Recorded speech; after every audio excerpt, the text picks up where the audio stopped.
Gates of Imagination presents A Princess of Mars by Edgar Rice Burroughs. Read by Josh Greenwood. Foreword. In submitting Captain Carter's strange manuscript to you in book form, I believe that a few words relative to this remarkable personality will be of interest. My first recollection of Captain Carter is of the few months he spent at my father's home in Virginia, just prior to the opening of the Civil War. I was then a child of but 5 years, yet I well remember the tall, dark, smooth-faced, athletic man whom I called Uncle Jack. He seemed always to be laughing, and he entered into the sports of the children with the same hearty good fellowship he displayed toward those pastimes in which the men and women of his own age indulged. Or he would sit for an hour at a time entertaining my old grandmother with stories of his strange, wild life in all parts of the world. We all loved him, and our slaves fairly worshipped the ground he trod. He was a splendid specimen of manhood, standing a good 2 inches over 6 feet, broad of shoulder and narrow of hip, with the carriage of the trained fighting man. His features were regular and clear-cut, his hair black and closely cropped, while his eyes were of a steel gray, reflecting a strong and loyal character, filled with fire and initiative. His manners were perfect, and his courtliness was that of a typical Southern gentleman of the highest type. His horsemanship, especially after hounds, was a marvel and delight, even in that country of magnificent horsemen. I've often heard my father caution him against his wild recklessness, but he would only laugh and say that the tumble that killed him would be from the back of a horse yet unfoaled. When the war broke out, he left us, nor did I see him again for some 15 or 16 years. When he returned, it was without warning, and I was much surprised to note that he had not aged apparently a moment, nor had he changed in any other outward way. He was, when others were with him, the same genial, happy fellow we had known of old. But when he thought himself alone, I have seen him sit for hours gazing off into space, his face set in a look of wistful longing and hopeless misery. And at night, he would sit thus looking up into the heavens at what I did not know until I read his manuscript years afterward. He told us that he had been prospecting and mining in Arizona part of the time since the war, and that he had been very successful was evidenced by the unlimited amount of money with which he was supplied. As to the details of his life during these years, he was very reticent. In fact, he would not talk of them at all.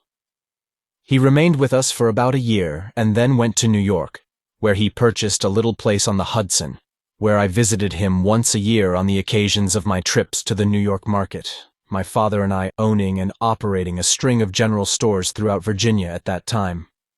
Captain Carter had a small but beautiful cottage, situated on a bluff overlooking the river, and during one of my last visits, in the winter of 1885, I observed he was much occupied in writing, I presume now, upon this manuscript. He told me at this time that if anything should happen to him, he wished me to take charge of his estate, and he gave me a key to a compartment in the safe which stood in his study, telling me I would find his will there, and some personal instructions which he had me pledge myself to carry out with absolute fidelity. After I had retired for the night, I have seen him from my window standing in the moonlight, on the brink of the bluff overlooking the Hudson, with his arms stretched out to the heavens as though in appeal.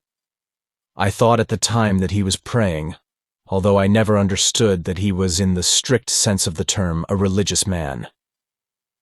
Several months after I had returned home from my last visit, the 1st of March, 1886, I think, I received a telegram from him asking me to come to him at once.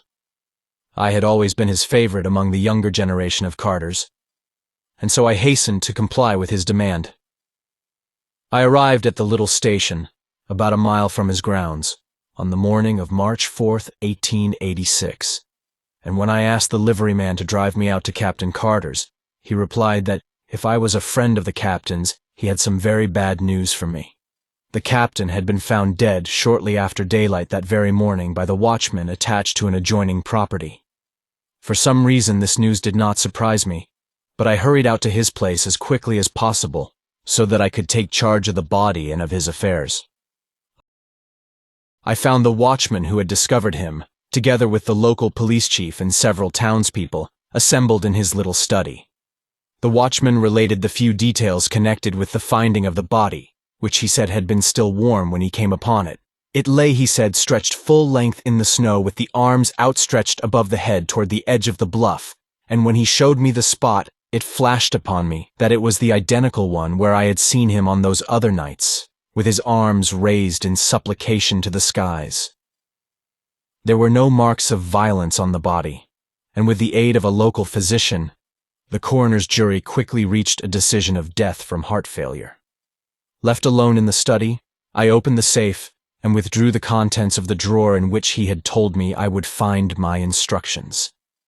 They were in part peculiar indeed, but I have followed them to each last detail as faithfully as I was able. He directed that I remove his body to Virginia without embalming, and that he be laid in an open coffin within a tomb which he previously had constructed, and which, as I later learned, was well ventilated. The instructions impressed upon me that I must personally see that this was carried out just as he directed, even in secrecy if necessary. His property was left in such a way that I was to receive the entire income for 25 years, when the principal was to become mine. His further instructions related to this manuscript, which I was to retain sealed and unread, just as I found it, for 11 years. Nor was I to divulge its contents until 21 years after his death. A strange feature about the tomb, where his body still lies, is that the massive door is equipped with a single, huge, gold-plated spring lock, which can be opened only from the inside. Yours, very sincerely, Edgar Rice Burroughs. Chapter 1. On the Arizona Hills. I am a very old man. How old, I do not know. Possibly I am 100, possibly more. But I cannot tell because I have never aged as other men, nor do I remember any childhood.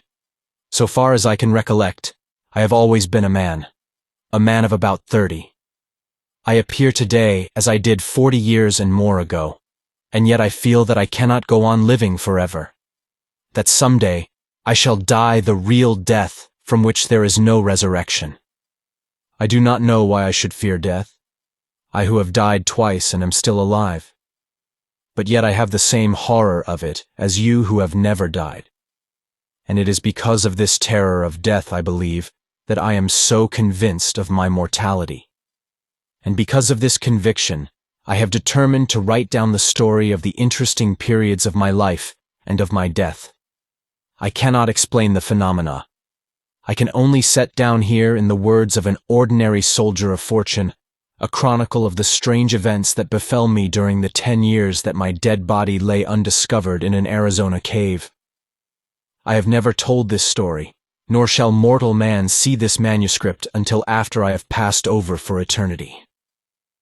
I know that the average human mind will not believe what it cannot grasp, and so I do not purpose being pilloried by the public, the pulpit, and the press, and held up as a colossal liar when I am but telling the simple truths which someday science will substantiate. Possibly the suggestions which I gained upon Mars, and the knowledge which I can set down in this chronicle, will aid in an earlier understanding of the mysteries of our sister planet. Mysteries to you, but no longer mysteries to me. My name is John Carter. I am better known as Captain Jack Carter of Virginia. At the close of the Civil War, I found myself possessed of several $100,000, Confederate, and a captain's commission in the cavalry arm of an army which no longer existed, the servant of a state which had vanished with the hopes of the South. Masterless, penniless, and with my only means of livelihood, fighting, gone. I determined to work my way to the southwest and attempt to retrieve my fallen fortunes in a search for gold. I spent nearly a year prospecting in company with another Confederate officer, Captain James K. Powell of Richmond.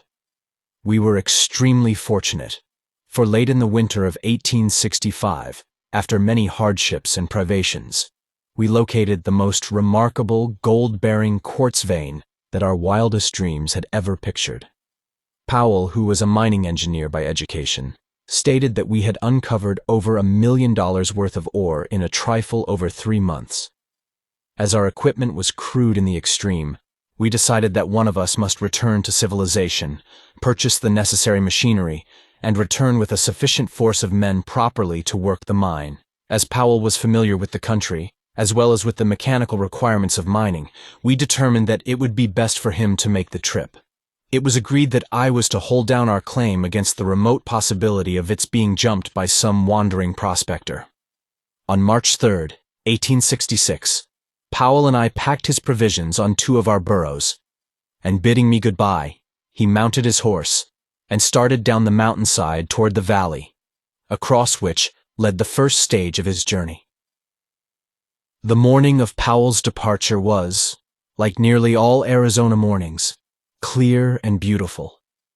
I could see him and his little pack animals picking their way down the mountainside toward the valley, and all during the morning I would catch occasional glimpses of them as they topped a hogback or came out upon a level plateau. My last sight of Powell was about 3 in the afternoon as he entered the shadows of the range on the opposite side of the valley. Some half-hour later, I happened to glance casually across the valley, and was much surprised to note 3 little dots in about the same place I had last seen my friend and his 2 pack animals. I am not given to needless worrying, but the more I tried to convince myself that all was well with Powell, and that the dots I had seen on his trail were antelope or wild horses, the less I was able to assure myself. Since we had entered the territory, we had not seen a hostile Indian, and we had, therefore, become careless in the extreme, and were wont to ridicule the stories we had heard of the great numbers of these vicious marauders that were supposed to haunt the trails, taking their toll in lives and torture of every white party which fell into their merciless clutches. Powell, I knew, was well armed, and further, an experienced Indian fighter. But I too had lived and fought for years among the Sioux in the north, and I knew that his chances were small against a party of cunning, trailing Apaches. Finally, I could endure the suspense no longer, and arming myself with my 2 Colt revolvers and a carbine, I strapped 2 belts of cartridges about me, and catching my saddle horse, started down the trail taken by Powell in the morning. As soon as I reached comparatively level ground, I urged my mount into a canter, and continued this, where the going permitted, until, close upon dusk, I discovered the point where other tracks joined those of Powell. They were the tracks of unshod ponies, 3 of them, and the ponies had been galloping. I followed rapidly until, darkness shutting down, I was forced to await the rising of the moon, and given an opportunity to speculate on the question of the wisdom of my chase. Possibly, I had conjured up impossible dangers, like some nervous old housewife, and when I should catch up with Powell would get a good laugh for my pains. However, I'm not prone to sensitiveness, and the following of a sense of duty, wherever it may lead, has always been a kind of fetish with me throughout my life, which may account for the honors bestowed upon me by 3 republics, and the decorations and friendships of an old and powerful emperor, and several lesser kings, in whose service my sword has been red many a time. About 9 o'clock, the moon was sufficiently bright for me to proceed on my way, and I had no difficulty in following the trail at a fast walk, and in some places at a brisk trot, until, about midnight, I reached the waterhole where Powell had expected to camp. I came upon the spot unexpectedly, finding it entirely deserted, with no signs of having been recently occupied as a camp. I was interested to note that the tracks of the pursuing horsemen, for such I was now convinced they must be, continued after Powell with only a brief stop at the hole for water, and always at the same rate of speed as his. I was positive now that the trailers were Apaches, and that they wished to capture Powell alive for the fiendish pleasure of the torture, so I urged my horse onward at a most dangerous pace, hoping against hope that I would catch up with the red rascals before they attacked him, Further speculation was suddenly cut short by the faint report of 2 shots far ahead of me. I knew that Powell would need me now if ever, and I instantly urged my horse to his topmost speed up the narrow and difficult mountain trail. I had forged ahead for perhaps a mile or more without hearing further sounds, when the trail suddenly debouched onto a small, open plateau near the summit of the pass. I had passed through a narrow, overhanging gorge just before entering suddenly upon this tableland, and the sight which met my eyes filled me with consternation and dismay. The little stretch of level land was white with Indian teepees, and there were probably 1,000 red warriors clustered around some object near the center of the camp. Their attention was so wholly riveted to this point of interest that they did not notice me, and I easily could have turned back into the dark recesses of the gorge and made my escape with perfect safety. The fact, however, that this thought did not occur to me until the following day removes any possible right to a claim to heroism to which the narration of this episode might possibly otherwise entitle me. I do not believe that I am made of the stuff which constitutes heroes, because, in all of the hundreds of instances that my voluntary acts have placed me face to face with death, I cannot recall a single one where any alternative step to that I took occurred to me until many hours later. My mind is evidently so constituted that I am subconsciously forced into the path of duty without recourse to tiresome mental processes. However that may be, I have never regretted that cowardice is not optional with me. In this instance, I was, of course, positive that Powell was the center of attraction, but whether I thought or acted first I do not know. But within an instant from the moment the scene broke upon my view, I had whipped out my revolvers and was charging down upon the entire army of warriors, shooting rapidly and whooping at the top of my lungs. Single-handed, I could not have pursued better tactics, for the red men, convinced by sudden surprise that not less than a regiment of regulars was upon them, turned and fled in every direction for their bows, arrows, and rifles. The view which their hurried routing disclosed filled me with apprehension and with rage. Under the clear rays of the Arizona moon lay Powell, his body fairly bristling with the hostile arrows of the braves. That he was already dead I could not but be convinced, and yet I would have saved his body from mutilation at the hands of the Apaches as quickly as I would have saved the man himself from death. Riding close to him, I reached down from the saddle and, grasping his cartridge belt, drew him up across the withers of my mount. A backward glance convinced me that to return by the way I had come would be more hazardous than to continue across the plateau, so, putting spurs to my poor beast, I made a dash for the opening to the pass, which I could distinguish on the far side of the tableland. The Indians had by this time discovered that I was alone, and I was pursued with imprecations, arrows, and rifle balls.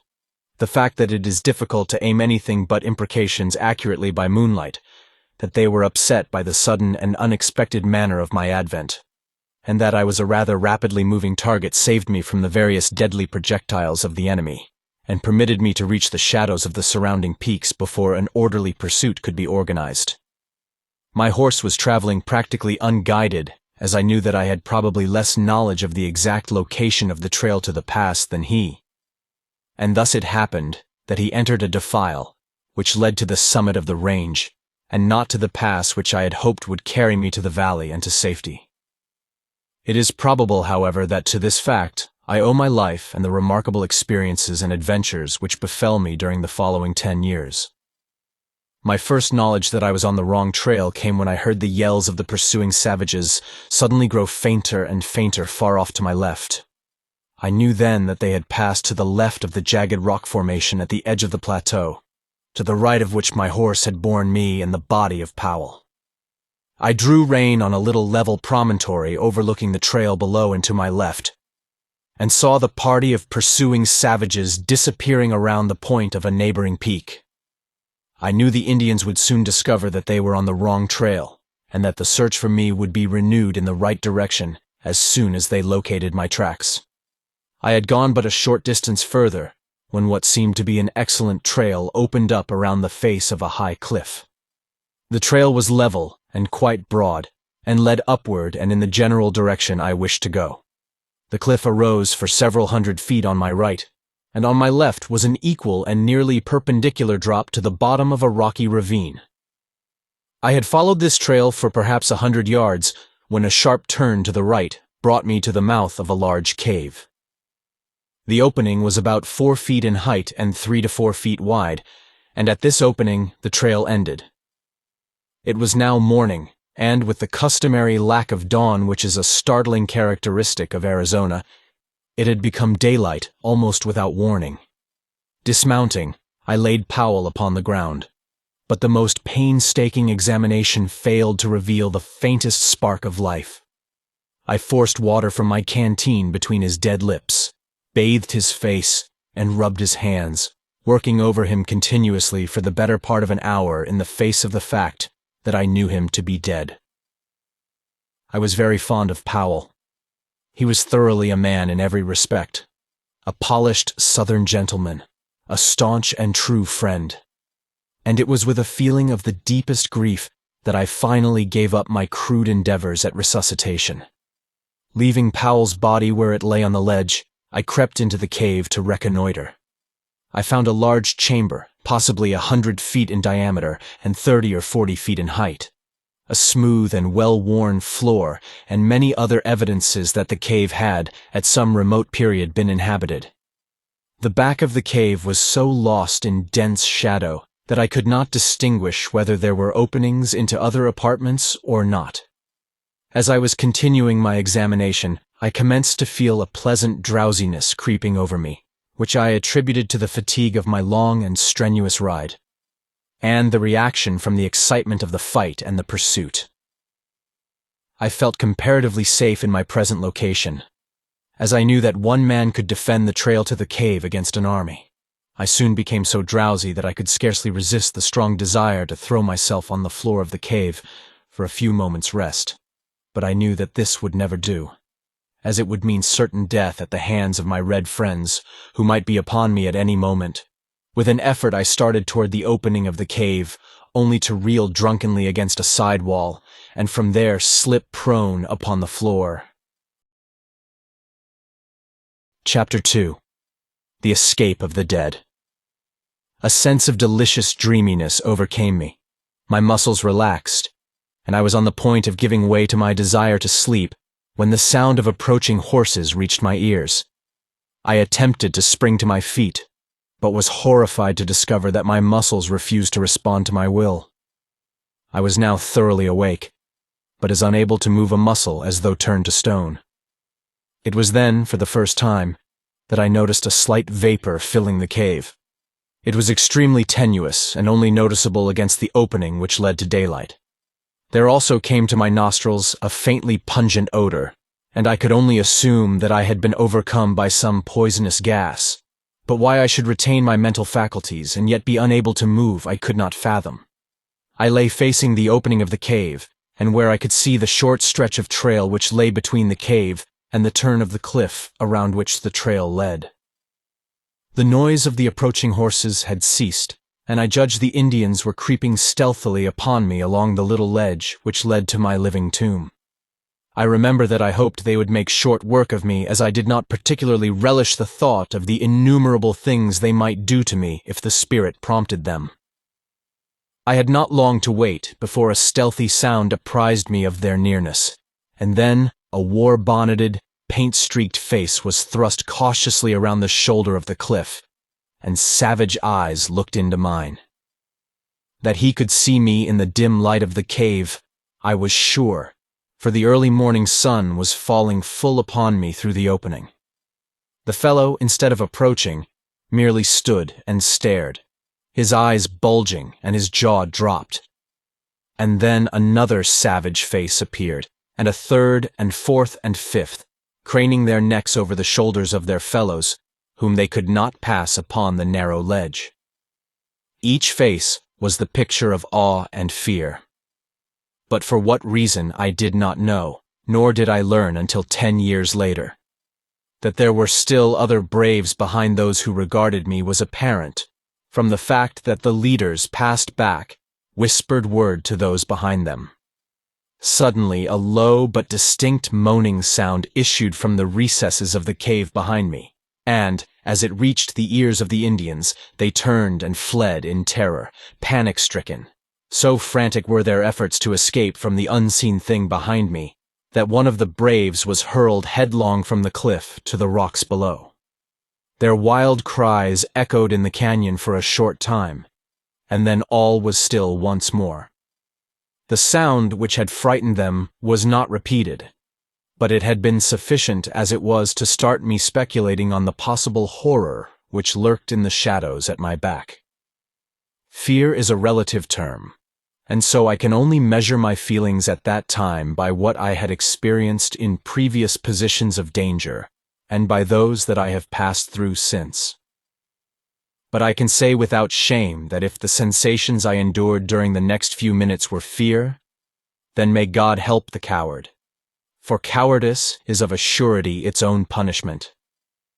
To be held paralyzed, with one's back toward some horrible and unknown danger, from the very sound of which the ferocious Apache warriors turn in wild stampede, as a flock of sheep would madly flee from a pack of wolves, seems to me the last word in fearsome predicaments for a man who had ever been used to fighting for his life with all the energy of a powerful physique. Several times I thought I heard faint sounds behind me as of somebody moving cautiously, but eventually even these ceased, and I was left to the contemplation of my position without interruption. I could but vaguely conjecture the cause of my paralysis, and my only hope lay in that it might pass off as suddenly as it had fallen upon me. Late in the afternoon, my horse, which had been standing with dragging rein before the cave, started slowly down the trail, evidently in search of food and water, and I was left alone with my mysterious unknown companion and the dead body of my friend, which lay just within my range of vision upon the ledge where I had placed it in the early morning. From then until possibly midnight all was silence, the silence of the dead. Then, suddenly, the awful moan of the morning broke upon my startled ears, and there came again from the black shadows the sound of a moving thing and a faint rustling as of dead leaves. The shock to my already overstrained nervous system was terrible in the extreme, and with a superhuman effort I strove to break my awful bonds. It was an effort of the mind, of the will, of the nerves. Not muscular, for I could not move even so much as my little finger, but nonetheless mighty for all that. And then something gave. There was a momentary feeling of nausea, a sharp click as of the snapping of a steel wire, and I stood with my back against the wall of the cave facing my unknown foe. And then the moonlight flooded the cave, and there before me lay my own body, as it had been lying all these hours, with the eyes staring toward the open ledge and the hands resting limply upon the ground. I looked first at my lifeless clay there upon the floor of the cave, and then down at myself in utter bewilderment. For there I lay clothed, and yet here I stood naked, as at the minute of my birth.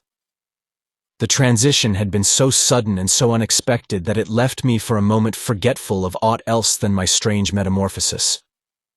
My first thought was, is this then death?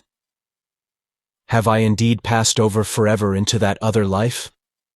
But I could not well believe this, as I could feel my heart pounding against my ribs from the exertion of my efforts to release myself from the anesthesia which had held me. My breath was coming in quick, short gasps. Cold sweat stood out from every pore of my body, and the ancient experiment of pinching revealed the fact that I was anything other than a wraith.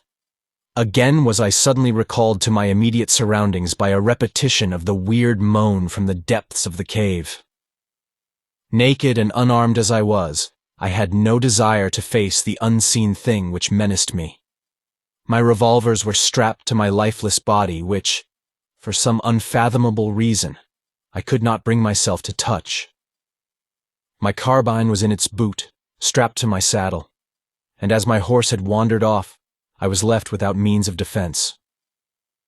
My only alternative seemed to lie in flight, and my decision was crystallized by a recurrence of the rustling sound from the thing which now seemed, in the darkness of the cave and to my distorted imagination, to be creeping stealthily upon me.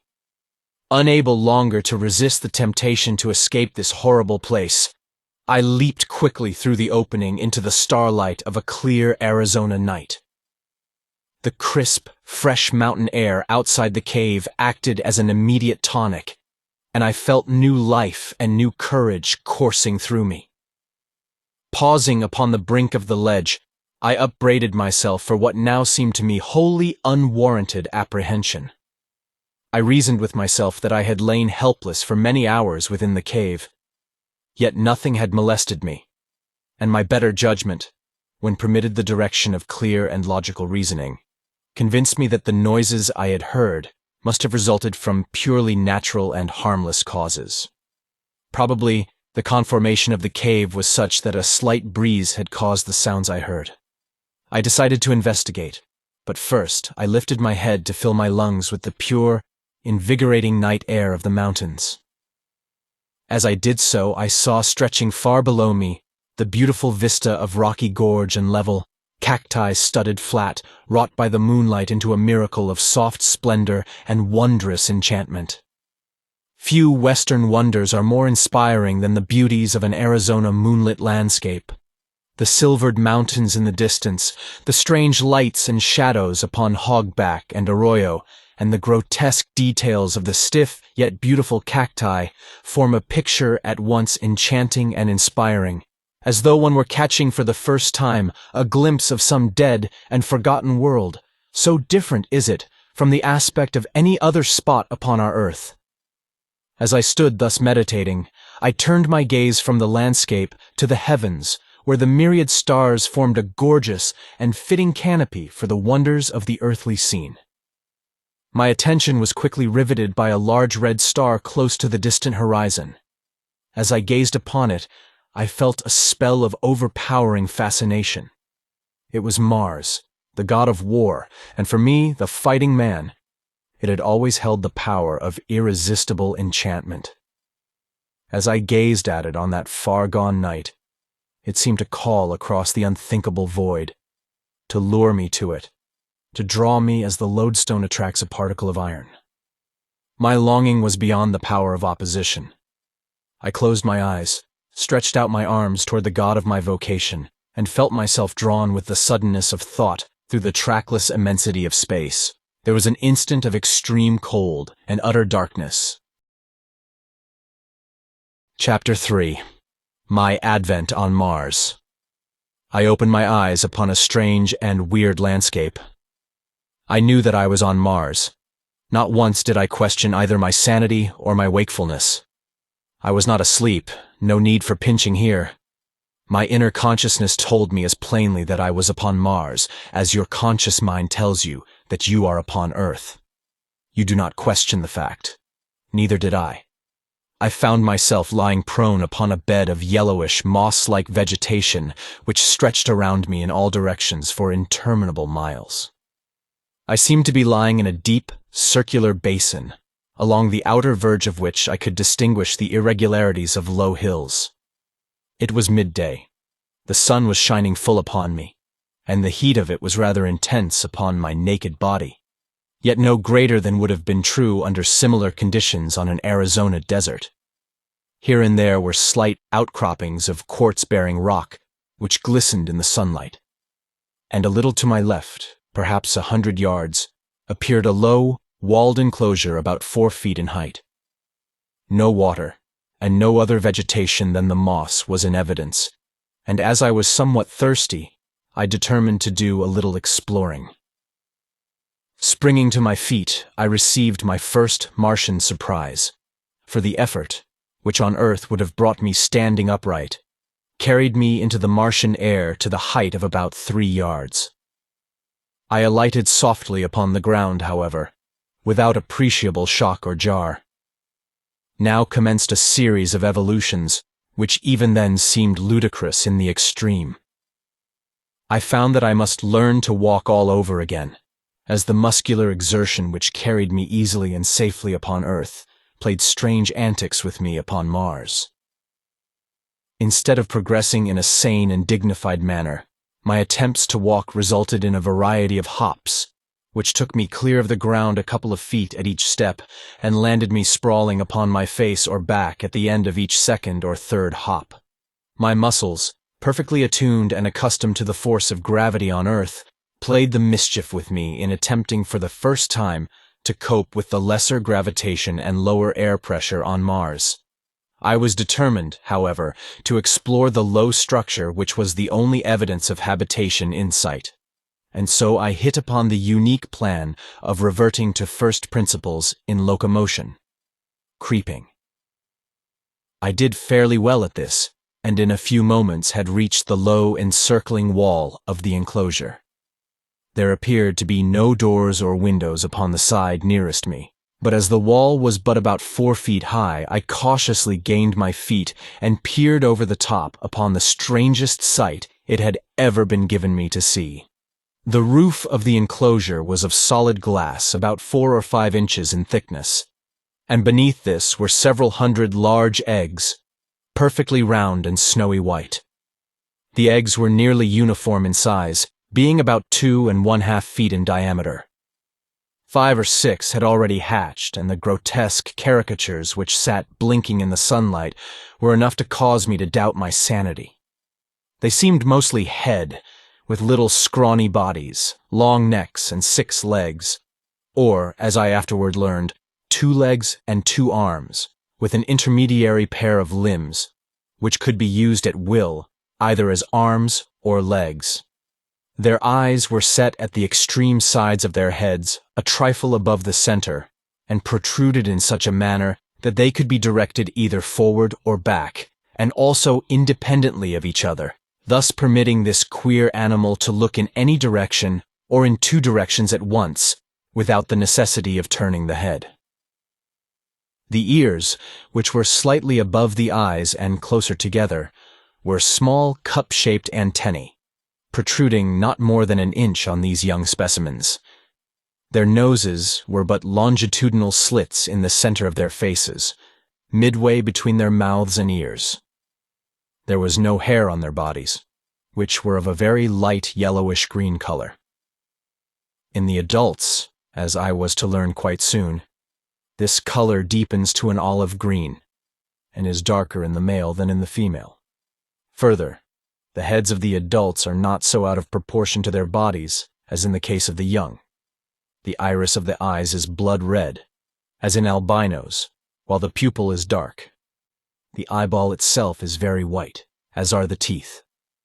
These latter add a most ferocious appearance to an otherwise fearsome and terrible countenance, as the lower tusks curve upward to sharp points, which end about where the eyes of earthly human beings are located. The whiteness of the teeth is not that of ivory, but of the snowiest and most gleaming of china. Against the dark background of their olive skins, their tusks stand out in a most striking manner, making these weapons present a singularly formidable appearance. Most of these details I noted later, for I was given but little time to speculate on the wonders of my new discovery. I had seen that the eggs were in the process of hatching, and as I stood watching the hideous little monsters break from their shells, I failed to note the approach of a score of full-grown Martians from behind me. Coming, as they did, over the soft and soundless moss, which covers practically the entire surface of Mars, with the exception of the frozen areas at the poles and the scattered cultivated districts, they might have captured me easily, but their intentions were far more sinister. It was the rattling of the accoutrements of the foremost warrior which warned me. On such a little thing, my life hung that I often marvel that I escaped so easily. Had not the rifle of the leader of the party swung from its fastenings beside his saddle in such a way as to strike against the butt of his great metal-shod spear, I should have snuffed out without ever knowing that death was near me. But the little sound caused me to turn, and there upon me, not 10 feet from my breast, was the point of that huge spear, a spear 40 feet long, tipped with gleaming metal and held low at the side of a mounted replica of the little devils I had been watching. But how puny and harmless they now looked beside this huge and terrific incarnation of hate, of vengeance, and of death. The man himself, for such I may call him, was fully 15 feet in height, and, on earth, would have weighed some 400 pounds. He sat his mount as we sit a horse, grasping the animal's barrel with his lower limbs, while the hands of his 2 right arms held his immense spear low at the side of his mount. His 2 left arms were outstretched laterally to help preserve his balance, the thing he rode having neither bridle nor reins of any description for guidance. And his mount, how can earthly words describe it? It towered 10 feet at the shoulder, had 4 legs on either side, a broad flat tail, larger at the tip than at the root, and which it held straight out behind while running, a gaping mouth which split its head from its snout to its long, massive neck. Like its master, it was entirely devoid of hair, but was of a dark slate color and exceedingly smooth and glossy. Its belly was white, and its legs shaded from the slate of its shoulders and hips to a vivid yellow at the feet. The feet themselves were heavily padded and nailless, which fact had also contributed to the noiselessness of their approach and, in common with a multiplicity of legs, is a characteristic feature of the fauna of Mars. The highest type of man and one other animal, the only mammal existing on Mars, alone have well-formed nails, and there are absolutely no hoofed animals in existence there. Behind this first charging demon trailed 19 others, similar in all respects, but, as I learned later, bearing individual characteristics peculiar to themselves. Precisely as no 2 of us are identical, although we are all cast in a similar mold. This picture, or rather materialized nightmare, which I have described at length, made but one terrible and swift impression on me as I turned to meet it. Unarmed and naked as I was, the first law of nature manifested itself in the only possible solution of my immediate problem, and that was to get out of the vicinity of the point of the charging spear. Consequently, I gave a very earthly and at the same time superhuman leap to reach the top of the Martian incubator, for such I had determined it must be. My effort was crowned with a success which appalled me no less than it seemed to surprise the Martian warriors, for it carried me fully 30 feet into the air and landed me 100 feet from my pursuers, and on the opposite side of the enclosure. I alighted upon the soft moss easily and without mishap, and turning, saw my enemies lined up along the further wall. Some were surveying me with expressions which I afterward discovered marked extreme astonishment, and the others were evidently satisfying themselves that I had not molested their young. They were conversing together in low tones and gesticulating and pointing toward me. Their discovery that I had not harmed the little Martians, and that I was unarmed, must have caused them to look upon me with less ferocity. But, as I was to learn later, the thing which weighed most in my favor was my exhibition of hurdling. While the Martians are immense, their bones are very large, and they are muscled only in proportion to the gravitation which they must overcome. The result is that they are infinitely less agile and less powerful in proportion to their weight than an Earthman, and I doubt that were one of them suddenly to be transported to Earth, he could lift his own weight from the ground. In fact, I am convinced that he could not do so. My feat, then, was as marvelous upon Mars as it would have been upon Earth, and from desiring to annihilate me, they suddenly looked upon me as a wonderful discovery to be captured and exhibited among their fellows. The respite my unexpected agility had given me permitted me to formulate plans for the immediate future, and to note more closely the appearance of the warriors, for I could not disassociate these people in my mind from those other warriors who, only the day before, had been pursuing me. I noted that each was armed with several other weapons in addition to the huge spear which I have described. The weapon which caused me to decide against an attempt at escape by flight was what was evidently a rifle of some description, and which I felt for some reason they were peculiarly efficient in handling. These rifles were of a white metal stocked with wood, which I learned later was a very light and intensely hard growth, much prized on Mars, and entirely unknown to us denizens of Earth. The metal of the barrel is an alloy composed principally of aluminum and steel, which they have learned to temper to a hardness far exceeding that of the steel with which we are familiar.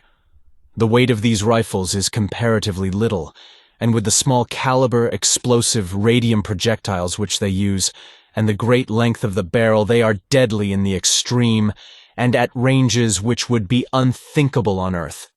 The theoretic effective radius of this rifle is 300 miles, but the best they can do in actual service when equipped with their wireless finders and sighters is but a trifle over 200 miles.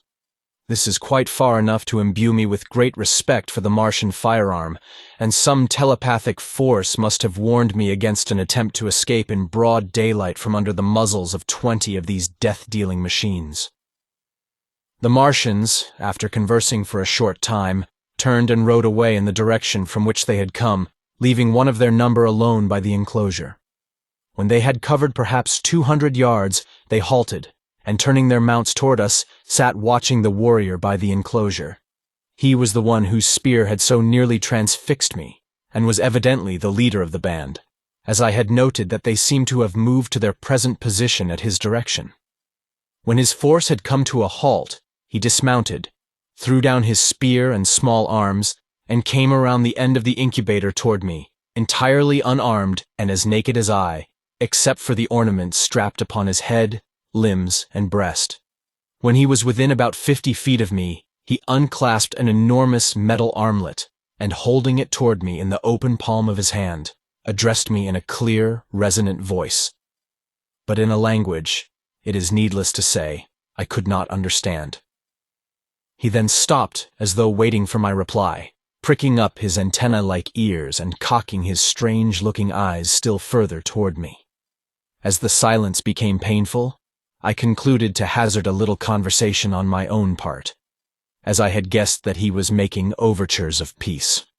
The throwing down of his weapons and the withdrawing of his troop before his advance toward me would have signified a peaceful mission anywhere on Earth, so why not then on Mars? Placing my hand over my heart, I bowed low to the Martian, and explained to him that while I did not understand his language, his actions spoke for the peace and friendship that at the present moment were most dear to my heart. Of course, I might have been a babbling brook for all the intelligence my speech carried to him, but he understood the action with which I immediately followed my words. Stretching my hand toward him, I advanced and took the armlet from his open palm, clasping it about my arm above the elbow, smiled at him, and stood waiting. His wide mouth spread into an answering smile, and locking one of his intermediary arms in mine, we turned and walked back toward his mount. At the same time, he motioned his followers to advance. They started toward us on a wild run, but were checked by a signal from him. Evidently, he feared that were I to be really frightened again, I might jump entirely out of the landscape. He exchanged a few words with his men, motioned to me that I would ride behind one of them, and then mounted his own animal.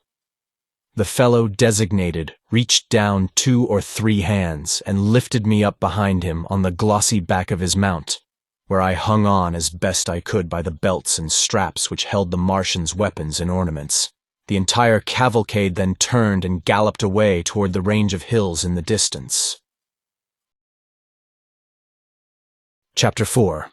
A Prisoner. We had gone perhaps 10 miles when the ground began to rise very rapidly.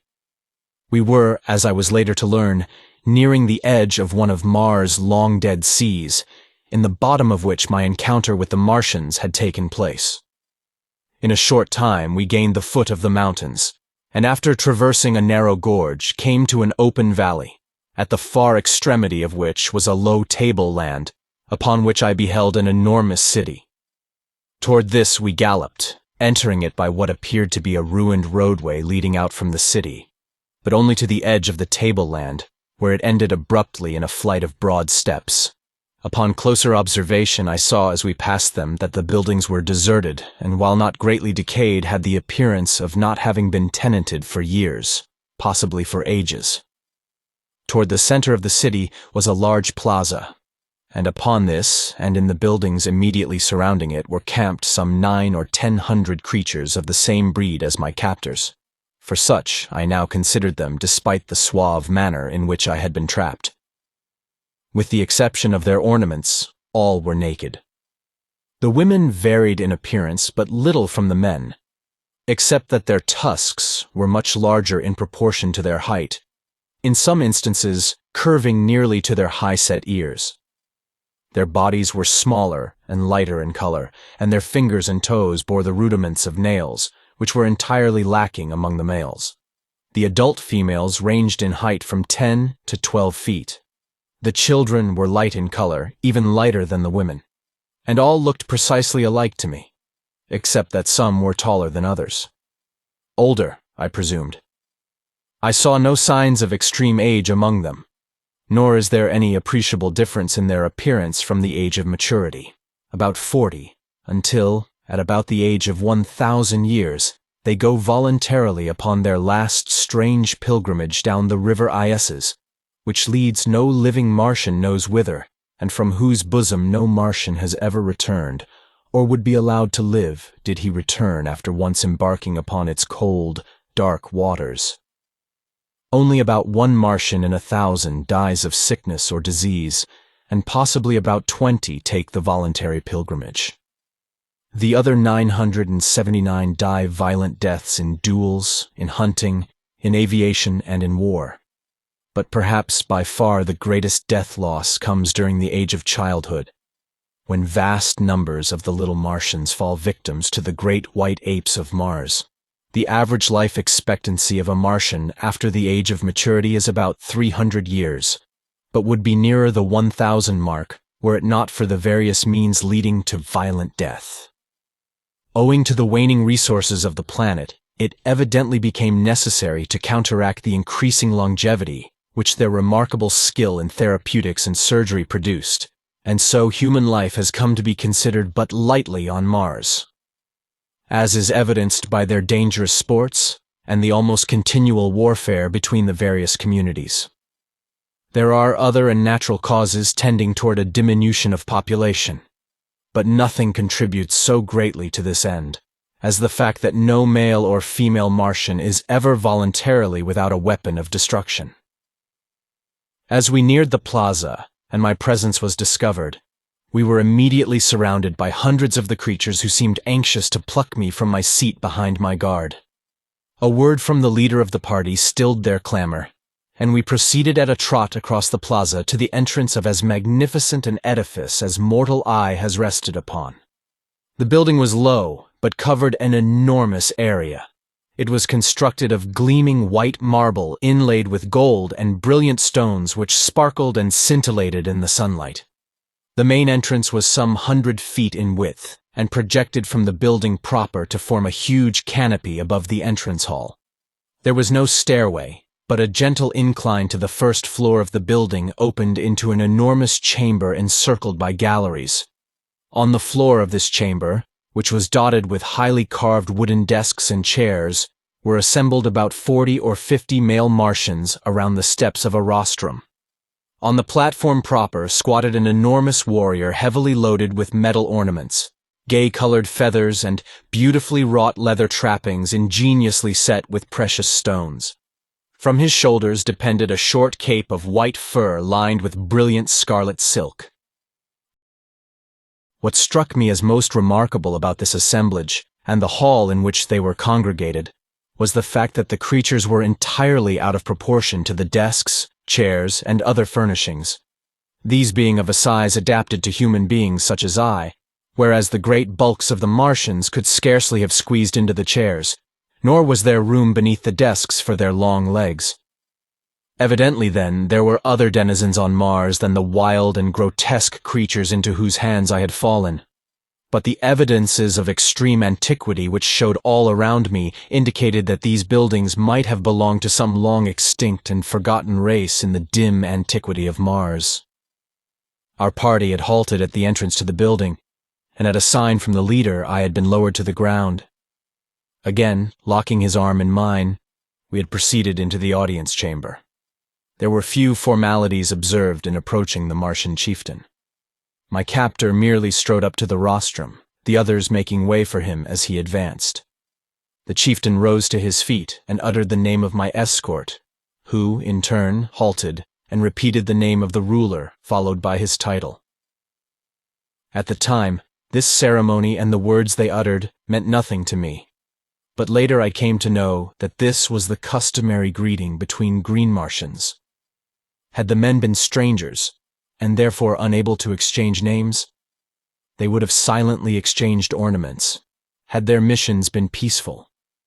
Otherwise, they would have exchanged shots, or have fought out their introduction with some other of their various weapons. My captor, whose name was Tarkas, was virtually the vice chieftain of the community, and a man of great ability as a statesman and warrior. He evidently explained briefly the incidents connected with his expedition, including my capture, and when he had concluded, the chieftain addressed me at some length.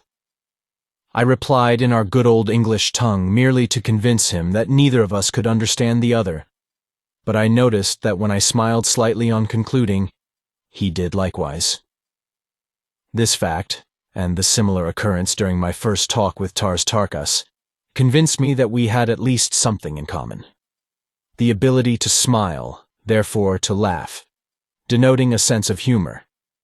But I was to learn that the Martian smile is merely perfunctory, and that the Martian laugh is a thing to cause strong men to blanch in horror. The ideas of humor among the green men of Mars are widely at variance with our conceptions of incitants to merriment. The death agonies of a fellow being are, to these strange creatures, provocative of the wildest hilarity, while their chief form of commonest amusement is to inflict death on their prisoners of war in various ingenious and horrible ways. The assembled warriors and chieftains examined me closely, feeling my muscles and the texture of my skin. The principal chieftain then evidently signified a desire to see me perform, and motioning me to follow, he started with Tarkas for the open plaza. Now, I had made no attempt to walk since my first signal failure, except while tightly grasping Tarkas's arm, and so, now I went skipping and flitting about among the desks and chairs like some monstrous grasshopper. After bruising myself severely, much to the amusement of the Martians, I again had recourse to creeping, but this did not suit them, and I was roughly jerked to my feet by a towering fellow who had laughed most heartily at my misfortunes. As he banged me down upon my feet, his face was bent close to mine, and I did the only thing a gentleman might do under the circumstances of brutality, boorishness, and lack of consideration for a stranger's rights. I swung my fist squarely to his jaw, and he went down like a felled ox. As he sunk to the floor, I wheeled around with my back toward the nearest desk, expecting to be overwhelmed by the vengeance of his fellows, but determined to give them as good a battle as the unequal odds would permit before I gave up my life. My fears were groundless, however, as the other Martians, at first struck dumb with wonderment, finally broke into wild peals of laughter and applause. I did not recognize the applause as such, but later, when I had become acquainted with their customs, I learned that I had won what they seldom accord, a manifestation of approbation. The fellow whom I had struck lay where he had fallen, nor did any of his mates approach him. Tarkas advanced toward me, holding out one of his arms, and we thus proceeded to the plaza without further mishap. I did not, of course, know the reason for which we had come to the open, but I was not long in being enlightened. They first repeated the word sack a number of times, and then Tarkas made several jumps, repeating the same word before each leap. Then, turning to me, he said, "Sock!" I saw what they were after, and gathering myself together, I socked with such marvelous success that I cleared a good 150 feet, nor did I, this time, lose my equilibrium, but landed squarely upon my feet without falling. I then returned by easy jumps of 25 or 30 feet to the little group of warriors. My exhibition had been witnessed by several hundred lesser Martians, and they immediately broke into demands for a repetition, which the chieftain then ordered me to make. But I was both hungry and thirsty, and determined on the spot that my only method of salvation was to demand the consideration from these creatures which they evidently would not voluntarily accord. I therefore ignored the repeated commands to "sock," and each time they were made, I motioned to my mouth and rubbed my stomach. Tarkas and the chief exchanged a few words, and the former, calling to a young female among the throng, gave her some instructions and motioned me to accompany her. I grasped her proffered arm, and together we crossed the plaza toward a large building on the far side. My fair companion was about 8 feet tall, having just arrived at maturity, but not yet to her full height. She was of a light olive-green color, with a smooth, glossy hide. Her name, as I afterward learned, was Sola, and she belonged to the retinue of Tarkas. She conducted me to a spacious chamber in one of the buildings fronting on the plaza, and which, from the litter of silks and furs upon the floor, I took to be the sleeping quarters of several of the natives. The room was well lighted by a number of large windows and was beautifully decorated with mural paintings and mosaics, but upon all there seemed to rest that indefinable touch of the finger of antiquity which convinced me that the architects and builders of these wondrous creations had nothing in common with the crude half-brutes which now occupied them. Sola motioned me to be seated upon a pile of silks near the center of the room, and, turning, made a peculiar hissing sound, as though signaling to someone in an adjoining room. In response to her call, I obtained my first sight of a new Martian wonder. It waddled in on its 10 short legs and squatted down before the girl like an obedient puppy. The thing was about the size of a Shetland pony, but its head bore a slight resemblance to that of a frog, except that the jaws were equipped with 3 rows of long, sharp tusks. Chapter 5. I elude my watchdog. Sola stared into the brute's wicked-looking eyes, muttered a word or two of command, pointed to me, and left the chamber. I could not but wonder what this ferocious-looking monstrosity might do when left alone in such close proximity to such a relatively tender morsel of meat. But my fears were groundless, as the beast, after surveying me intently for a moment, crossed the room to the only exit which led to the street, and lay down full length across the threshold. This was my first experience with a Martian watchdog, but it was destined not to be my last, for this fellow guarded me carefully during the time I remained a captive among these green men, twice saving my life, and never voluntarily being away from me a moment. While Sola was away, I took occasion to examine more minutely the room in which I found myself captive. The mural painting depicted scenes of rare and wonderful beauty: mountains, rivers, lake, ocean, meadow, trees and flowers, winding roadways, sun-kissed gardens, scenes which might have portrayed earthly views but for the different colorings of the vegetation. The work had evidently been wrought by a master hand, so subtle the atmosphere, so perfect the technique, yet nowhere was there a representation of a living animal, either human or brute, by which I could guess at the likeness of these other and perhaps extinct denizens of Mars. While I was allowing my fancy to run riot in wild conjecture on the possible explanation of the strange anomalies which I had so far met with on Mars, Sola returned, bearing both food and drink. These she placed on the floor beside me, and seating herself a short ways off, regarded me intently. The food consisted of about a pound of some solid substance of the consistency of cheese and almost tasteless, while the liquid was apparently milk from some animal.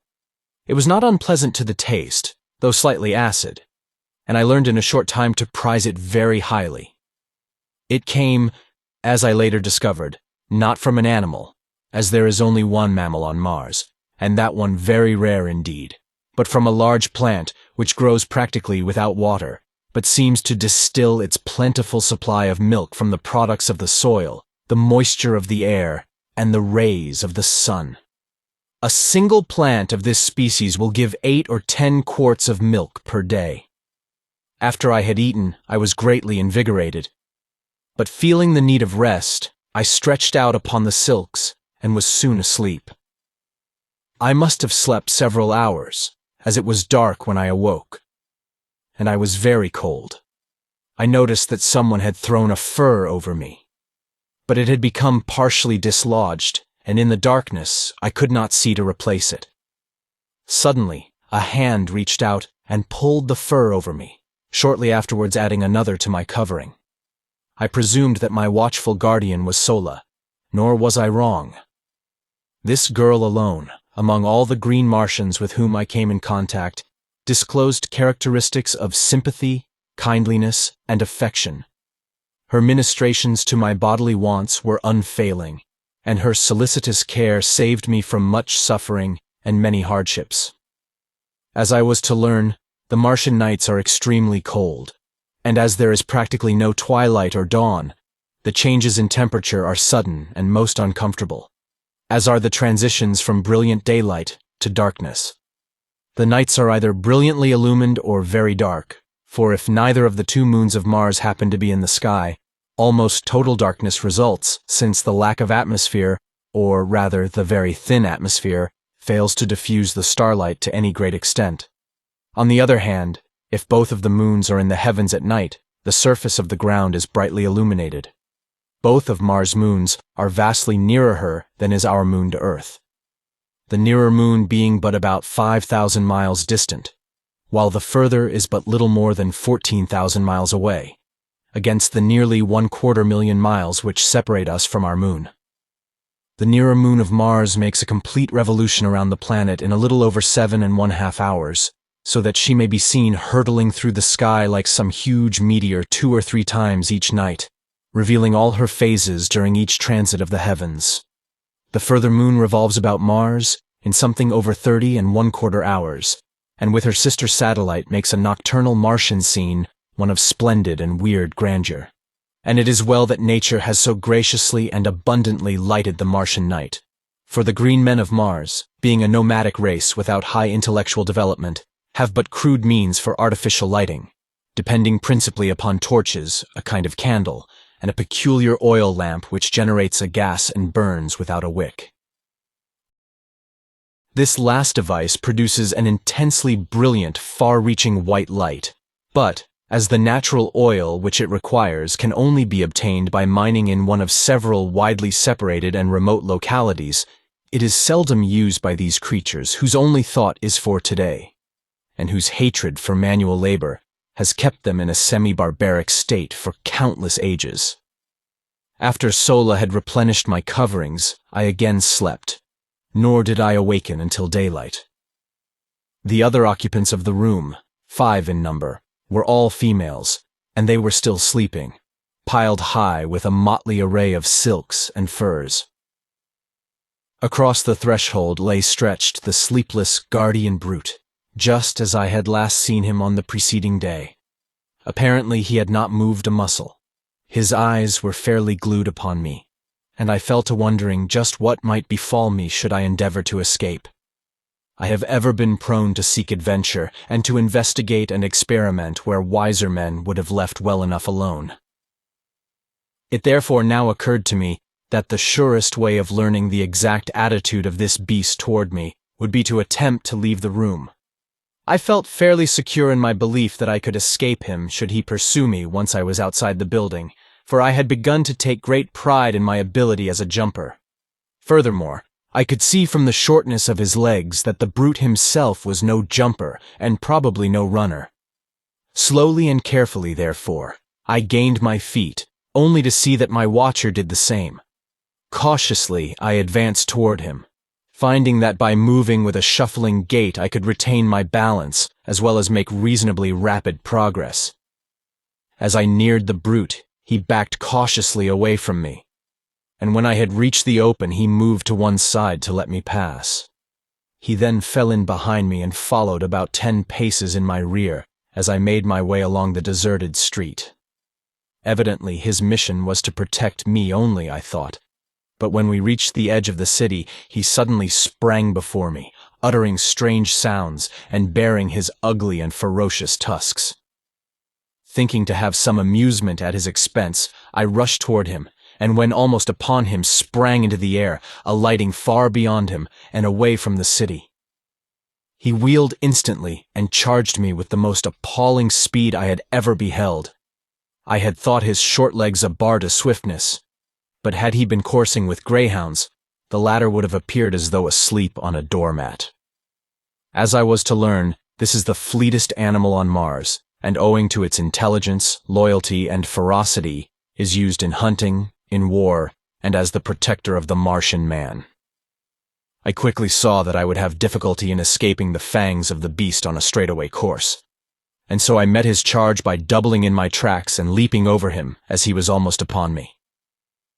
This maneuver gave me a considerable advantage, and I was able to reach the city quite a bit ahead of him, and as he came tearing after me, I jumped for a window about 30 feet from the ground, in the face of one of the buildings overlooking the valley.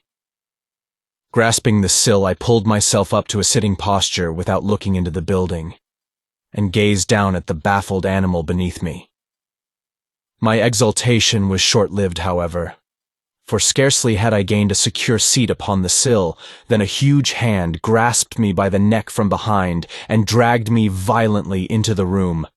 Here I was thrown upon my back, and beheld standing over me a colossal ape-like creature, white and hairless except for an enormous shock of bristly hair upon its head.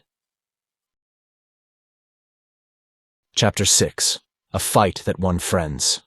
The thing, which more nearly resembled our earthly men than it did the Martians I had seen, held me pinioned to the ground with one huge foot, while it jabbered and gesticulated at some answering creature behind me. This other, which was evidently its mate, soon came toward us, bearing a mighty stone cudgel with which it evidently intended to brain me. The creatures were about 10 or 15 feet tall, standing erect, and had, like the green Martians, an intermediary set of arms or legs, midway between their upper and lower limbs. Their eyes were close together and non-protruding. Their ears were high-set, but more laterally located than those of the Martians, while their snouts and teeth were strikingly like those of our African gorilla. Altogether, they were not unlovely when viewed in comparison with the green Martians. The cudgel was swinging in the arc, which ended upon my upturned face when a bolt of myriad-legged horror hurled itself through the doorway full upon the breast of my executioner. With a shriek of fear, the ape which held me leapt through the open window, but its mate closed in a terrific death struggle with my preserver, which was nothing less than my faithful watch-thing. I cannot bring myself to call so hideous a creature a dog. As quickly as possible, I gained my feet, and backing against the wall, I witnessed such a battle as it is vouchsafed few beings to see. The strength, agility, and blind ferocity of these two creatures is approached by nothing known to earthly man. My beast had an advantage in his first hold, having sunk his mighty fangs far into the breast of his adversary. But the great arms and paws of the ape, backed by muscles far transcending those of the Martian men I had seen, had locked the throat of my guardian, and slowly were choking out his life, and bending back his head and neck upon his body, where I momentarily expected the former to fall limp at the end of a broken neck. In accomplishing this, the ape was tearing away the entire front of its breast, which was held in the vice-like grip of the powerful jaws. Back and forth upon the floor they rolled, neither one emitting a sound of fear or pain. Presently, I saw the great eyes of my beast bulging completely from their sockets, and blood flowing from its nostrils. That he was weakening perceptibly was evident. But so also was the ape, whose struggles were growing momentarily less. Suddenly I came to myself, and with that strange instinct which seems ever to prompt me to my duty, I seized the cudgel, which had fallen to the floor at the commencement of the battle, and swinging it with all the power of my earthly arms, I crashed it full upon the head of the ape, crushing his skull as though it had been an eggshell. Scarcely had the blow descended when I was confronted with a new danger. The ape's mate, recovered from its first shock of terror, had returned to the scene of the encounter by way of the interior of the building. I glimpsed him just before he reached the doorway, and the sight of him, now roaring as he perceived his lifeless fellow stretched upon the floor and frothing at the mouth in the extremity of his rage, filled me, I must confess, with dire forebodings. I am ever willing to stand and fight when the odds are not too overwhelmingly against me. But in this instance I perceived neither glory nor profit in pitting my relatively puny strength against the iron muscles and brutal ferocity of this enraged denizen of an unknown world. In fact, the only outcome of such an encounter, so far as I might be concerned, seemed sudden death. I was standing near the window, and I knew that once in the street I might gain the plaza and safety before the creature could overtake me.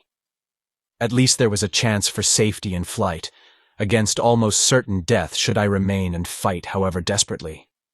It is true I held the cudgel, but what could I do with it against his 4 great arms? Even should I break one of them with my first blow, for I figured that he would attempt to ward off the cudgel, he could reach out and annihilate me with the others before I could recover for a second attack. In the instant that these thoughts passed through my mind, I had turned to make for the window. But my eyes alighting on the form of my erstwhile guardian threw all thoughts of flight to the 4 winds. He lay gasping upon the floor of the chamber, his great eyes fastened upon me in what seemed a pitiful appeal for protection. I could not withstand that look, nor could I, on second thought, have deserted my rescuer without giving as good an account of myself in his behalf as he had in mine.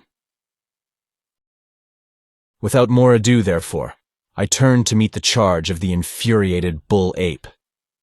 He was now too close upon me for the cudgel to prove of any effective assistance, so I merely threw it as heavily as I could at his advancing bulk.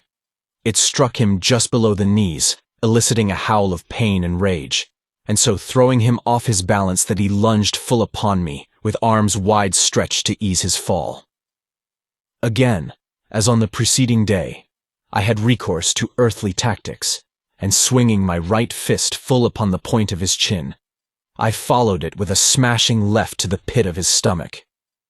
The effect was marvelous, for, as I lightly sidestepped, after delivering the second blow, he reeled and fell upon the floor, doubled up with pain and gasping for wind. Leaping over his prostrate body, I seized the cudgel and finished the monster before he could regain his feet. As I delivered the blow, a low laugh rang out behind me, and turning, I beheld Tarkas, Sola, and 3 or 4 warriors standing in the doorway of the chamber. As my eyes met theirs, I was, for the second time, the recipient of their zealously guarded applause.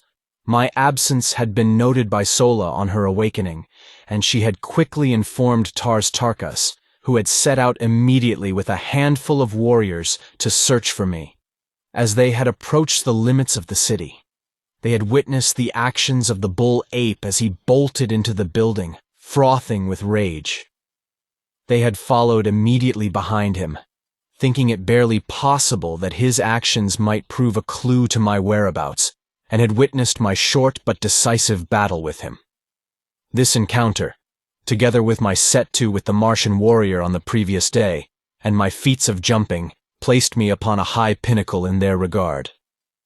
Evidently devoid of all the finer sentiments of friendship, love, or affection, these people fairly worship physical prowess and bravery, and nothing is too good for the object of their adoration, as long as he maintains his position by repeated examples of his skill, strength, and courage. Sola, who had accompanied the searching party of her own volition, was the only one of the Martians whose face had not been twisted in laughter as I battled for my life.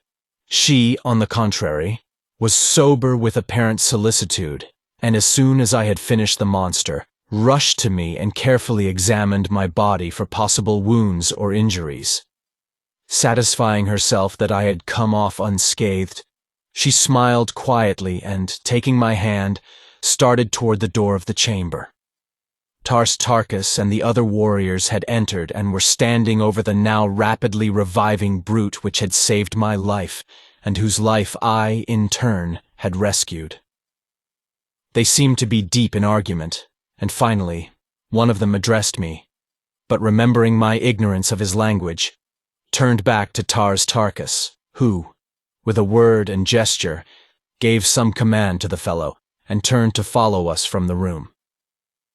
There seemed something menacing in their attitude toward my beast, and I hesitated to leave until I had learned the outcome. It was well I did so, for the warrior drew an evil-looking pistol from its holster and was on the point of putting an end to the creature when I sprang forward and struck up his arm. The bullet, striking the wooden casing of the window, exploded, blowing a hole completely through the wood and masonry.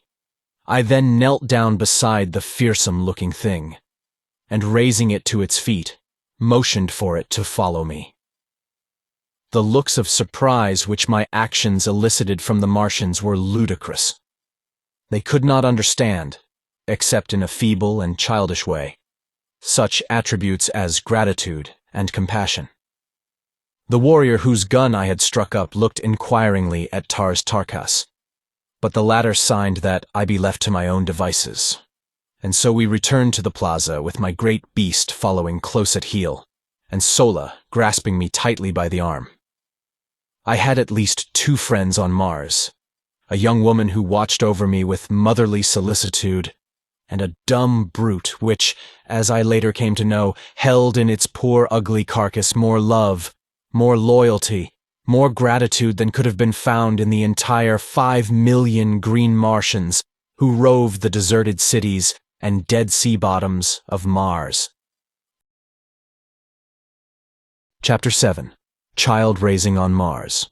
After a breakfast, which was an exact replica of the meal of the preceding day, and an index of practically every meal which followed while I was with the green men of Mars, Sola escorted me to the plaza, where I found the entire community engaged in watching or helping at the harnessing of huge Mastodonian animals to great 3-wheeled chariots.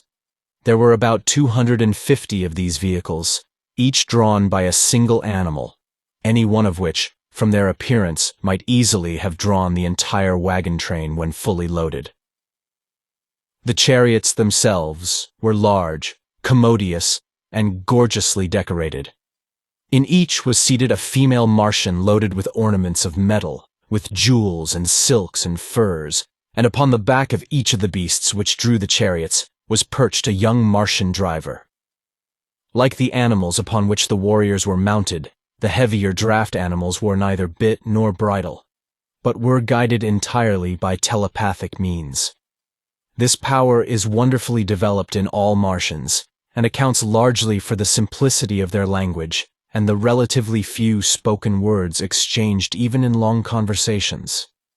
It is the universal language of Mars, through the medium of which the higher and lower animals of this world of paradoxes are able to communicate to a greater or less extent, depending upon the intellectual sphere of the species and the development of the individual.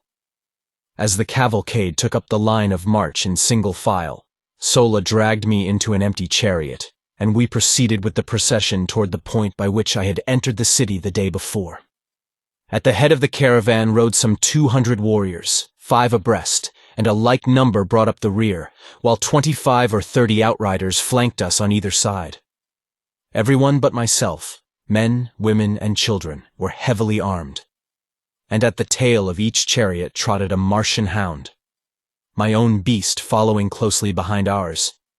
In fact, the faithful creature never left me voluntarily during the entire 10 years I spent on Mars. Our way led out across the little valley before the city, through the hills and down into the dead sea bottom which I had traversed on my journey from the incubator to the plaza. The incubator, as it proved, was the terminal point of our journey this day, and as the entire cavalcade broke into a mad gallop as soon as we reached the level expanse of sea bottom, we were soon within sight of our goal. On reaching it, the chariots were parked with military precision on the four sides of the enclosure, and half a score of warriors, headed by the enormous chieftain, and including Tarkas and several other lesser chiefs, dismounted and advanced toward it.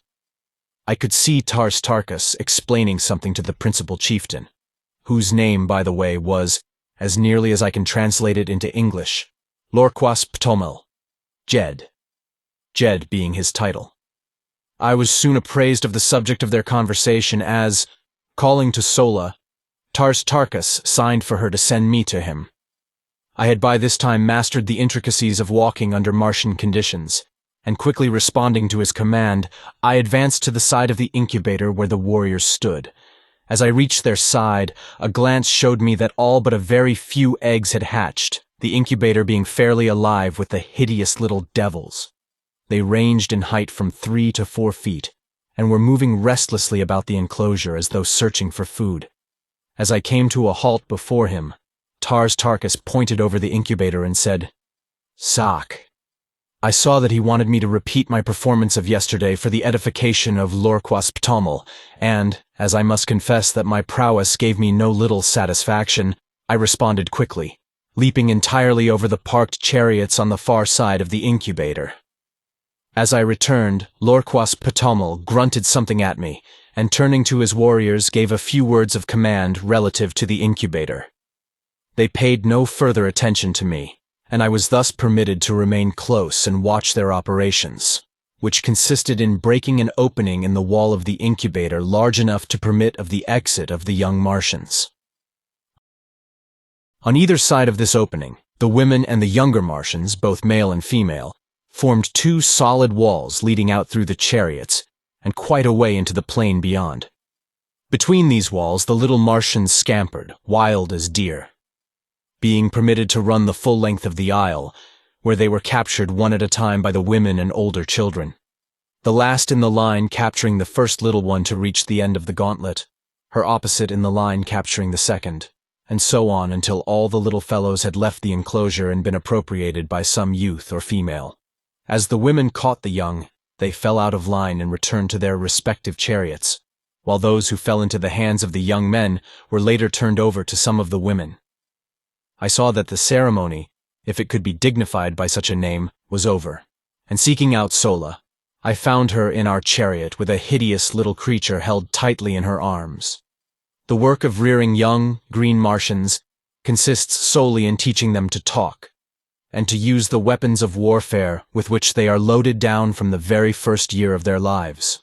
Coming from eggs in which they have lain for 5 years, the period of incubation, they step forth into the world perfectly developed except in size, entirely unknown to their mothers, who, in turn, would have difficulty in pointing out the fathers with any degree of accuracy.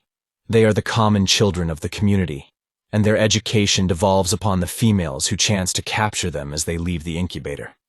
Their foster mothers may not even have had an egg in the incubator, as was the case with Sola, who had not commenced to lay until less than a year before she became the mother of another woman's offspring. But this counts for little among the green Martians, as parental and filial love is as unknown to them as it is common among us. I believe this horrible system, which has been carried on for ages, is the direct cause of the loss of all the finer feelings and higher humanitarian instincts among these poor creatures. From birth they know no father or mother love. They know not the meaning of the word home. They are taught that they are only suffered to live until they can demonstrate by their physique and ferocity that they are fit to live. Should they prove deformed or defective in any way, they are promptly shot, nor do they see a tear shed for a single one of the many cruel hardships they pass through from earliest infancy. I do not mean that the adult Martians are unnecessarily or intentionally cruel to the young, but theirs is a hard and pitiless struggle for existence upon a dying planet, the natural resources of which have dwindled to a point where the support of each additional life means an added tax upon the community into which it is thrown. By careful selection, they rear only the hardiest specimens of each species. And with almost supernatural foresight, they regulate the birth rate to merely offset the loss by death. Each adult Martian female brings forth about 13 eggs each year, and those which meet the size, weight, and specific gravity tests are hidden in the recesses of some subterranean vault where the temperature is too low for incubation. Every year these eggs are carefully examined by a council of 20 chieftains, and all but about 100 of the most perfect are destroyed out of each yearly supply. At the end of 5 years, about 500 almost perfect eggs have been chosen from the thousands brought forth. These are then placed in the almost airtight incubators to be hatched by the sun's rays after a period of another 5 years. The hatching which we had witnessed today was a fairly representative event of its kind, all but about 1% of the eggs hatching in 2 days. If the remaining eggs ever hatched, we knew nothing of the fate of the little Martians. They were not wanted, as their offspring might inherit and transmit the tendency to prolonged incubation, and thus upset the system which has maintained for ages and which permits the adult Martians to figure the proper time for return to the incubators, almost to an hour. The incubators are built in remote fastnesses, where there is little or no likelihood of their being discovered by other tribes. The result of such a catastrophe would mean no children in the community for another 5 years. I was later to witness the results of the discovery of an alien incubator. The community of which the green Martians with whom my lot was cast formed a part was composed of some 30,000 souls. They roamed an enormous tract of arid and semi-arid land between 40 and 80 degrees south latitude, and bounded on the east and west by 2 large, fertile tracts. Their headquarters lay in the southwest corner of this district, near the crossing of 2 of the so-called Martian canals. As the incubator had been placed far north of their own territory in a supposedly uninhabited and unfrequented area, we had before us a tremendous journey, concerning which I, of course, knew nothing. After our return to the dead city, I passed several days in comparative idleness. On the day following our return, all the warriors had ridden forth early in the morning, and had not returned until just before darkness fell. As I later learned, they had been to the subterranean vaults in which the eggs were kept, and had transported them to the incubator, which they had then walled up for another 5 years, and which, in all probability, would not be visited again during that period. The vaults, which hid the eggs until they were ready for the incubator, were located many miles south of the incubator, and would be visited yearly by the council of 20 chieftains.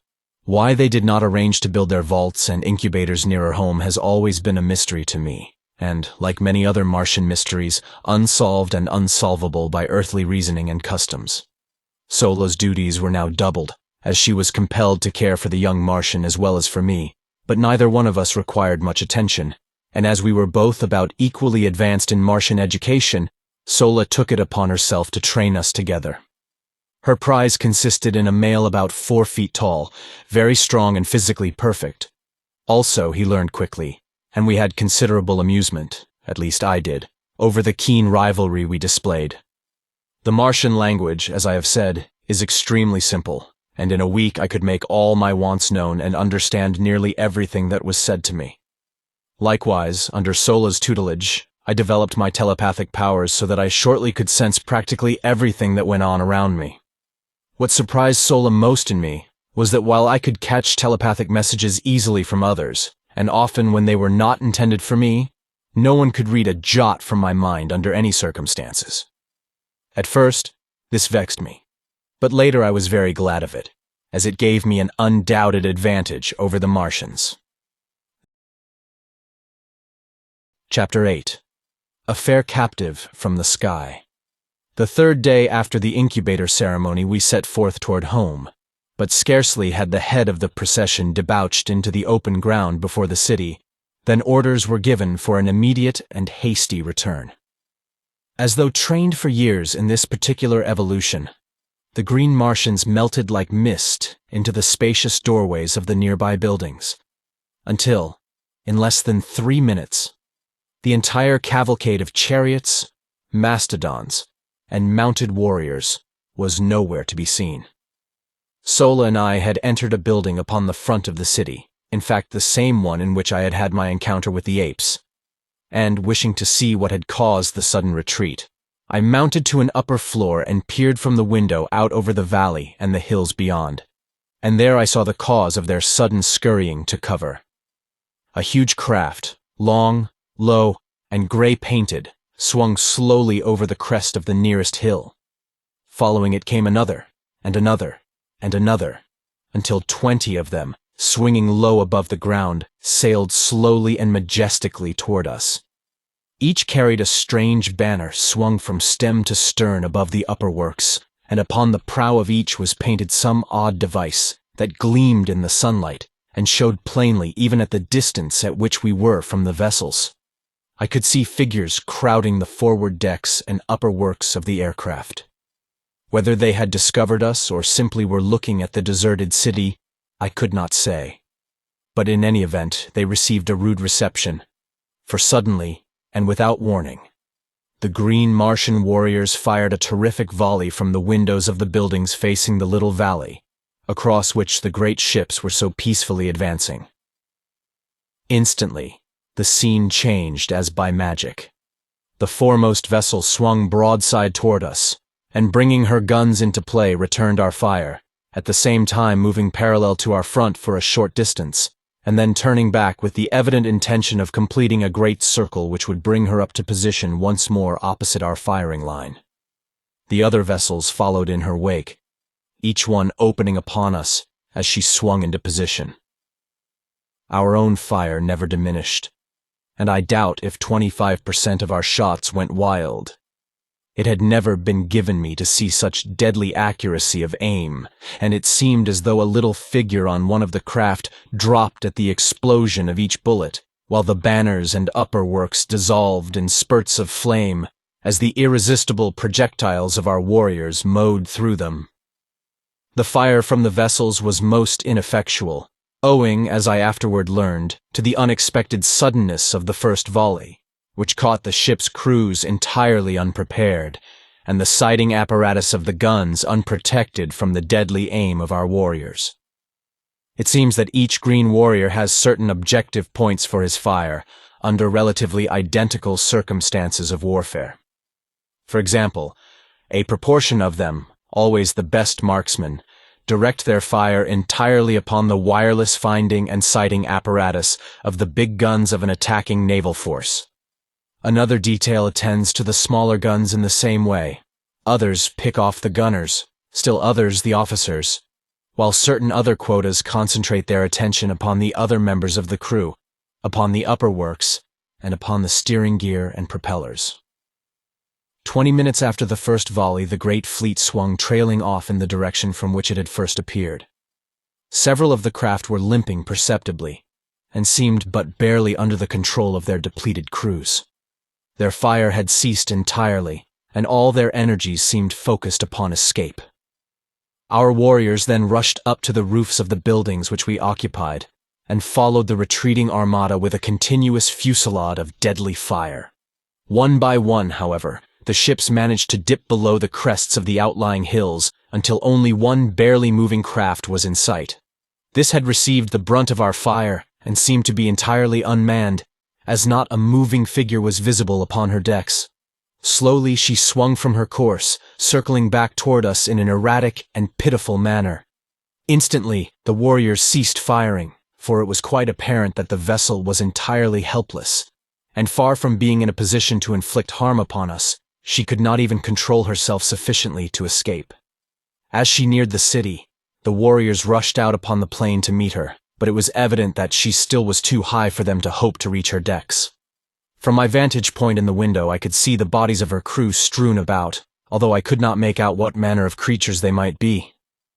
Not a sign of life was manifest upon her as she drifted slowly with the light breeze in a southeasterly direction. She was drifting some 50 feet above the ground, followed by all but some 100 of the warriors who had been ordered back to the roofs to cover the possibility of a return of the fleet or of reinforcements.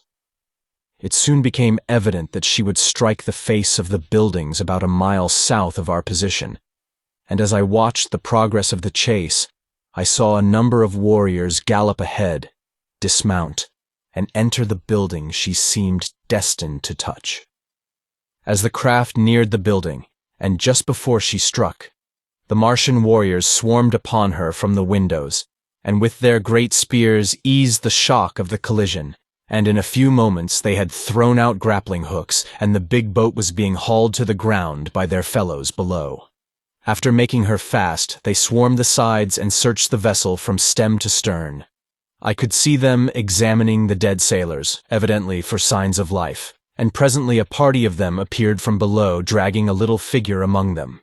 The creature was considerably less than half as tall as the green Martian warriors, and from my balcony I could see that it walked erect upon two legs, and surmised that it was some new and strange Martian monstrosity, with which I had not as yet become acquainted. They removed their prisoner to the ground, and then commenced a systematic rifling of the vessel. This operation required several hours, during which time a number of the chariots were requisitioned to transport the loot, which consisted of arms, ammunition, silks, furs, jewels, strangely carved stone vessels, and a quantity of solid foods and liquids, including many casks of water, the first I had seen since my advent upon Mars. After the last load had been removed, the warriors made lines fast to the craft and towed her far out into the valley in a southwesterly direction. A few of them then boarded her and were busily engaged in what appeared, from my distant position, as the emptying of the contents of various carboys upon the dead bodies of the sailors and over the decks and works of the vessel. This operation concluded, they hastily clambered over her sides, sliding down the guy ropes to the ground. The last warrior to leave the deck turned and threw something back upon the vessel, waiting an instant to note the outcome of his act. As a faint spurt of flame rose from the point where the missile struck, he swung over the side and was quickly upon the ground. Scarcely had he alighted than the guy ropes were simultaneously released, and the great warship, lightened by the removal of the loot, soared majestically into the air, her decks and upper works a mass of roaring flames. Slowly she drifted to the southeast, rising higher and higher as the flames ate away her wooden parts and diminished the weight upon her. Ascending to the roof of the building, I watched her for hours, until finally she was lost in the dim vistas of the distance. The sight was awe-inspiring in the extreme as one contemplated this mighty floating funeral pyre, drifting unguided and unmanned through the lonely wastes of the Martian heavens, a derelict of death and destruction, typifying the life story of these strange and ferocious creatures into whose unfriendly hands fate had carried it. Much depressed, and to me, unaccountably so, I slowly descended to the street. The scene I had witnessed seemed to mark the defeat and annihilation of the forces of a kindred people, rather than the routing by our green warriors of a horde of similar, though unfriendly creatures. I could not fathom the seeming hallucination, nor could I free myself from it. But somewhere in the innermost recesses of my soul, I felt a strange yearning toward these unknown foemen, and a mighty hope surged through me that the fleet would return and demand a reckoning from the green warriors who had so ruthlessly and wantonly attacked it. Close at my heel, in his now accustomed place, followed Woola, the hound, and as I emerged upon the street, Sola rushed up to me as though I had been the object of some search on her part. The cavalcade was returning to the plaza, the homeward march having been given up for that day. Nor, in fact, was it recommenced for more than a week, owing to the fear of a return attack by the aircraft.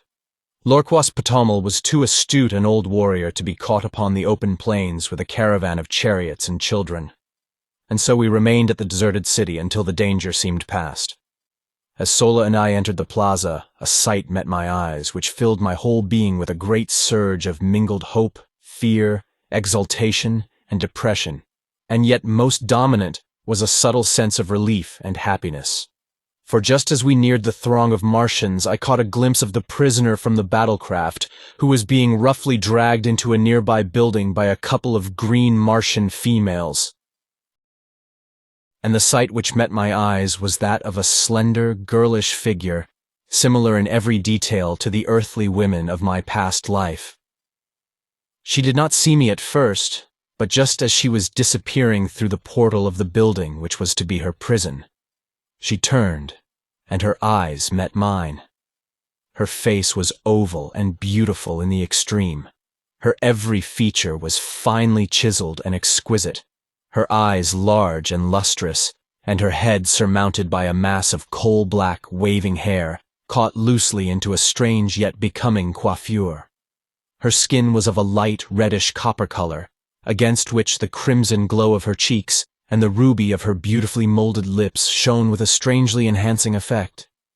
She was as destitute of clothes as the green Martians who accompanied her. Indeed, save for her highly wrought ornaments, she was entirely naked, nor could any apparel have enhanced the beauty of her perfect and symmetrical figure. As her gaze rested on me, her eyes opened wide in astonishment, and she made a little sign with her free hand, a sign which I did not, of course, understand. Just a moment we gazed upon each other, and then the look of hope and renewed courage which had glorified her face as she discovered me faded into one of utter dejection, mingled with loathing and contempt. I realized I had not answered her signal, and, ignorant as I was of Martian customs, I intuitively felt that she had made an appeal for succor and protection, which my unfortunate ignorance had prevented me from answering. And then she was dragged out of my sight into the depths of the deserted edifice. Chapter 9. I Learn the Language. As I came back to myself, I glanced at Sola, who had witnessed this encounter, and I was surprised to note a strange expression upon her usually expressionless countenance. What her thoughts were I did not know, for as yet I had learned but little of the Martian tongue, enough only to suffice for my daily needs. As I reached the doorway of our building, a strange surprise awaited me. A warrior approached bearing the arms, ornaments, and full accoutrements of his kind. These he presented to me with a few unintelligible words and a bearing at once respectful and menacing. Later, Sola, with the aid of several of the other women, remodeled the trappings to fit my lesser proportions, and after they completed the work, I went about garbed in all the panoply of war. From then on, Sola instructed me in the mysteries of the various weapons, and with the Martian young, I spent several hours each day practicing upon the plaza. I was not yet proficient with all the weapons, but my great familiarity with similar earthly weapons made me an unusually apt pupil, and I progressed in a very satisfactory manner. The training of myself and the young Martians was conducted solely by the women, who not only attend to the education of the young in the arts of individual defense and offense, but are also the artisans who produce every manufactured article wrought by the green Martians. They make the powder, the cartridges, the firearms. In fact, everything of value is produced by the females. In time of actual warfare, they form a part of the reserves, and when the necessity arises, fight with even greater intelligence and ferocity than the men. The men are trained in the higher branches of the art of war, in strategy and the maneuvering of large bodies of troops. They make the laws as they are needed, a new law for each emergency. They are unfettered by precedent in the administration of justice. Customs have been handed down by ages of repetition, but the punishment for ignoring a custom is a matter for individual treatment by a jury of the culprit's peers. And I may say that justice seldom misses fire, but seems rather to rule in inverse ratio to the ascendancy of law. In one respect at least, the Martians are a happy people. They have no lawyers. I did not see the prisoner again for several days subsequent to our first encounter, and then only to catch a fleeting glimpse of her as she was being conducted to the great audience chamber where I had had my first meeting with Lord XXIII. I could not but note the unnecessary harshness and brutality with which her guards treated her. So different from the almost maternal kindliness which Sola manifested toward me, and the respectful attitude of the few green Martians who took the trouble to notice me at all. I had observed on the 2 occasions when I had seen her that the prisoner exchanged words with her guards, and this convinced me that they spoke, or at least could make themselves understood by a common language. With this added incentive, I nearly drove Sola distracted by my importunities to hasten on my education, and within a few more days I had mastered the Martian tongue sufficiently well to enable me to carry on a passable conversation and to fully understand practically all that I heard. At this time, our sleeping quarters were occupied by 3 or 4 females and a couple of the recently hatched young, besides Sola and her youthful ward, myself, and Woola the Hound. After they had retired for the night, it was customary for the adults to carry on a desultory conversation for a short time before lapsing into sleep, and now that I could understand their language, I was always a keen listener, although I never proffered any remarks myself. On the night following the prisoner's visit to the audience chamber, the conversation finally fell upon this subject, and I was all ears on the instant. I had feared to question Sola relative to the beautiful captive, as I could not but recall the strange expression I had noted upon her face after my first encounter with the prisoner. That it denoted jealousy I could not say, and yet, judging all things by mundane standards as I still did, I felt it safer to affect indifference in the matter until I learned more surely Sola's attitude toward the object of my solicitude. Sarkoja, one of the older women who shared our domicile, had been present at the audience as one of the captive's guards, and it was toward her the question turned. "When," asked one of the women, "will we enjoy the death throes of the Red One? Or does Lorquas Pidomul, Jed, intend holding her for ransom?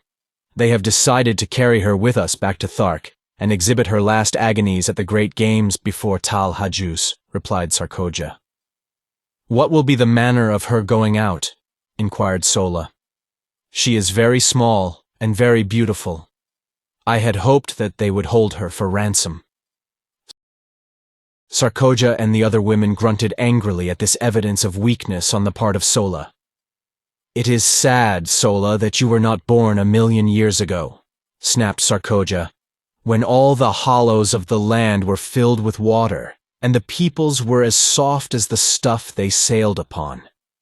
In our day, we have progressed to a point where such sentiments mark weakness and atavism. It will not be well for you to permit Tarkas to learn that you hold such degenerate sentiments, as I doubt that he would care to entrust such as you with the grave responsibilities of maternity." "I see nothing wrong with my expression of interest in this Red Woman," retorted Sola. "She has never harmed us, nor would she should we have fallen into her hands. It is only the men of her kind who war upon us, and I have ever thought that their attitude toward us is but the reflection of ours toward them. They live at peace with all their fellows, except when duty calls upon them to make war, while we are at peace with none, forever warring among our own kind, as well as upon the red men, and even in our own communities, the individuals fight amongst themselves. Oh, it is one continual, awful period of bloodshed from the time we break the shell until we gladly embrace the bosom of the river of mystery, the dark and ancient ISs which carries us to an unknown, but at least no more frightful and terrible existence. Fortunate indeed is he who meets his end in an early death. Say what you please to Tarkas. He can mete out no worse fate to me than a continuation of the horrible existence we are forced to lead in this life. This wild outbreak on the part of Sola so greatly surprised and shocked the other women that, after a few words of general reprimand, they all lapsed into silence and were soon asleep. One thing the episode had accomplished was to assure me of Sola's friendliness toward the poor girl, and also to convince me that I had been extremely fortunate in falling into her hands rather than those of some of the other females. I knew that she was fond of me, and now that I had discovered that she hated cruelty and barbarity, I was confident that I could depend upon her to aid me and the girl captive to escape, provided, of course, that such a thing was within the range of possibilities. I did not even know that there were any better conditions to escape to, but I was more than willing to take my chances among people fashioned after my own mold, rather than to remain longer among the hideous and bloodthirsty green men of Mars. But where to go and how was as much of a puzzle to me as the age-old search for the spring of eternal life has been to earthly men since the beginning of time. I decided that at the first opportunity, I would take Sola into my confidence and openly ask her to aid me. And with this resolution strong upon me, I turned among my silks and furs and slept the dreamless and refreshing sleep of Mars. Chapter 10. Champion and Chief. Early the next morning I was astir. Considerable freedom was allowed me, as Sola had informed me that so long as I did not attempt to leave the city, I was free to go and come as I pleased. She had warned me, however, against venturing forth unarmed, as this city, like all other deserted metropolises of an ancient Martian civilization, was peopled by the great white apes of my second day's adventure. In advising me that I must not leave the boundaries of the city, Sola had explained that Woola would prevent this anyway should I attempt it, and she warned me most urgently not to arouse his fierce nature by ignoring his warnings should I venture too close to the forbidden territory. His nature was such, she said, that he would bring me back into the city dead or alive should I persist in opposing him. Preferably dead, she added. On this morning I had chosen a new street to explore when suddenly I found myself at the limits of the city. Before me were low hills pierced by narrow and inviting ravines. I longed to explore the country before me, and, like the pioneer stock from which I sprang, to view what the landscape beyond the encircling hills might disclose from the summits which shut out my view. It also occurred to me that this would prove an excellent opportunity to test the qualities of Woola. I was convinced that the brute loved me. I had seen more evidences of affection in him than in any other Martian animal, man or beast, and I was sure that gratitude for the acts that had twice saved his life would more than outweigh his loyalty to the duty imposed upon him by cruel and loveless masters. As I approached the boundary line, Woola ran anxiously before me and thrust his body against my legs. His expression was pleading rather than ferocious, nor did he bare his great tusks or utter his fearful guttural warnings. Denied the friendship and companionship of my kind, I had developed considerable affection for Woola and Sola, for the normal earthly man must have some outlet for his natural affections. And so I decided upon an appeal to a like instinct in this great brute, sure that I would not be disappointed. I had never petted nor fondled him, but now I sat upon the ground and, putting my arms around his heavy neck, I stroked and coaxed him, talking in my newly acquired Martian tongue as I would have to my hound at home, as I would have talked to any other friend among the lower animals. His response to my manifestation of affection was remarkable to a degree. He stretched his great mouth to its full width, baring the entire expanse of his upper rows of tusks and wrinkling his snout until his great eyes were almost hidden by the folds of flesh. If you have ever seen a collie smile, you may have some idea of Woola's facial distortion. He threw himself upon his back and fairly wallowed at my feet, jumped up and sprang upon me, rolling me upon the ground by his great weight, then wriggling and squirming around me like a playful puppy presenting its back for the petting it craves. I could not resist the ludicrousness of the spectacle, and holding my sides, I rocked back and forth in the first laughter which had passed my lips in many days, the first, in fact, since the morning Powell had left camp when his horse, long unused, had precipitately and unexpectedly bucked him off head foremost into a pot of frijoles. My laughter frightened Woola. His antics ceased, and he crawled pitifully toward me, poking his ugly head far into my lap. And then I remembered what laughter signified on Mars. Torture, suffering, death. Quieting myself, I rubbed the poor old fellow's head and back, talked to him for a few minutes, and then, in an authoritative tone, commanded him to follow me, and arising started for the hills. There was no further question of authority between us. Woola was my devoted slave from that moment hence, and I his only and undisputed master. My walk to the hills occupied but a few minutes, and I found nothing of particular interest to reward me. Numerous brilliantly colored and strangely formed wildflowers dotted the ravines, and from the summit of the first hill, I saw still other hills stretching off toward the north, and rising, one range above another, until lost in mountains of quite respectable dimensions, though I afterward found that only a few peaks on all Mars exceed 4,000 feet in height. The suggestion of magnitude was merely relative. My morning's walk had been large with importance to me, for it had resulted in a perfect understanding with Woola, upon whom Tarkas relied for my safekeeping. I now knew that while theoretically a prisoner, I was virtually free, and I hastened to regain the city limits before the defection of Woola could be discovered by his erstwhile masters. The adventure decided me never again to leave the limits of my prescribed stamping grounds until I was ready to venture forth for good and all, as it would certainly result in a curtailment of my liberties, as well as the probable death of Woola, were we to be discovered.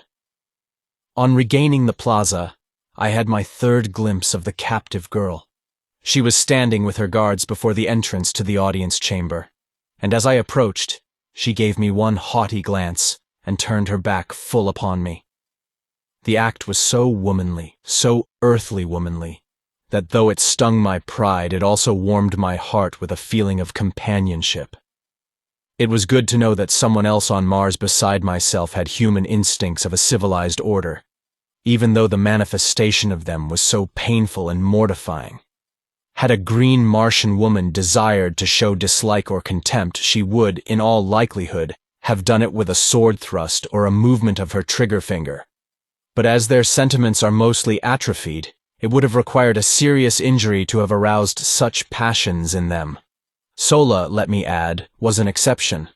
I never saw her perform a cruel or uncouth act, or fail in uniform kindliness and good nature. She was indeed, as her fellow Martian had said of her, an atavism, a dear and precious reversion to a former type of loved and loving ancestor. Seeing that the prisoner seemed the center of attraction, I halted to view the proceedings. I had not long to wait, for presently Lurks and his retinue of chieftains approached the building, and signing the guards to follow with the prisoner, entered the audience chamber. Realizing that I was a somewhat favored character, and also convinced that the warriors did not know of my proficiency in their language, as I had pleaded with Sola to keep this a secret, on the grounds that I did not wish to be forced to talk with the men until I had perfectly mastered the Martian tongue, I chanced an attempt to enter the audience chamber and listen to the proceedings.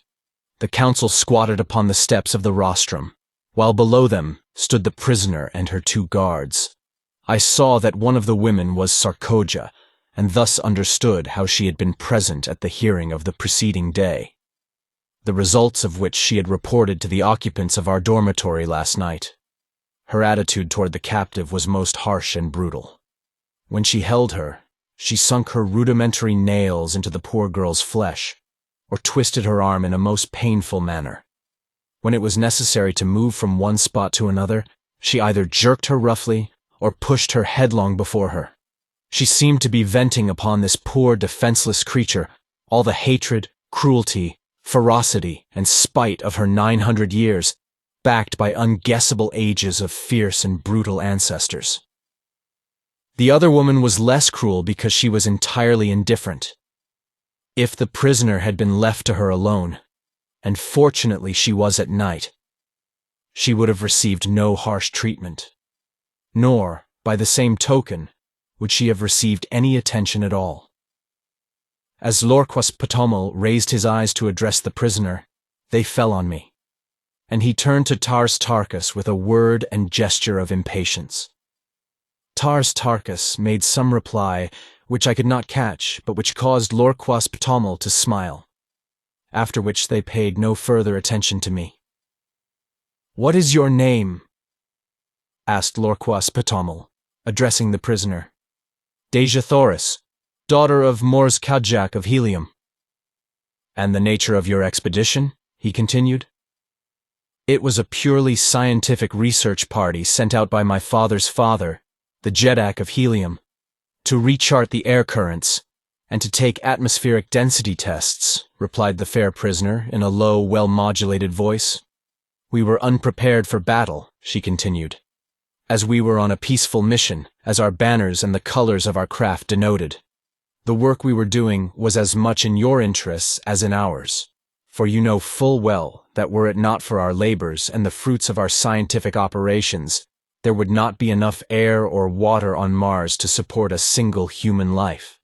For ages we have maintained the air and water supply at practically the same point without an appreciable loss, and we have done this in the face of the brutal and ignorant interference of you green men. Why, oh, why will you not learn to live in amity with your fellows? Must you ever go on down the ages to your final extinction but little above the plane of the dumb brutes that serve you?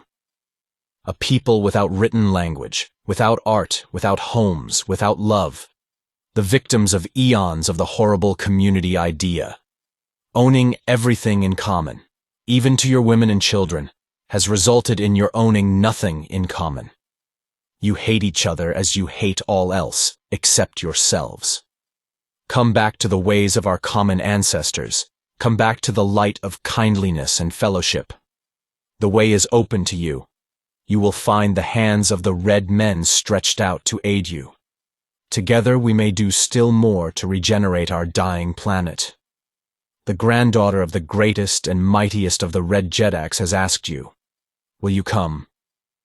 Lorquas Ptomal and the warriors sat looking silently and intently at the young woman for several moments after she had ceased speaking.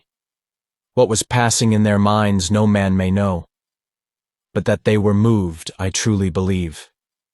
And if one man high among them had been strong enough to rise above custom, that moment would have marked a new and mighty era for Mars. I saw Tarkas rise to speak, and on his face was such an expression as I had never seen upon the countenance of a green Martian warrior. It bespoke an inward and mighty battle with self, with heredity, with age-old custom, and as he opened his mouth to speak, a look almost of benignity, of kindliness, momentarily lighted up his fierce and terrible countenance.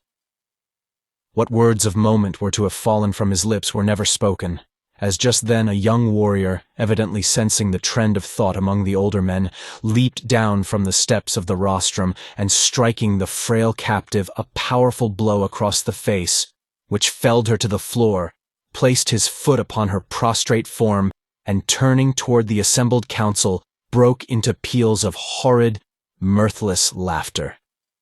For an instant I thought Tarkas would strike him dead, nor did the aspect of Lorquas Ptomal augur any too favorably for the brute.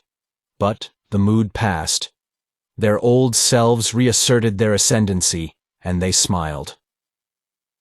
It was portentous, however, that they did not laugh aloud, for the brute's act constituted a side-splitting witticism according to the ethics which rule green Martian humor. That I have taken moments to write down a part of what occurred as that blow fell does not signify that I remained inactive for any such length of time.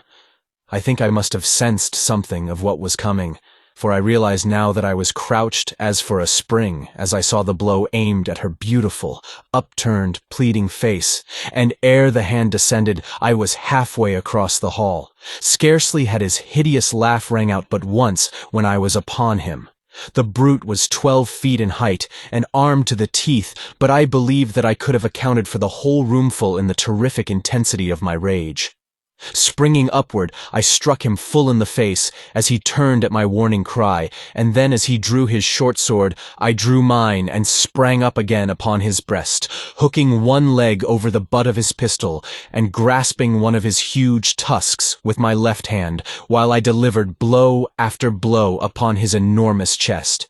He could not use his short sword to advantage because I was too close to him, nor could he draw his pistol, which he attempted to do in direct opposition to Martian custom, which says that you may not fight a fellow warrior in private combat with any other than the weapon with which you are attacked. In fact, he could do nothing but make a wild and futile attempt to dislodge me. With all his immense bulk, he was little, if any, stronger than I, and it was but the matter of a moment or two before he sank, bleeding and lifeless, to the floor. Dejah Thoris had raised herself upon one elbow and was watching the battle with wide, staring eyes. When I had regained my feet, I raised her in my arms and bore her to one of the benches at the side of the room. Again, no Martian interfered with me, and tearing a piece of silk from my cape, I endeavored to staunch the flow of blood from her nostrils. I was soon successful, as her injuries amounted to little more than an ordinary nosebleed, and when she could speak she placed her hand upon my arm and looking up into my eyes said, "Why did you do it? You who refused me even friendly recognition in the first hour of my peril. And now you risk your life and kill one of your companions for my sake. I cannot understand. What strange manner of man are you, that you consort with the green men, though your form is that of my race, while your color is little darker than that of the white ape? Tell me, are you human, or are you more than human?" "It is a strange tale," I replied. "Too long to attempt to tell you now, and one which I so much doubt the credibility of myself that I fear to hope that others will believe it. Suffice it for the present that I am your friend, and so far as our captors will permit, your protector and your servant. Then you too are a prisoner. But why, then, those arms and the regalia of a Tharkian chieftain? What is your name? Where is your country?" "Yes, Dejah Thoris. I too am a prisoner. My name is John Carter, and I claim Virginia, one of the United States of America, Earth, as my home. But why I am permitted to wear arms I do not know, nor was I aware that my regalia was that of a chieftain." We were interrupted at this juncture by the approach of one of the warriors, bearing arms, accoutrements, and ornaments, and in a flash one of her questions was answered, and a puzzle cleared up for me. I saw that the body of my dead antagonist had been stripped, and I read in the menacing yet respectful attitude of the warrior who had brought me these trophies of the kill the same demeanor as that evinced by the other who had brought me my original equipment. And now for the first time I realized that my blow, on the occasion of my first battle in the audience chamber, had resulted in the death of my adversary. The reason for the whole attitude displayed toward me was now apparent. I had won my spurs, so to speak, and in the crude justice, which always marks Martian dealings, and which, among other things, has caused me to call her the planet of paradoxes, I was accorded the honors due a conqueror, the trappings and the position of the man I killed. In truth, I was a Martian chieftain, and this I learned later was the cause of my great freedom and my toleration in the audience chamber. As I had turned to receive the dead warrior's chattels, I had noticed that Tarkas and several others had pushed forward toward us, and the eyes of the former rested upon me in a most quizzical manner. Finally he addressed me. "You speak the tongue of Barsoom quite readily for one who was deaf and dumb to us a few short days ago. Where did you learn it, John Carter?" "You yourself are responsible, Tarkas," I replied, "in that you furnished me with an instructress of remarkable ability. I have to thank Sola for my learning." "She has done well," he answered. "But your education in other respects needs considerable polish. Do you know what your unprecedented temerity would have cost you had you failed to kill either of the two chieftains whose metal you now wear?" "I presume that that one whom I had failed to kill would have killed me," I answered, smiling. "No, you are wrong. Only in the last extremity of self-defense would a Martian warrior kill a prisoner. We like to save them for other purposes." And his face bespoke possibilities that were not pleasant to dwell upon. "But one thing can save you now," he continued. "Should you, in recognition of your remarkable valor, ferocity, and prowess, be considered by Tal Hajus as worthy of his service, you may be taken into the community and become a full-fledged Tharkian. Until we reach the headquarters of Tal Hajus, it is the will of Lorquas Ptomel that you be accorded the respect your acts have earned you. You will be treated by us as a Tharkian chieftain, but you must not forget that every chief who ranks you is responsible for your safe delivery to our mighty and most ferocious ruler. I am done. I hear you, Tarkas, I answered. As you know, I am not of Barsoom.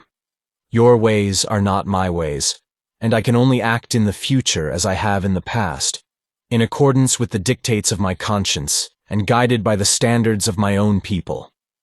If you will leave me alone, I will go in peace.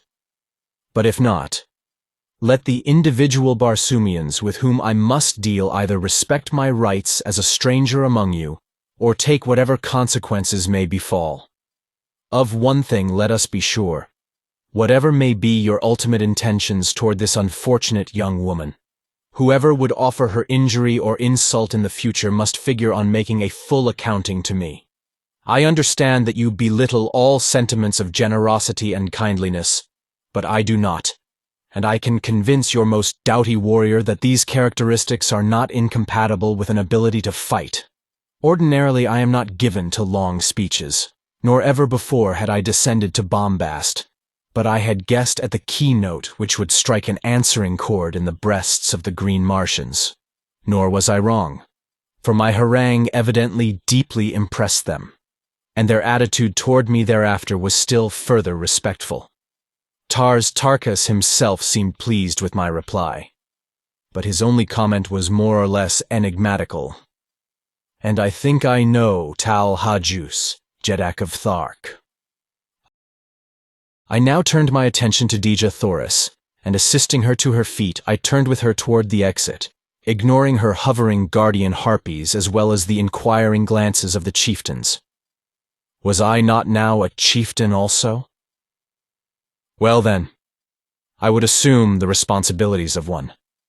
They did not molest us, and so Dejah Thoris, Princess of Helium, and John Carter, Gentleman of Virginia, followed by the faithful Woola, passed through utter silence from the audience chamber of Lorquas Ptomel, Jed among the Tharks of Barsoom. Chapter 11. With Dejah Thoris. As we reached the open, the two female guards who had been detailed to watch over Dejah Thoris hurried up and made as though to assume custody of her once more. The poor child shrank against me, and I felt her two little hands fold tightly over my arm. Waving the women away, I informed them that Sola would attend the captive hereafter, and I further warned Sarkoja that any more of her cruel attentions bestowed upon Dejah Thoris would result in Sarkoja's sudden and painful demise. My threat was unfortunate and resulted in more harm than good to Dejah Thoris, for as I learned later, men do not kill women upon Mars, nor women men. So Sarkoja merely gave us an ugly look and departed to hatch up deviltries against us. I soon found Sola and explained to her that I wished her to guard Dejah Thoris as she had guarded me, that I wished her to find other quarters where they would not be molested by Sarkoja, and I finally informed her that I myself would take up my quarters among the men. Sola glanced at the accoutrements which were carried in my hand and slung across my shoulder. "You are a great chieftain now, John Carter," she said, "and I must do your bidding, though indeed I am glad to do it under any circumstances. The man whose medal you carry was young, but he was a great warrior, and had by his promotions and kills won his way close to the rank of Tarkas, who, as you know, is second to Lorquas Ptomel only. You are 11th. There are but 10 chieftains in this community who rank you in prowess." "And if I should kill Lorquas Ptomel?" I asked. "You would be first, John Carter, but you may only win that honor by the will of the entire council that Lorquas Ptomel meet you in combat, or should he attack you, you may kill him in self-defense and thus win first place." I laughed and changed the subject. I had no particular desire to kill Lorquas Ptomal, and less to be a Jed among the Tharks. I accompanied Sola and Dejah Thoris in a search for new quarters, which we found in a building nearer the audience chamber and of far more pretentious architecture than our former habitation.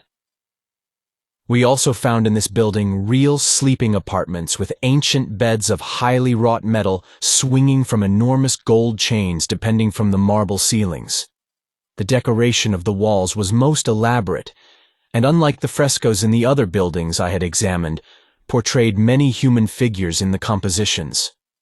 These were of people like myself, and of a much lighter color than Dejah Thoris. They were clad in graceful, flowing robes, highly ornamented with metal and jewels, and their luxuriant hair was of a beautiful golden and reddish bronze. The men were beardless, and only a few wore arms. The scenes depicted for the most part a fair-skinned, fair-haired people at play. Dejah Thoris clasped her hands with an exclamation of rapture as she gazed upon these magnificent works of art, wrought by a people long extinct, while Sola, on the other hand, apparently did not see them. We decided to use this room, on the second floor and overlooking the plaza, for Dejah Thoris and Sola, and another room adjoining, and in the rear for the cooking and supplies. I then dispatched Sola to bring the bedding and such food and utensils as she might need, telling her that I would guard Dejah Thoris until her return. As Sola departed, Dejah Thoris turned to me with a faint smile. "And where to, then, would your prisoner escape should you leave her, unless it was to follow you and crave your protection, and ask your pardon for the cruel thoughts she has harbored against you these past few days?" "You are right," I answered. "There is no escape for either of us unless we go together. I heard your challenge to the creature you call Tarkas, and I think I understand your position among these people, but what I cannot fathom is your statement that you are not of Barsoom." "In the name of my first ancestor, then," she continued, "where may you be from? You are like unto my people, and yet so unlike. You speak my language, and yet I heard you tell Tarkas that you had but learned it recently. All Barsoomians speak the same tongue from the ice-clad south to the ice-clad north, though their written languages differ. Only in the valley door, where the river Isis empties into the lost sea of Chorus, is there supposed to be a different language spoken, and, except in the legends of our ancestors, there is no record of a Barsoomian returning up the river Isis from the shores of Chorus in the valley of Dor. Do not tell me that you have thus returned. They would kill you horribly anywhere upon the surface of Barsoom if that were true. Tell me it is not." Her eyes were filled with a strange, weird light. Her voice was pleading, and her little hands, reached up upon my breast, were pressed against me as though to wring a denial from my very heart. "I do not know your customs, Dejah Thoris, but in my own Virginia, a gentleman does not lie to save himself. I am not of Dor. I have never seen the mysterious Isis. The lost sea of Chorus is still lost, so far as I am concerned. Do you believe me?" And then it struck me suddenly that I was very anxious that she should believe me. It was not that I feared the results which would follow a general belief that I had returned from the Barsoomian heaven or hell or whatever it was. Why was it then? Why should I care what she thought? I looked down at her beautiful face upturned, and her wonderful eyes opening up the very depth of her soul, and as my eyes met hers, I knew why, and I shuddered. A similar wave of feeling seemed to stir her. She drew away from me with a sigh, and with her earnest, beautiful face turned up to mine, she whispered, "I believe you, John Carter. I do not know what a gentleman is, nor have I ever heard before of Virginia. But on Barsoom no man lies. If he does not wish to speak the truth, he is silent." "Where is this Virginia, your country, John Carter?" she asked. and it seemed that this fair name of my fair land had never sounded more beautiful than as it fell from those perfect lips on that far-gone day. "I am of another world," I answered. "The great planet Earth, which revolves about our common sun, and next within the orbit of your Barsoom, which we know as Mars. How I came here I cannot tell you, for I do not know. But here I am, and since my presence has permitted me to serve Dejah Thoris, I am glad that I am here." She gazed at me with troubled eyes, long and questioningly. That it was difficult to believe my statement I well knew, nor could I hope that she would do so, however much I craved her confidence and respect. I would much rather not have told her anything of my antecedents, but no man could look into the depth of those eyes and refuse her slightest behest. Finally she smiled, and rising said, "I shall have to believe even though I cannot understand. I can readily perceive that you are not of the Barsoom of today. You are like us, yet different. But why should I trouble my poor head with such a problem, when my heart tells me that I believe because I wish to believe?"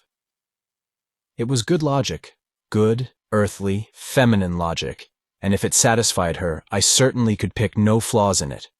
As a matter of fact, it was about the only kind of logic that could be brought to bear upon my problem. We fell into a general conversation then, asking and answering many questions on each side. She was curious to learn of the customs of my people, and displayed a remarkable knowledge of events on Earth. When I questioned her closely on this seeming familiarity with earthly things, she laughed and cried out, "Why, every schoolboy on Barsoom knows the geography, and much concerning the fauna and flora, as well as the history of your planet fully as well as of his own. Can we not see everything which takes place upon Earth, as you call it? Is it not hanging there in the heavens in plain sight?" This baffled me, I must confess, fully as much as my statements had confounded her, and I told her so. She then explained in general the instruments her people had used and been perfecting for ages, which permit them to throw upon a screen a perfect image of what is transpiring upon any planet and upon many of the stars.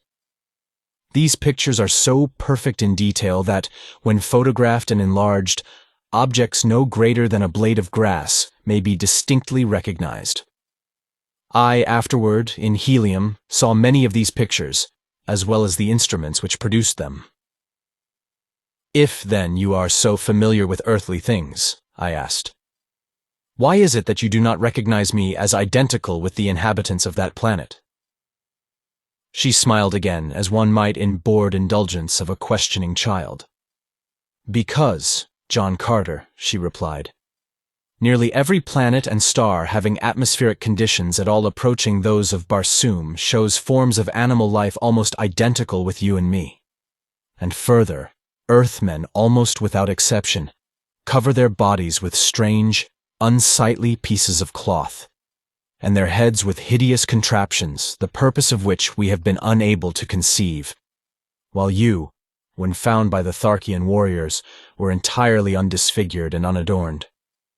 The fact that you wore no ornaments is a strong proof of your un-Barsoomian origin, while the absence of grotesque coverings might cause a doubt as to your earthliness." I then narrated the details of my departure from the earth, explaining that my body there lay fully clothed in all the, to her, strange garments of mundane dwellers. At this point Sola returned with our meager belongings and her young Martian protege, who, of course, would have to share the quarters with them. Sola asked us if we had had a visitor during her absence and seemed much surprised when we answered in the negative. It seemed that as she had mounted the approach to the upper floors where our quarters were located, she had met Sarkoja descending. We decided that she must have been eavesdropping, but as we could recall nothing of importance that had passed between us, we dismissed the matter as of little consequence, merely promising ourselves to be warned to the utmost caution in the future. Dejah Thoris and I then fell to examining the architecture and decorations of the beautiful chambers of the building we were occupying. She told me that these people had presumably flourished over 100,000 years before. They were the early progenitors of her race, but had mixed with the other great race of early Martians, who were very dark, almost black, and also with the reddish-yellow race which had flourished at the same time. These three great divisions of the higher Martians had been forced into a mighty alliance, as the drying up of the Martian seas had compelled them to seek the comparatively few and always diminishing fertile areas, and to defend themselves, under new conditions of life, against the wild hordes of green men.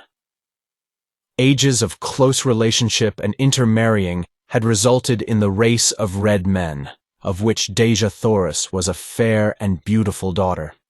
During the ages of hardships and incessant warring between their own various races, as well as with the green men, and before they had fitted themselves to the changed conditions, much of the high civilization and many of the arts of the fair-haired Martians had become lost. But the red race of today has reached a point where it feels that it has made up in new discoveries and in a more practical civilization for all that lies irretrievably buried with the ancient Barsoomians, beneath the countless intervening ages. These ancient Martians had been a highly cultivated and literary race, but during the vicissitudes of those trying centuries of readjustment to new conditions, not only did their advancement and production cease entirely, but practically all their archives, records, and literature were lost. Dejah Thoris related many interesting facts and legends concerning this lost race of noble and kindly people. She said that the city in which we were camping was supposed to have been a center of commerce and culture known as Korad. It had been built upon a beautiful natural harbor, landlocked by magnificent hills. The little valley on the west front of the city, she explained, was all that remained of the harbor, while the pass through the hills to the old sea bottom had been the channel through which the shipping passed up to the city's gates. The shores of the ancient seas were dotted with just such cities, and lesser ones, in diminishing numbers, were to be found converging toward the center of the oceans, as the people had found it necessary to follow the receding waters until necessity had forced upon them their ultimate salvation, the so-called Martian canals. We had been so engrossed in exploration of the building and in our conversation that it was late in the afternoon before we realized it. We were brought back to a realization of our present conditions by a messenger bearing a summons from Lurks Ptomal, directing me to appear before him forthwith. Bidding Dejah Thoris and Sola farewell, and commanding Woola to remain on guard, I hastened to the audience chamber, where I found Lurks Ptomal and Tarkas seated upon the rostrum. Chapter 12. A Prisoner with Power. As I entered and saluted, Lurks Ptomal signaled me to advance, and fixing his great hideous eyes upon me, addressed me thus. You have been with us a few days, yet during that time you have by your prowess won a high position among us. Be that as it may, you are not one of us. You owe us no allegiance. Your position is a peculiar one, he continued. You are a prisoner, and yet you give commands which must be obeyed. You are an alien, and yet you are a Tharkian chieftain. You are a midget, and yet you can kill a mighty warrior with one blow of your fist. And now you are reported to have been plotting to escape with another prisoner of another race. A prisoner who, from her own admission, half believes you are returned from the Valley of Dor. Either one of these accusations, if proved, would be sufficient grounds for your execution. But we are a just people, and you shall have a trial on our return to Thark, if Tal Hajus so commands. But, he continued in his fierce guttural tones, if you run off with the red girl, it is I who shall have to account to Tal Hajus. It is I who shall have to face Tarkas, and either demonstrate my right to command, or the metal from my dead carcass will go to a better man, for such is the custom of the Tharks. I have no quarrel with Tarkas. Together we rule supreme, the greatest of the lesser communities among the green men. We do not wish to fight between ourselves, and so if you were dead, John Carter, I should be glad. Under two conditions only, however, may you be killed by us without orders from Tal Hajus. In personal combat in self-defense should you attack one of us, or were you apprehended in an attempt to escape. As a matter of justice, I must warn you that we only await one of these two excuses for ridding ourselves of so great a responsibility. The safe delivery of the Red Girl to Tal Hajus is of the greatest importance. Not in 1,000 years have the Tharks made such a capture. She is the granddaughter of the greatest of the Red Jedaks, who is also our bitterest enemy. I have spoken. The Red Girl told us that we were without the softer sentiments of humanity, but we are a just and truthful race. You may go. Turning, I left the audience chamber. So this was the beginning of Sarkoya's persecution. I knew that none other could be responsible for this report which had reached the ears of Lorquas Ptomal so quickly, and now I recalled those portions of our conversation which had touched upon escape and upon my origin. Sarkoya was at this time Tars Tarkas's oldest and most trusted female. As such, she was a mighty power behind the throne, for no warrior had the confidence of Lorquas Ptomal to such an extent as did his ablest lieutenant, Tars Tarkas. However, instead of putting thoughts of possible escape from my mind, my audience with Lorquas Ptomal only served to center my every faculty on this subject. Now, more than before, the absolute necessity for escape, insofar as Dejah Thoris was concerned, was impressed upon me, for I was convinced that some horrible fate awaited her at the headquarters of Tal Hajus. As described by Sola, this monster was the exaggerated personification of all the ages of cruelty, ferocity, and brutality from which he had descended. Cold, cunning, calculating. He was, also in marked contrast to most of his fellows, a slave to that brute passion which the waning demands for procreation upon their dying planet has almost stilled in the Martian breast. The thought that the divine Dejah Thoris might fall into the clutches of such an abysmal atavism started the cold sweat upon me. Far better that we save friendly bullets for ourselves at the last moment, as did those brave frontier women of my lost land, who took their own lives rather than fall into the hands of the Indian braves. As I wandered about the plaza lost in my gloomy forebodings, Tars Tarkas approached me on his way from the audience chamber. His demeanor toward me was unchanged, and he greeted me as though we had not just parted a few moments before. "Where are your quarters, John Carter?" he asked. "I have selected none," I replied. It seemed best that I quartered either by myself or among the other warriors, and I was awaiting an opportunity to ask your advice. As you know, and I smiled, I am not yet familiar with all the customs of the Tharks. "Come with me," he directed, and together we moved off across the plaza to a building which I was glad to see adjoined that occupied by Sola and her charges. "My quarters are on the first floor of this building," he said, "and the second floor also is fully occupied by warriors, but the third floor and the floors above are vacant. You may take your choice of these." "I understand," he continued, "that you have given up your woman to the Red Prisoner. Well, as you have said, your ways are not our ways, but you can fight well enough to do about as you please, and so, if you wish to give your woman to a captive, it is your own affair. But as a chieftain, you should have those to serve you, and in accordance with our customs, you may select any or all the females from the retinues of the chieftains whose metal you now wear." I thanked him, but assured him that I could get along very nicely without assistance, except in the matter of preparing food. And so he promised to send women to me for this purpose, and also for the care of my arms, and the manufacture of my ammunition, which he said would be necessary.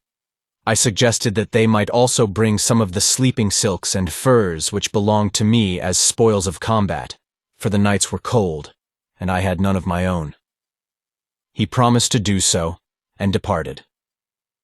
Left alone, I ascended the winding corridor to the upper floors in search of suitable quarters.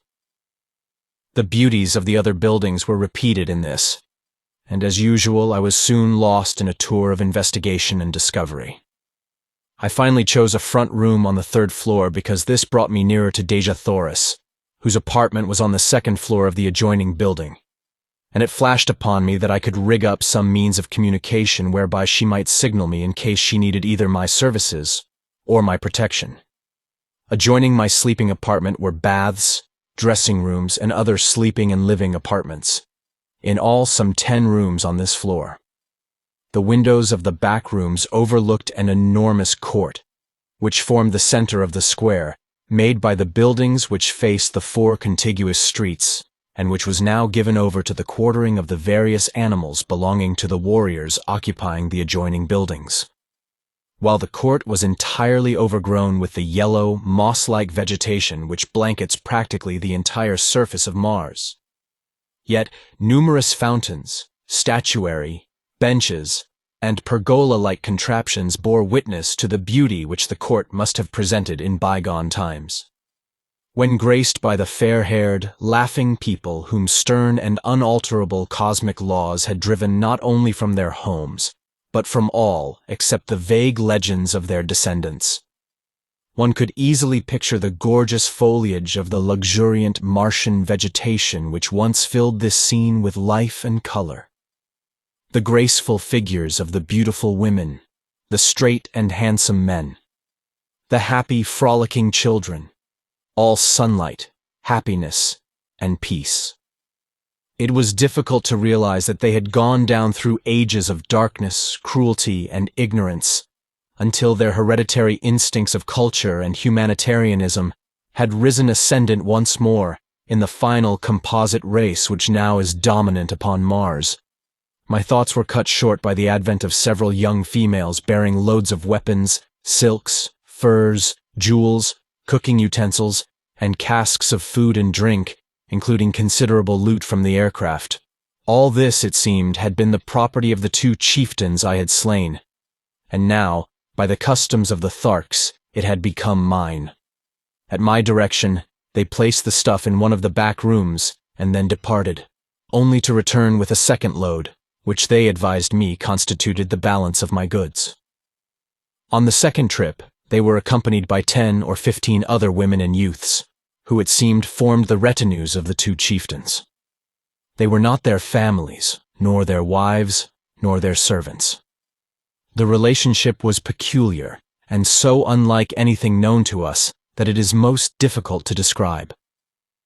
All property among the Green Martians is owned in common by the community, except the personal weapons, ornaments, and sleeping silks and furs of the individuals.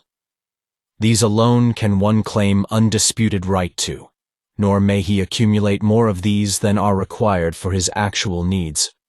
The surplus he holds merely as custodian, and it is passed on to the younger members of the community as necessity demands. The women and children of a man's retinue may be likened to a military unit for which he is responsible in various ways, as in matters of instruction, discipline, sustenance, and the exigencies of their continual roamings and their unending strife with other communities and with the Red Martians. His women are in no sense wives. The Green Martians use no word corresponding in meaning with this earthly word. Their mating is a matter of community interest solely and is directed without reference to natural selection. The council of chieftains of each community control the matter as surely as the owner of a Kentucky racing stud directs the scientific breeding of his stock for the improvement of the whole. In theory, it may sound well, as is often the case with theories, but the results of ages of this unnatural practice, coupled with the community interest in the offspring being held paramount to that of the mother, are shown in the cold, cruel creatures and their gloomy, loveless, mirthless existence. It is true that the Green Martians are absolutely virtuous, both men and women, with the exception of such degenerates as Talhajus, but better far a finer balance of human characteristics, even at the expense of a slight and occasional loss of chastity. Finding that I must assume responsibility for these creatures, whether I would or not, I made the best of it and directed them to find quarters on the upper floors, leaving the 3rd floor to me. One of the girls I charged with the duties of my simple cuisine, and directed the others to take up the various activities which had formerly constituted their vocations. Thereafter, I saw little of them, nor did I care to. Chapter 13. Love-making on Mars. Following the battle with the airships, the community remained within the city for several days, abandoning the homeward march until they could feel reasonably assured that the ships would not return. For to be caught on the open plains with a cavalcade of chariots and children was far from the desire of even so warlike a people as the Green Martians. During our period of inactivity, Tarkas had instructed me in many of the customs and arts of war familiar to the Tharks, including lessons in riding and guiding the great beasts which bore the warriors. These creatures, which are known as thoats, are as dangerous and vicious as their masters, but when once subdued are sufficiently tractable for the purposes of the Green Martians. 2 of these animals had fallen to me from the warriors whose metal I wore, and in a short time I could handle them quite as well as the native warriors. The method was not at all complicated.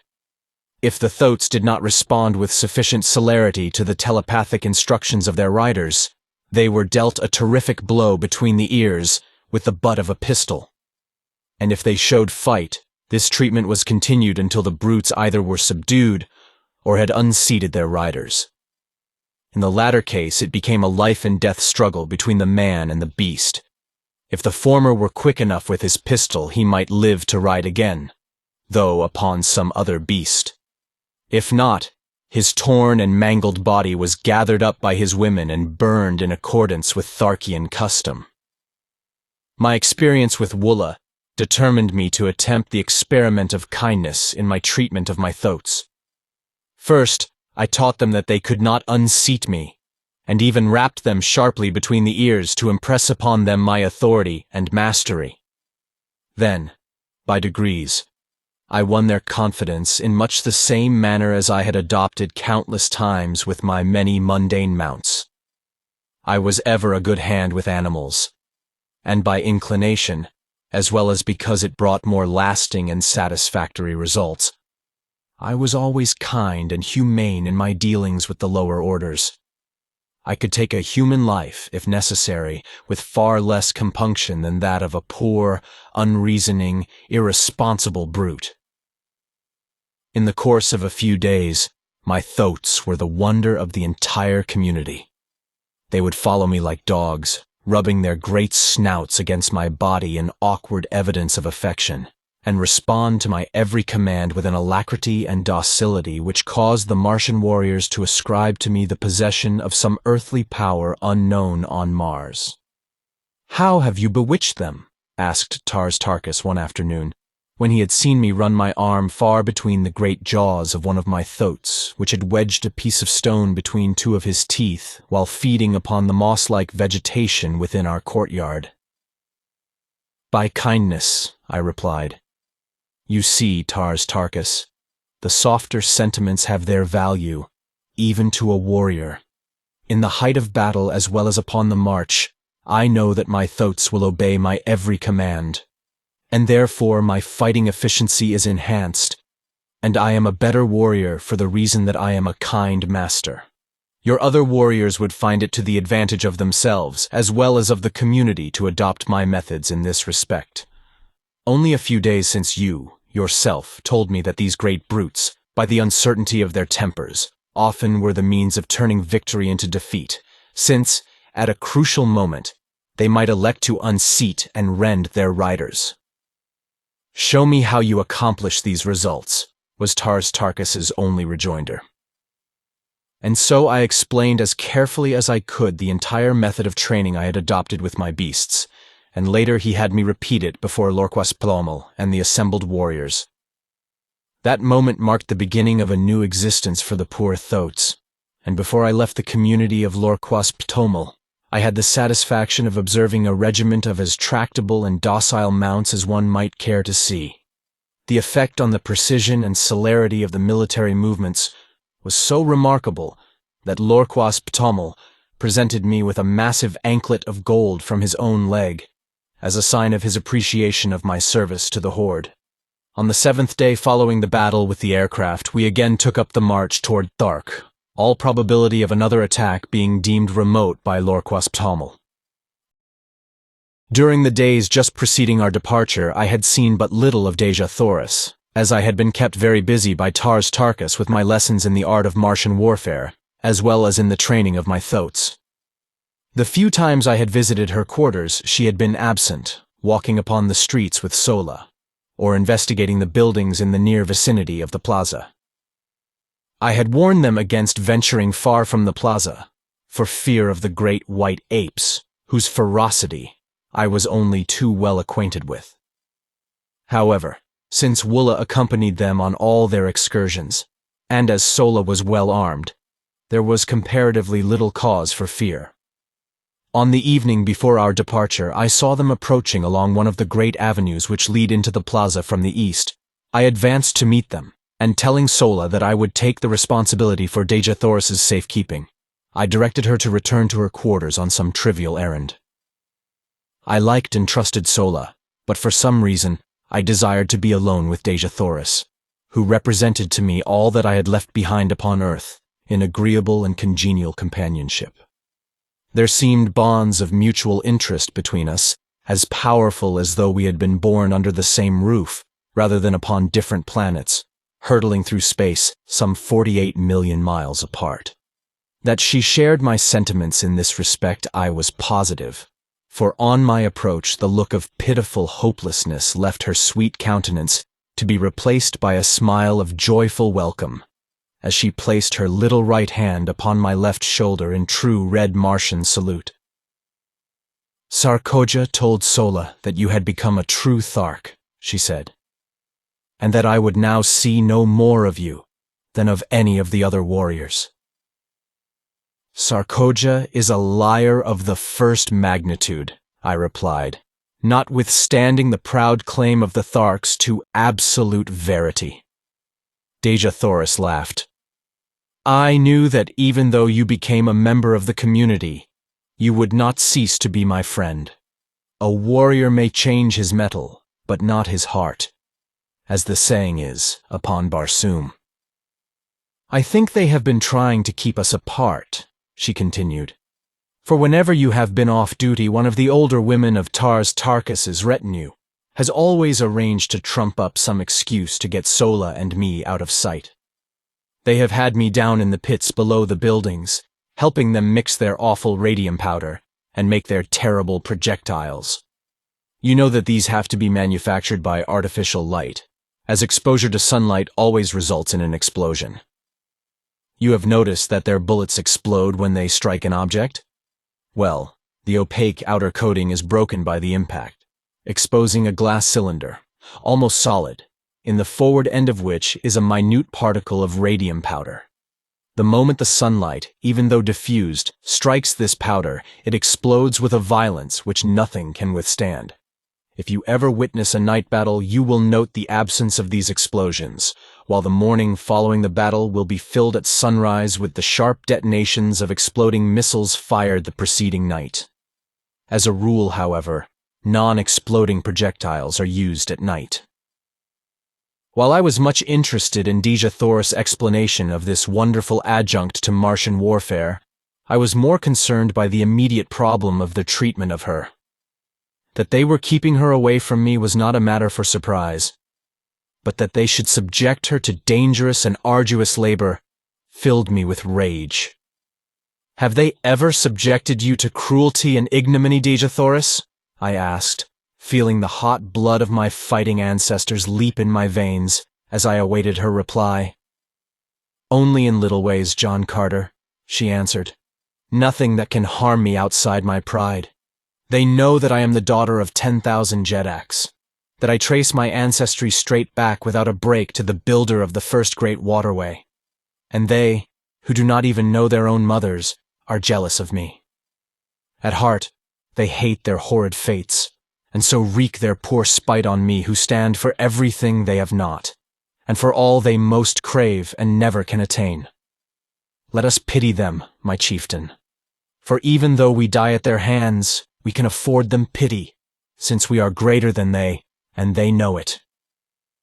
Had I known the significance of those words, my chieftain, as applied by a red Martian woman to a man, I should have had the surprise of my life.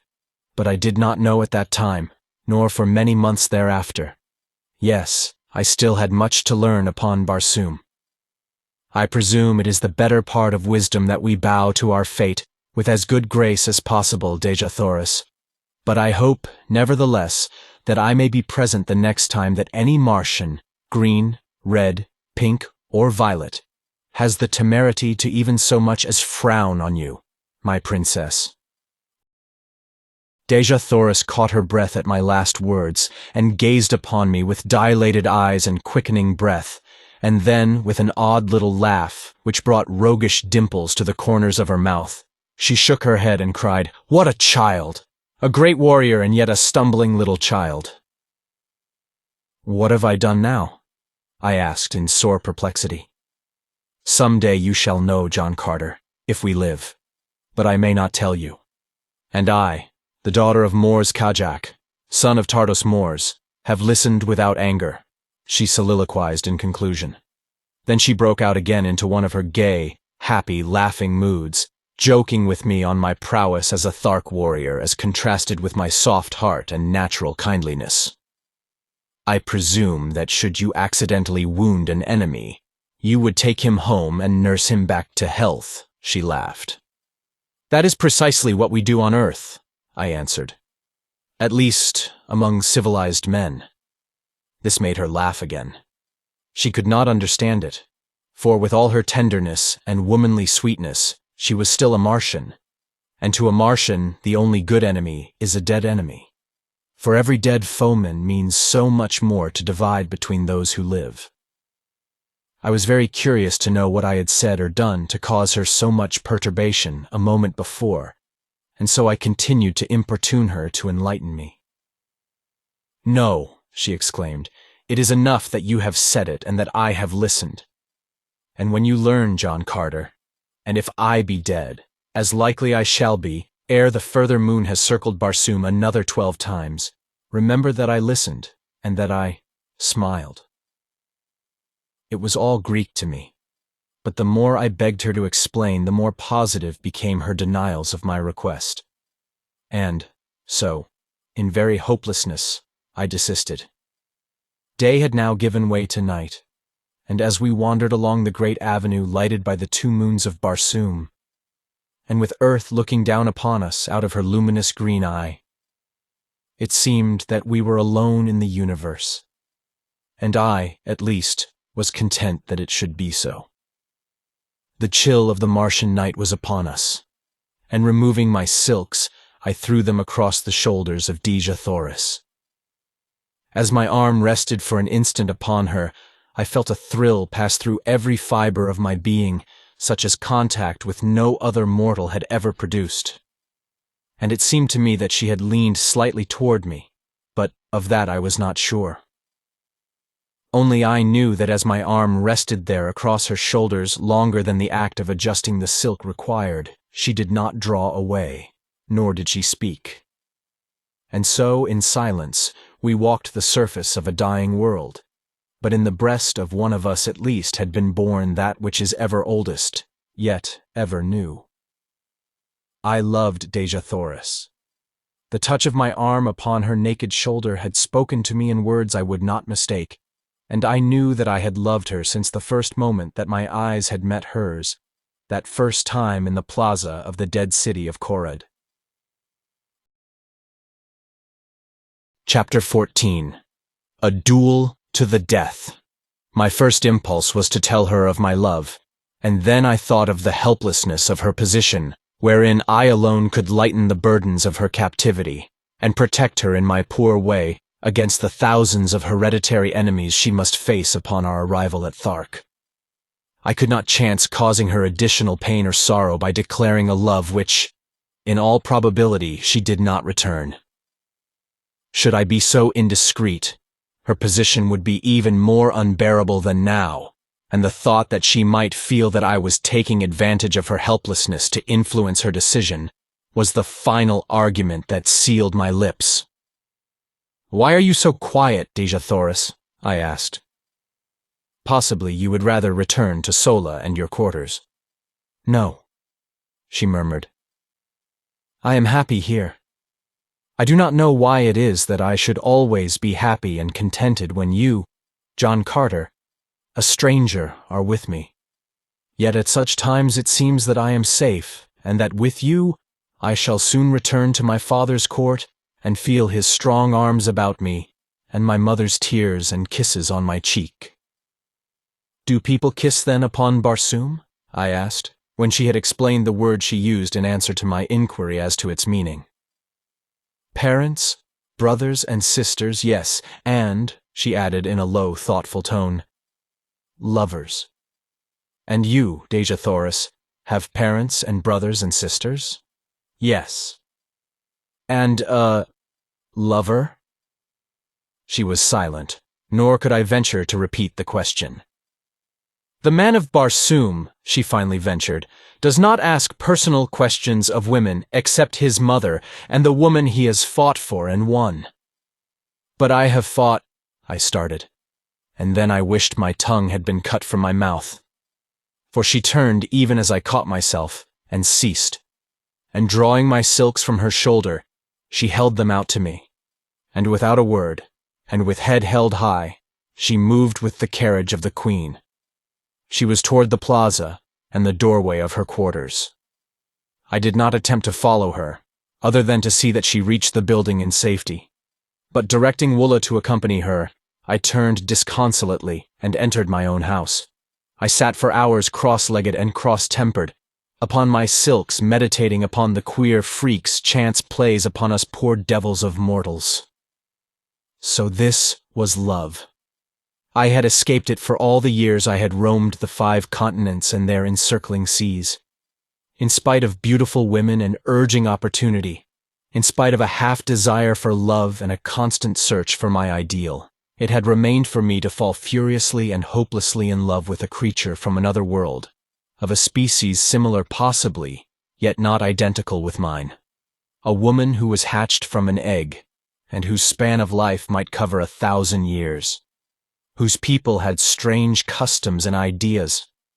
A woman whose hopes, whose pleasures, whose standards of virtue and of right and wrong might vary as greatly from mine as did those of the green Martians. Yes, I was a fool, but I was in love, and though I was suffering the greatest misery I had ever known, I would not have had it otherwise for all the riches of Barsoom. Such is love, and such are lovers wherever love is known. To me, Dejah Thoris was all that was perfect, all that was virtuous and beautiful and noble and good. I believed that from the bottom of my heart, from the depth of my soul on that night in Korad, as I sat cross-legged upon my silks, while the nearer moon of Barsoom raced through the western sky toward the horizon, and lighted up the gold and marble and jeweled mosaics of my world-old chamber. And I believe it today, as I sit at my desk in the little study overlooking the Hudson. 20 years have intervened. For 10 of them I lived and fought for Dejah Thoris and her people, and for 10 I have lived upon her memory. The morning of our departure for Thark dawned clear and hot, as do all Martian mornings except for the 6 weeks when the snow melts at the poles. I sought out Dejah Thoris in the throng of departing chariots, but she turned her shoulder to me, and I could see the red blood mount to her cheek. With the foolish inconsistency of love, I held my peace when I might have pled ignorance of the nature of my offense, or at least the gravity of it, and so have effected, at worst, a half-conciliation. My duty dictated that I must see that she was comfortable, and so I glanced into her chariot and rearranged her silks and furs. In doing so, I noted with horror that she was heavily chained by one ankle to the side of the vehicle. "What does this mean?" I cried, turning to Sola. "Sarkoja thought it best," she answered, her face betokening her disapproval of the procedure. Examining the manacles, I saw that they fastened with a massive spring lock. Where is the key, Sola? Let me have it. Sarkoja wears it, John Carter, she answered. I turned without further word and sought out Tarkas, to whom I vehemently objected to the unnecessary humiliations and cruelties, as they seemed to my lover's eyes, that were being heaped upon Dejah Thoris. John Carter, he answered, if ever you and Dejah Thoris escape the Tharks, it will be upon this journey. We know that you will not go without her. You have shown yourself a mighty fighter, and we do not wish to manacle you, so we hold you both in the easiest way that will yet ensure security. I have spoken. I saw the strength of his reasoning at a flash, and knew that it was futile to appeal from his decision, but I asked that the key be taken from Sarkoja, and that she be directed to leave the prisoner alone in future. This much, Tarkas, you may do for me in return for the friendship that, I must confess, I feel for you. Friendship, he replied. There is no such thing, John Carter, but have your will. I shall direct that Sarkoja cease to annoy the girl, and I myself will take the custody of the key. Unless you wish me to assume the responsibility, I said, smiling. He looked at me long and earnestly before he spoke. Were you to give me your word that neither you nor Dejah Thoris would attempt to escape until after we have safely reached the court of Tal Hajus, you might have the key and throw the chains into the river Iesses. It were better that you held the key, Tarkas, I replied. He smiled and said no more. But that night, as we were making camp, I saw him unfasten Dejah Thoris's fetters himself.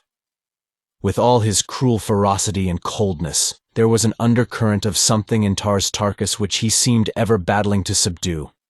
Could it be a vestige of some human instinct come back from an ancient forebear to haunt him with the horror of his people's ways? As I was approaching Dejah Thoris's chariot, I passed Sarkoja, and the black, venomous look she accorded me was the sweetest balm I had felt for many hours. Lord, how she hated me! It bristled from her so palpably that one might almost have cut it with a sword. A few moments later, I saw her deep in conversation with a warrior named Zad, a big, hulking, powerful brute, but one who had never made a kill among his own chieftains, and so was still an Omad, or man with one name. He could win a second name only with the medal of some chieftain. It was this custom which entitled me to the names of either of the chieftains I had killed. In fact, some of the warriors addressed me as Dotar Sojat, a combination of the surnames of the two warrior chieftains whose medal I had taken, or, in other words, whom I had slain in fair fight. As Sarkoja talked with Zad, he cast occasional glances in my direction, while she seemed to be urging him very strongly to some action. I paid little attention to it at the time, but the next day I had good reason to recall the circumstances, and at the same time gain a slight insight into the depths of Sarkoja's hatred, and the lengths to which she was capable of going to wreak her horrid vengeance on me. Dejah Thoris would have none of me again on this evening, and though I spoke her name, she neither replied nor conceded, by so much as the flutter of an eyelid that she realized my existence. In my extremity, I did what most other lovers would have done. I sought word from her through an intimate. In this instance, it was Sola whom I intercepted in another part of camp. "What is the matter with Dejah Thoris?" I blurted out at her. "Why will she not speak to me?" Sola seemed puzzled herself, as though such strange actions on the part of two humans were quite beyond her, as indeed they were, poor child. She says you have angered her, and that is all she will say, except that she is the daughter of a Jed and the granddaughter of a Jedak, and she has been humiliated by a creature who could not polish the teeth of her grandmother's Sorak. I pondered over this report for some time, finally asking, "What might a Sorak be, Sola?" "A little animal about as big as my hand, which the red Martian women keep to play with," explained Sola. "Not fit to polish the teeth of her grandmother's cat." I must rank pretty low in the consideration of Dejah Thoris, I thought. But I could not help laughing at the strange figure of speech, so homely and in this respect so earthly. It made me homesick, for it sounded very much like not fit to polish her shoes, and then commenced a train of thought quite new to me. I began to wonder what my people at home were doing. I had not seen them for years. There was a family of Carters in Virginia who claimed close relationship with me. I was supposed to be a great uncle or something of the kind equally foolish. I could pass anywhere for 25 to 30 years of age, and to be a great uncle always seemed the height of incongruity, for my thoughts and feelings were those of a boy. There were 2 little kiddies in the Carter family whom I had loved, and who had thought there was no one on earth like Uncle Jack. I could see them just as plainly, as I stood there under the moonlit skies of Barsoom, and I longed for them as I had never longed for any mortals before. By nature a wanderer, I had never known the true meaning of the word home. But the great hall of the Carters had always stood for all that the word did mean to me, and now my heart turned toward it from the cold and unfriendly peoples I had been thrown amongst. For did not even Dejah Thoris despise me? I was a low creature, so low in fact that I was not even fit to polish the teeth of her grandmother's cat. And then my saving sense of humor came to my rescue, and laughing, I turned into my silks and furs and slept upon the moon-haunted ground, the sleep of a tired and healthy fighting man. We broke camp the next day at an early hour and marched with only a single halt until just before dark. 2 incidents broke the tediousness of the march. About noon we espied far to our right what was evidently an incubator, and Lorquas Ptomal directed Tarkas to investigate it. The latter took a dozen warriors, including myself, and we raced across the velvety carpeting of moss to the little enclosure. It was indeed an incubator, but the eggs were very small in comparison with those I had seen hatching in ours at the time of my arrival on Mars. Tarkas dismounted and examined the enclosure minutely, finally announcing that it belonged to the green men of Warhoon, and that the cement was scarcely dry where it had been walled up. "They cannot be a day's march ahead of us," he exclaimed, the light of battle leaping to his fierce face. The work at the incubator was short indeed. The warriors tore open the entrance, and a couple of them, crawling in, soon demolished all the eggs with their short swords. Then remounting, we dashed back to join the cavalcade. During the ride, I took occasion to ask Tarkas if these Warhoons whose eggs we had destroyed were a smaller people than his Tharks. "I noticed that their eggs were so much smaller than those I saw hatching in your incubator," I added. He explained that the eggs had just been placed there, but, like all green Martian eggs, they would grow during the 5-year period of incubation until they obtained the size of those I had seen hatching on the day of my arrival on Barsoom. This was indeed an interesting piece of information, for it had always seemed remarkable to me that the green Martian women, large as they were, could bring forth such enormous eggs as I had seen the 4-foot infants emerging from. As a matter of fact, the new-laid egg is but little larger than an ordinary goose egg, and as it does not commence to grow until subjected to the light of the sun, the chieftains have little difficulty in transporting several hundreds of them at one time from the storage vaults to the incubators. Shortly after the incident of the Warhoon eggs, we halted to rest the animals, and it was during this halt that the second of the day's interesting episodes occurred. I was engaged in changing my riding cloths from one of my thoats to the other, for I divided the day's work between them, when Zad approached me, and without a word struck my animal a terrific blow with his longsword. I did not need a manual of green Martian etiquette to know what reply to make, for, in fact, I was so wild with anger that I could scarcely refrain from drawing my pistol and shooting him down for the brute he was. But he stood waiting, with drawn longsword, and my only choice was to draw my own and meet him in fair fight with his choice of weapons, or a lesser one.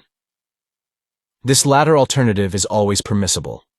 Therefore, I could have used my short sword, my dagger, my hatchet, or my fists had I wished, and been entirely within my rights. But I could not use firearms or a spear, while he held only his longsword. I chose the same weapon he had drawn because I knew he prided himself upon his ability with it, and I wished, if I worsted him at all, to do it with his own weapon. The fight that followed was a long one, and delayed the resumption of the march for an hour. The entire community surrounded us, leaving a clear space about 100 feet in diameter for our battle. Zaid first attempted to rush me down as a bull might a wolf. But I was much too quick for him. And each time I sidestepped his rushes, he would go lunging past me, only to receive a nick from my sword upon his arm or back. He was soon streaming blood from a half-dozen minor wounds.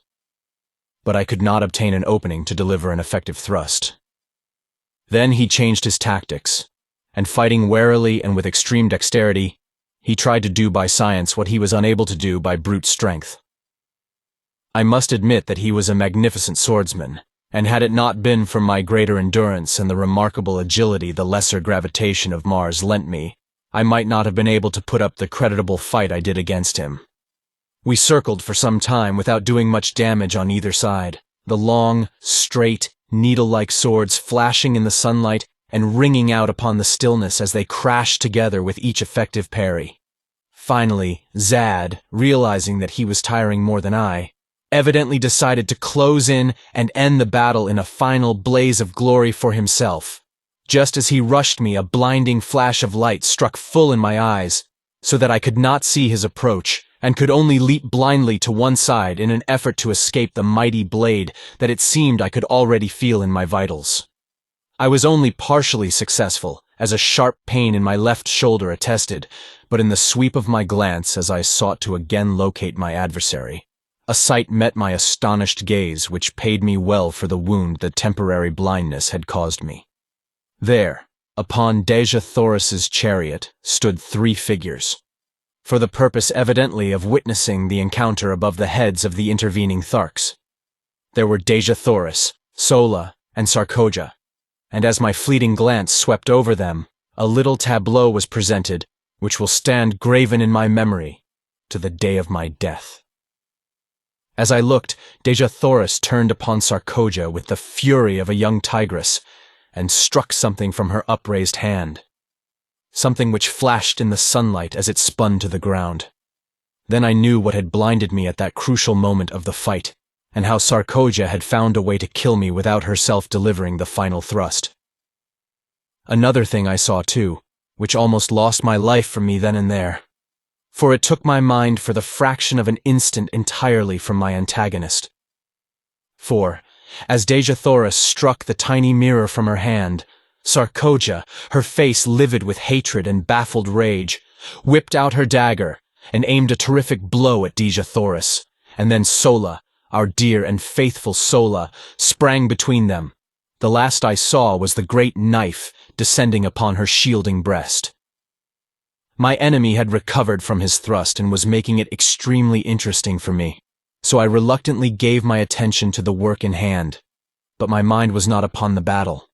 We rushed each other furiously time after time, until suddenly, feeling the sharp point of his sword at my breast in a thrust I could neither parry nor escape, I threw myself upon him with outstretched sword and with all the weight of my body, determined that I would not die alone if I could prevent it.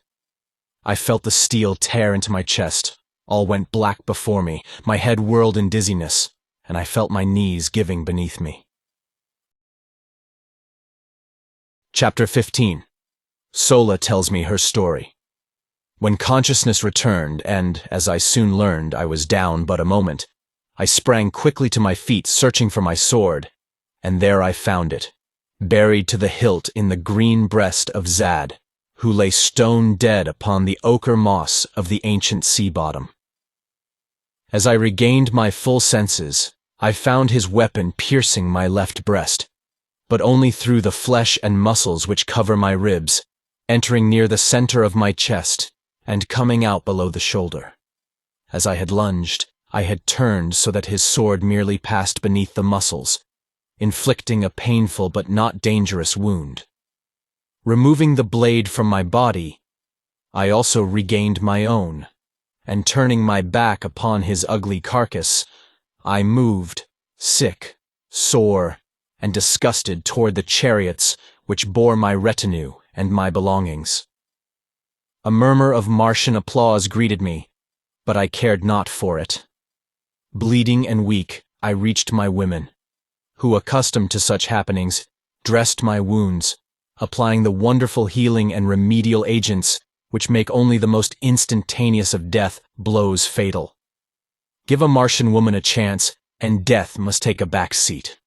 They soon had me patched up so that, except for weakness from loss of blood and a little soreness around the wound, I suffered no great distress from this thrust which, under earthly treatment, undoubtedly would have put me flat on my back for days.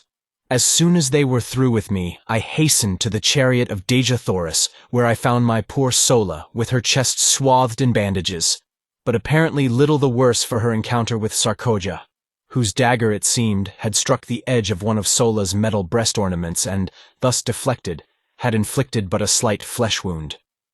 As I approached, I found Dejah Thoris lying prone upon her silks and furs, her lithe form racked with sobs.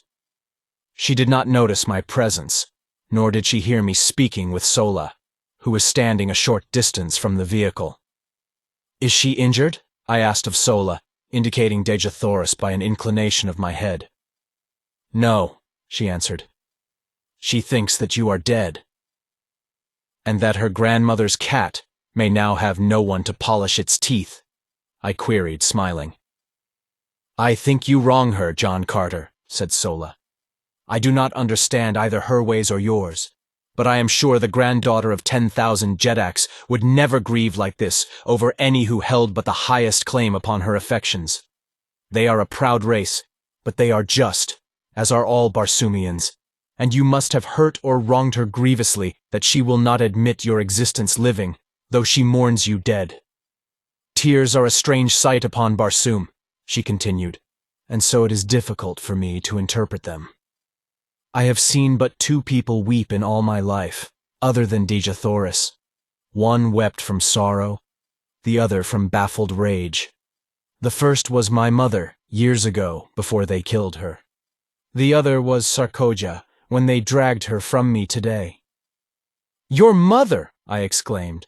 "But Sola, you could not have known your mother, child." "But I did. And my father also," she added. "If you would like to hear the strange and un-Barsoomian story, come to the chariot tonight, John Carter, and I will tell you that of which I have never spoken in all my life before. And now the signal has been given to resume the march. You must go." "I will come tonight, Sola," I promised. "Be sure to tell Dejah Thoris I am alive and well. I shall not force myself upon her, and be sure that you do not let her know I saw her tears. If she would speak with me, I but await her command." Sola mounted the chariot, which was swinging into its place in line, and I hastened to my waiting thoat and galloped to my station beside Tarkas at the rear of the column. We made a most imposing and awe-inspiring spectacle as we strung out across the yellow landscape, the 250 ornate and brightly colored chariots, preceded by an advance guard of some 200 mounted warriors and chieftains riding 5 abreast and 100 yards apart, and followed by a like number in the same formation, with a score or more of flankers on either side. The 50 extra mastodons, or heavy draft animals known as zitidars, and the 500 or 600 extra thoats of the warriors running loose within the hollow square formed by the surrounding warriors. The gleaming metal and jewels of the gorgeous ornaments of the men and women, duplicated in the trappings of the zitidars and thoats, and interspersed with the flashing colors of magnificent silks and furs and feathers, lent a barbaric splendor to the caravan which would have turned an East Indian potentate green with envy. The enormous broad tires of the chariots and the padded feet of the animals brought forth no sound from the moss-covered sea bottom, and so we moved in utter silence, like some huge phantasmagoria, except when the stillness was broken by the guttural growling of a goaded zitidar, or the squealing of fighting thoats. The green Martians converse but little, and then usually in monosyllables, low and like the faint rumbling of distant thunder. We traversed a trackless waste of moss, which, bending to the pressure of broad tire or padded foot, rose up again behind us, leaving no sign that we had passed. We might indeed have been the wraiths of the departed dead upon the dead sea of that dying planet for all the sound or sign we made in passing. It was the first march of a large body of men and animals I had ever witnessed, which raised no dust and left no spoor. For there is no dust upon Mars, except in the cultivated districts during the winter months, and even then the absence of high winds renders it almost unnoticeable. We camped that night at the foot of the hills we had been approaching for 2 days, and which marked the southern boundary of this particular sea. Our animals had been 2 days without drink, nor had they had water for nearly 2 months, not since shortly after leaving Thark. But, as Tarkas explained to me, they require but little, and can live almost indefinitely upon the moss which covers Barsoom, and which, he told me, holds in its tiny stems sufficient moisture to meet the limited demands of the animals. After partaking of my evening meal of cheese-like food and vegetable milk, I sought out Sola, whom I found working by the light of a torch upon some of Tarkas's trappings. She looked up at my approach, her face lighting with pleasure and with welcome. "I am glad you came," she said. "Dejah Thoris sleeps, and I am lonely. Mine own people do not care for me, John Carter. I am too unlike them. It is a sad fate, since I must live my life amongst them, and I often wish that I were a true green Martian woman, without love and without hope. But I have known love, and so I am lost. I promise to tell you my story, or rather the story of my parents. From what I have learned of you and the ways of your people, I am sure that the tale will not seem strange to you, but among green Martians it has no parallel within the memory of the oldest living Thark, nor do our legends hold many similar tales. My mother was rather small, in fact too small to be allowed the responsibilities of maternity, as our chieftains breed principally for size. She was also less cold and cruel than most green Martian women, and caring little for their society, she often roamed the deserted avenues of Thark alone, or went and sat among the wild flowers that deck the nearby hills, thinking thoughts and wishing wishes which I believe I alone among Tharkian women today may understand. For am I not the child of my mother? And there among the hills she met a young warrior, whose duty it was to guard the feeding Zitidars and Thoats, and see that they roamed not beyond the hills. They spoke at first only of such things as interest a community of Tharks. But gradually, as they came to meet more often, and, as was now quite evident to both, no longer by chance, they talked about themselves, their likes, their ambitions, and their hopes. She trusted him, and told him of the awful repugnance she felt for the cruelties of their kind, for the hideous, loveless lives they must ever lead. And then she waited for the storm of denunciation to break from his cold, hard lips. But instead he took her in his arms and kissed her. They kept their love a secret for 6 long years. She, my mother, was of the retinue of the great Talhajus, while her lover was a simple warrior, wearing only his own metal. Had their defection from the traditions of the Tharks been discovered, both would have paid the penalty in the great arena before Talhajus and the assembled hordes. The egg from which I came was hidden beneath a great glass vessel upon the highest and most inaccessible of the partially ruined towers of ancient Thark. Once each year my mother visited it for the 5 long years it lay there in the process of incubation. She dared not come oftener, for in the mighty guilt of her conscience, she feared that her every move was watched. During this period my father gained great distinction as a warrior, and had taken the medal from several chieftains.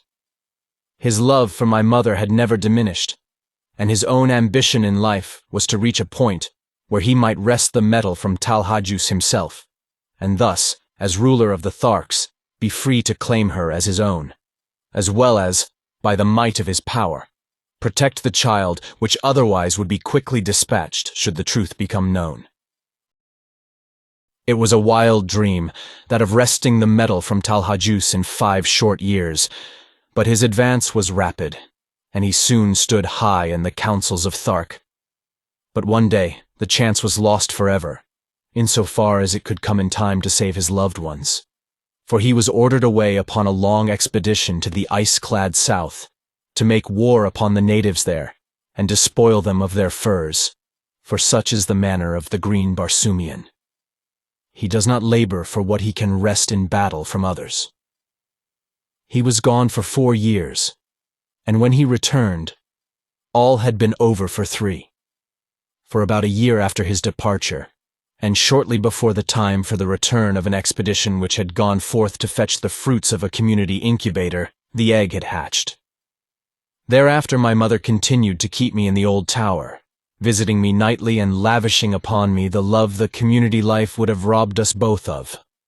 She hoped, upon the return of the expedition from the incubator, to mix me with the other young assigned to the quarters of Talhajus, and thus escape the fate which would surely follow discovery of her sin against the ancient traditions of the green men.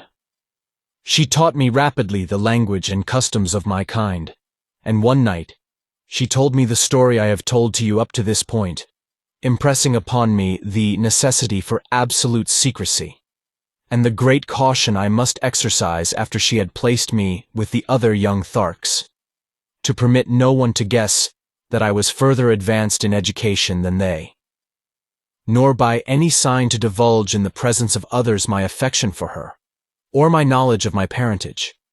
And then drawing me close to her, she whispered in my ear the name of my father. And then a light flashed out upon the darkness of the tower chamber, and there stood Sarkoja, her gleaming, baleful eyes fixed in a frenzy of loathing and contempt upon my mother.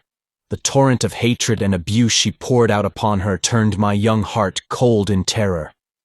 That she had heard the entire story was apparent, and that she had suspected something wrong from my mother's long nightly absences from her quarters accounted for her presence there on that fateful night.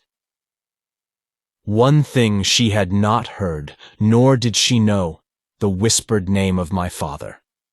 This was apparent from her repeated demands upon my mother to disclose the name of her partner in sin. But no amount of abuse or threats could wring this from her. And to save me from needless torture she lied, for she told Sarkoja that she alone knew, nor would she ever tell her child. With final imprecations, Sarkoja hastened away to Talhajus to report her discovery. And while she was gone, my mother, wrapping me in the silks and furs of her night coverings, so that I was scarcely noticeable, descended to the streets and ran wildly away toward the outskirts of the city, in the direction which led to the far south, out toward the man whose protection she might not claim, but on whose face she wished to look once more before she died. As we neared the city's southern extremity, a sound came to us from across the mossy flat, from the direction of the only pass through the hills which led to the gates, the pass by which caravans from either north or south or east or west would enter the city. The sounds we heard were the squealing of thoats and the grumbling of zitidars, with the occasional clank of arms which announced the approach of a body of warriors. The thought uppermost in her mind was that it was my father returned from his expedition, but the cunning of the Thark held her from headlong and precipitate flight to greet him. Retreating into the shadows of a doorway, she awaited the coming of the cavalcade which shortly entered the avenue, breaking its formation and thronging the thoroughfare from wall to wall. As the head of the procession passed us, the lesser moon swung clear of the overhanging roofs and lit up the scene with all the brilliancy of her wondrous light. My mother shrank further back into the friendly shadows, and from her hiding place saw that the expedition was not that of my father, but the returning caravan bearing the young Tharks. Instantly, her plan was formed, and as a great chariot swung close to our hiding place, she slipped stealthily in upon the trailing tailboard, crouching low in the shadow of the high side, straining me to her bosom in a frenzy of love. She knew what I did not, that never again after that night would she hold me to her breast, nor was it likely we would ever look upon each other's face again. In the confusion of the plaza, she mixed me with the other children, whose guardians during the journey were now free to relinquish their responsibility. We were herded together into a great room, fed by women who had not accompanied the expedition, and the next day we were parceled out among the retinues of the chieftains. I never saw my mother after that night. She was imprisoned by Tal Hajus, and every effort, including the most horrible and shameful torture, was brought to bear upon her to wring from her lips the name of my father. But she remained steadfast and loyal, dying at last amidst the laughter of Tal Hajus and his chieftains during some awful torture she was undergoing. I learned afterwards that she told them that she had killed me to save me from a like fate at their hands, and that she had thrown my body to the white apes. Sarkoja alone disbelieved her, and I feel to this day that she suspects my true origin, but does not dare expose me at the present, at all events, because she also guesses, I am sure, the identity of my father. When he returned from his expedition and learned the story of my mother's fate, I was present as Tal Hajus told him, but never by the quiver of a muscle did he betray the slightest emotion. Only he did not laugh as Tal Hajus gleefully described her death struggles. From that moment on he was the cruelest of the cruel, and I am awaiting the day when he shall win the goal of his ambition and feel the carcass of Tal Hajus beneath his foot. For I am as sure that he but waits the opportunity to wreak a terrible vengeance, and that his great love is as strong in his breast as when it first transfigured him nearly 40 years ago, as I am that we sit here upon the edge of a world-old ocean, while sensible people sleep. John Carter. And your father Sola, is he with us now? I asked. Yes, she replied, but he does not know me for what I am, nor does he know who betrayed my mother to Tal Hajus. I alone know my father's name, and only I and Tal Hajus and Sarkoja know that it was she who carried the tale that brought death and torture upon her he loved. We sat silent for a few moments, she wrapped in the gloomy thoughts of her terrible past, and I in pity for the poor creatures whom the heartless, senseless customs of their race had doomed to loveless lives of cruelty and of hate. Presently she spoke. John Carter, if ever a real man walked the cold, dead bosom of Barsoom, you are one. I know that I can trust you, and because the knowledge may someday help you or him or Dejah Thoris or myself, I am going to tell you the name of my father, nor place any restrictions or conditions upon your tongue. When the time comes, speak the truth, if it seems best to you. I trust you, because I know that you are not cursed with the terrible trait of absolute and unswerving truthfulness, that you could lie like one of your own Virginia gentlemen, if a lie would save others from sorrow or suffering. My father's name is Tarkas. Chapter 16. We plan escape. The remainder of our journey to Thark was uneventful. We were 20 days upon the road, crossing 2 sea bottoms and passing through or around a number of ruined cities, mostly smaller than Korad. Twice we crossed the famous Martian waterways, or canals, so called by our earthly astronomers. When we approached these points, a warrior would be sent far ahead with a powerful field glass, and if no great body of red Martian troops was in sight, we would advance as close as possible without chance of being seen, and then camp until dark, when we would slowly approach the cultivated tract, and, locating one of the numerous broad highways which cross these areas at regular intervals, creep silently and stealthily across to the arid lands upon the other side. It required 5 hours to make one of these crossings without a single halt, and the other consumed the entire night, so that we were just leaving the confines of the high-walled fields when the sun broke out upon us. Crossing in the darkness, as we did, I was unable to see but little, except as the nearer moon, in her wild and ceaseless hurtling through the Barsoomian heavens, lit up little patches of the landscape from time to time, disclosing walled fields and low, rambling buildings, presenting much the appearance of earthly farms. There were many trees, methodically arranged, and some of them were of enormous height. There were animals in some of the enclosures, and they announced their presence by terrified squealings and snortings as they scented our queer wild beasts and wilder human beings. Only once did I perceive a human being, and that was at the intersection of our crossroad with the wide, white turnpike, which cuts each cultivated district longitudinally at its exact center. The fellow must have been sleeping beside the road, for as I came abreast of him, he raised upon one elbow, and after a single glance at the approaching caravan, leaped shrieking to his feet and fled madly down the road, scaling a nearby wall with the agility of a scared cat. The Tharks paid him not the slightest attention.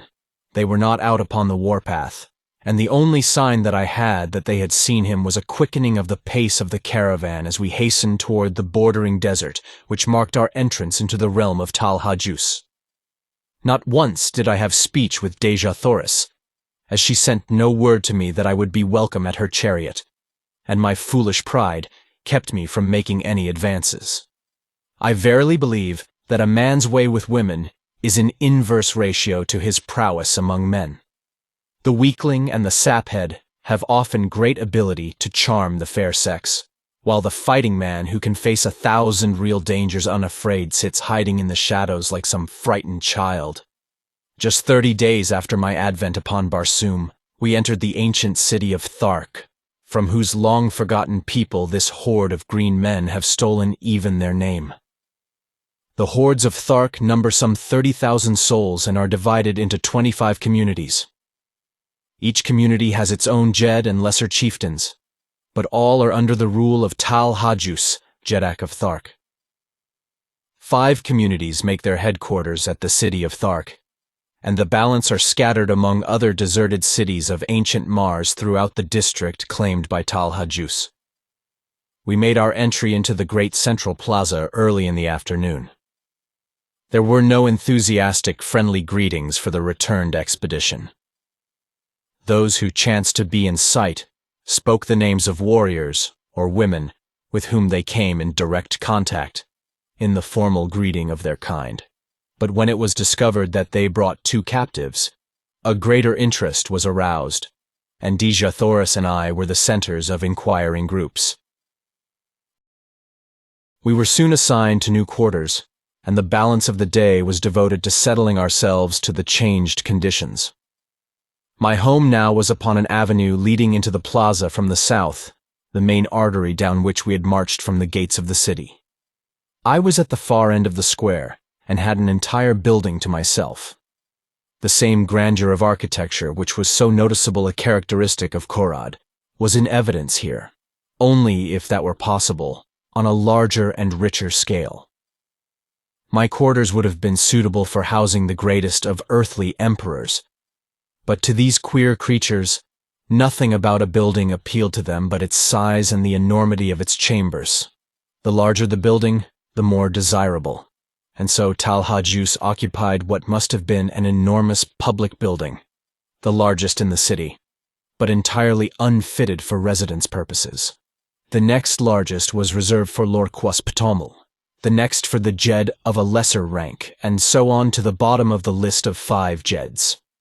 The warriors occupied the buildings with the chieftains to whose retinues they belonged, or, if they preferred, sought shelter among any of the thousands of untenanted buildings in their own quarter of town, each community being assigned a certain section of the city.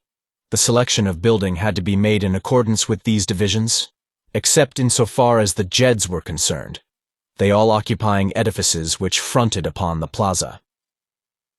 When I had finally put my house in order, or rather seen that it had been done, it was nearing sunset, and I hastened out with the intention of locating Sola and her charges, as I had determined upon having speech with Dejah Thoris, and trying to impress on her the necessity of our at least patching up a truce until I could find some way of aiding her to escape. I searched in vain until the upper rim of the great red sun was just disappearing behind the horizon, and then I spied the ugly head of Wulla peering from a second-story window on the opposite side of the very street where I was quartered, but nearer the plaza. Without waiting for a further invitation, I bolted up the winding runway which led to the second floor, and entering a great chamber at the front of the building was greeted by the frenzied Wulla, who threw his great carcass upon me, nearly hurling me to the floor. The poor old fellow was so glad to see me that I thought he would devour me, his head split from ear to ear, showing his 3 rows of tusks in his hobgoblin smile. Quieting him with a word of command and a caress, I looked hurriedly through the approaching gloom for a sign of Dejah Thoris, and then, not seeing her, I called her name. There was an answering murmur from the far corner of the apartment, and with a couple of quick strides I was standing beside her where she crouched among the furs and silks upon an ancient carved wooden seat. As I waited, she rose to her full height, and looking me straight in the eye said, "What would Dotar Sojat Thark of Dejah Thoris his captive? Dejah Thoris, I do not know how I have angered you. It was furthest from my desire to hurt or offend you, whom I had hoped to protect and comfort. Have none of me if it is your will, but that you must aid me in effecting your escape, if such a thing be possible, is not my request, but my command. When you are safe once more at your father's court, you may do with me as you please, but from now on until that day I am your master, and you must obey and aid me." She looked at me long and earnestly, and I thought that she was softening toward me. "I understand your words, Dotar Sojat," she replied, "but you I do not understand. You are a queer mixture of child and man, of brute and noble. I only wish that I might read your heart. Look down at your feet, Dejah Thoris. It lies there now where it has lain since that other night at Korad, and where it will ever lie beating alone for you until death stills it forever." She took a little step toward me, her beautiful hands outstretched in a strange, groping gesture. "What do you mean, John Carter?" she whispered. "What are you saying to me?" "I am saying what I had promised myself that I would not say to you, at least until you were no longer a captive among the green men. What from your attitude toward me for the past 20 days I had thought never to say to you. I am saying, Dejah Thoris, that I am yours, body and soul, to serve you, to fight for you, and to die for you. Only one thing I ask of you in return, and that is that you make no sign, either of condemnation or of approbation of my words, until you are safe among your own people, and that whatever sentiments you harbor toward me, they be not influenced or colored by gratitude. Whatever I may do to serve you will be prompted solely from selfish motives, since it gives me more pleasure to serve you than not. I will respect your wishes, John Carter, because I understand the motives which prompt them, and I accept your service no more willingly than I bow to your authority. Your word shall be my law. I have twice wronged you in my thoughts, and again I ask your forgiveness." Further conversation of a personal nature was prevented by the entrance of Sola, who was much agitated and wholly unlike her usual calm and possessed self. "That horrible Sarkoja has been before Talhajus," she cried, "and from what I heard upon the plaza, there is little hope for either of you." "What do they say?" inquired Dejah Thoris. "That you will be thrown to the wild callets, dogs, in the great arena as soon as the hordes have assembled for the yearly games." "Sola," I said, "you are a Thark, but you hate and loathe the customs of your people as much as we do. Will you not accompany us in one supreme effort to escape? I am sure that Dejah Thoris can offer you a home and protection among her people, and your fate can be no worse among them than it must ever be here." "Yes," cried Dejah Thoris, "come with us, Sola. You will be better off among the red men of Helium than you are here, and I can promise you not only a home with us, but the love and affection your nature craves and which must always be denied you by the customs of your own race. Come with us, Sola. We might go without you, but your fate would be terrible if they thought you had connived to aid us. I know that even that fear would not tempt you to interfere in our escape, but we want you with us. We want you to come to a land of sunshine and happiness, amongst a people who know the meaning of love, of sympathy, and of gratitude. Say that you will, Sola. Tell me that you will. The great waterway which leads to Helium is but 50 miles to the south, murmured Sola half to herself. A swift thoat might make it in 3 hours. And then to Helium it is 500 miles, most of the way through thinly settled districts. They would know and they would follow us. We might hide among the great trees for a time, but the chances are small indeed for escape. They would follow us to the very gates of Helium, and they would take toll of life at every step. You do not know them. Is there no other way we might reach Helium? I asked. Can you not draw me a rough map of the country we must traverse, Dejah Thoris? Yes, she replied. And taking a great diamond from her hair, she drew upon the marble floor the first map of Barsoomian territory I had ever seen.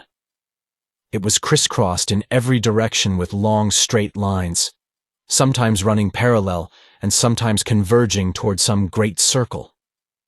The lines, she said, were waterways.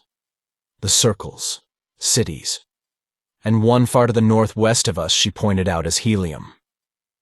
There were other cities closer, but she said she feared to enter many of them, as they were not all friendly toward Helium. Finally, after studying the map carefully in the moonlight which now flooded the room, I pointed out a waterway far to the north of us which also seemed to lead to Helium. Does not this pierce your grandfather's territory? I asked. Yes, she answered, but it is 200 miles north of us. It is one of the waterways we crossed on the trip to Thark. They would never suspect that we would try for that distant waterway, I answered, and that is why I think that it is the best route for our escape. Sola agreed with me, and it was decided that we should leave Thark this same night, just as quickly, in fact, as I could find and saddle my thoats.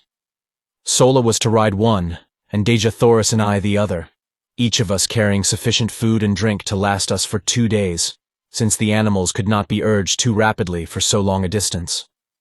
I directed Sola to proceed with Dejah Thoris along one of the less frequented avenues to the southern boundary of the city, where I would overtake them with the thoats as quickly as possible.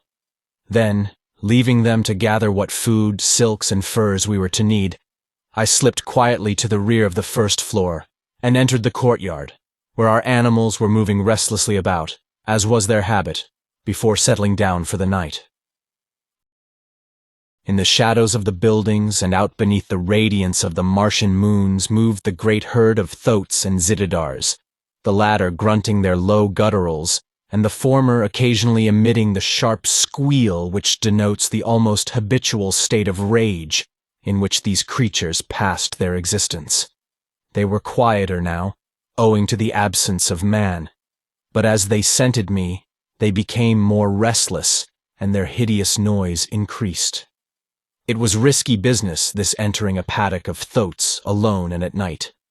First, because their increasing noisiness might warn the nearby warriors that something was amiss, and also because for the slightest cause, or for no cause at all, some great bull-thoat might take it upon himself to lead a charge upon me. Having no desire to awaken their nasty tempers upon such a night as this, where so much depended upon secrecy and dispatch, I hugged the shadows of the buildings, ready at an instant's warning to leap into the safety of a nearby door or window. Thus I moved silently to the great gates which opened upon the street at the back of the court, and as I neared the exit, I called softly to my 2 animals. How I thanked the kind Providence which had given me the foresight to win the love and confidence of these wild, dumb brutes. For presently, from the far side of the court, I saw two huge bulks forcing their way toward me through the surging mountains of flesh. They came quite close to me, rubbing their muzzles against my body, and nosing for the bits of food it was always my practice to reward them with.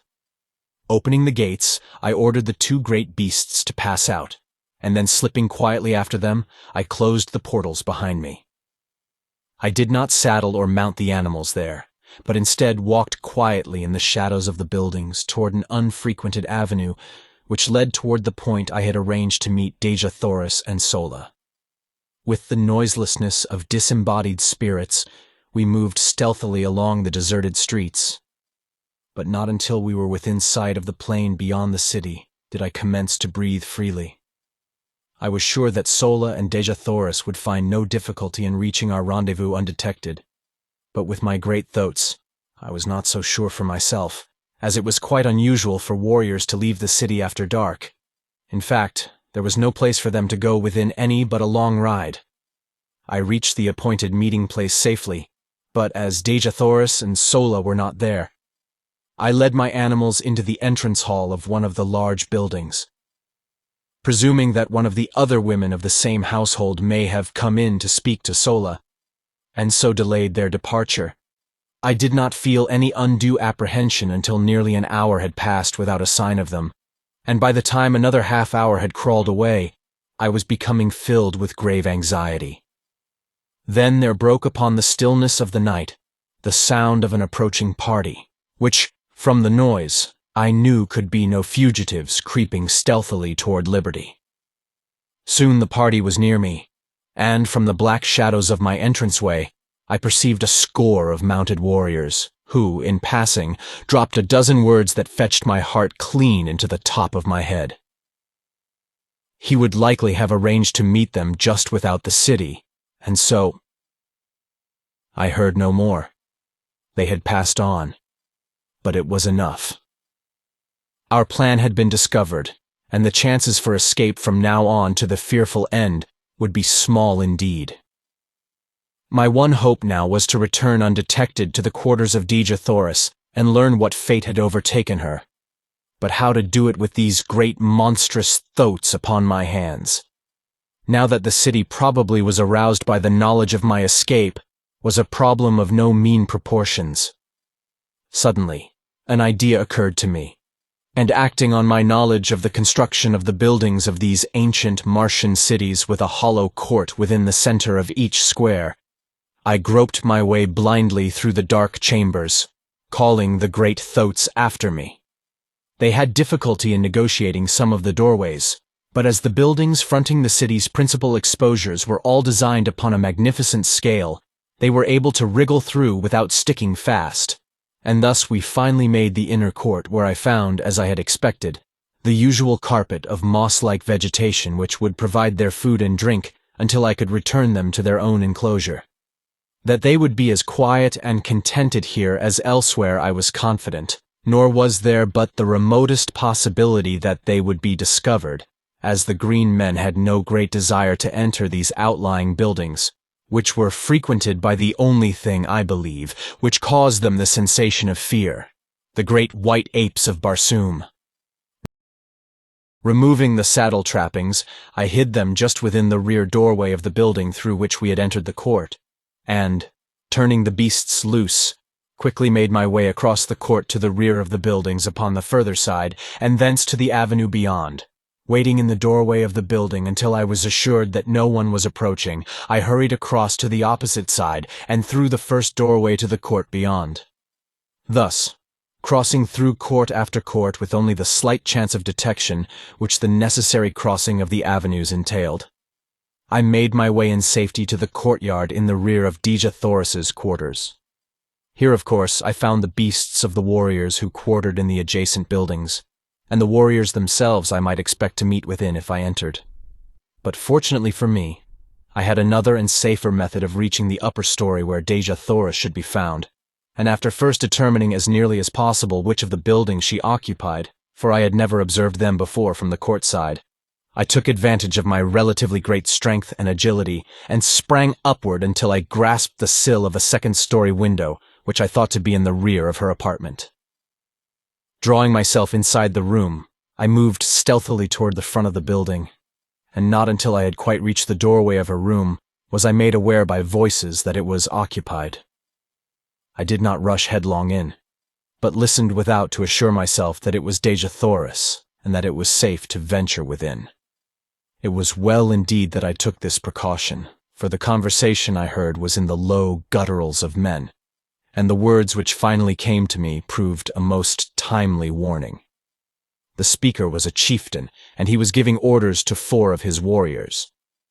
And when he returns to this chamber, he was saying, as he surely will when he finds she does not meet him at the city's edge, you 4 are to spring upon him and disarm him. It will require the combined strength of all of you to do it if the reports they bring back from Karad are correct. When you have him fast bound, bear him to the vaults beneath the Jedak's quarters and chain him securely where he may be found when Tal Hajus wishes him. Allow him to speak with none, nor permit any other to enter this apartment before he comes.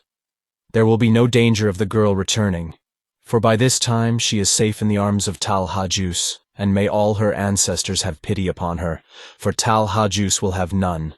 The great Sarkoja has done a noble knight's work.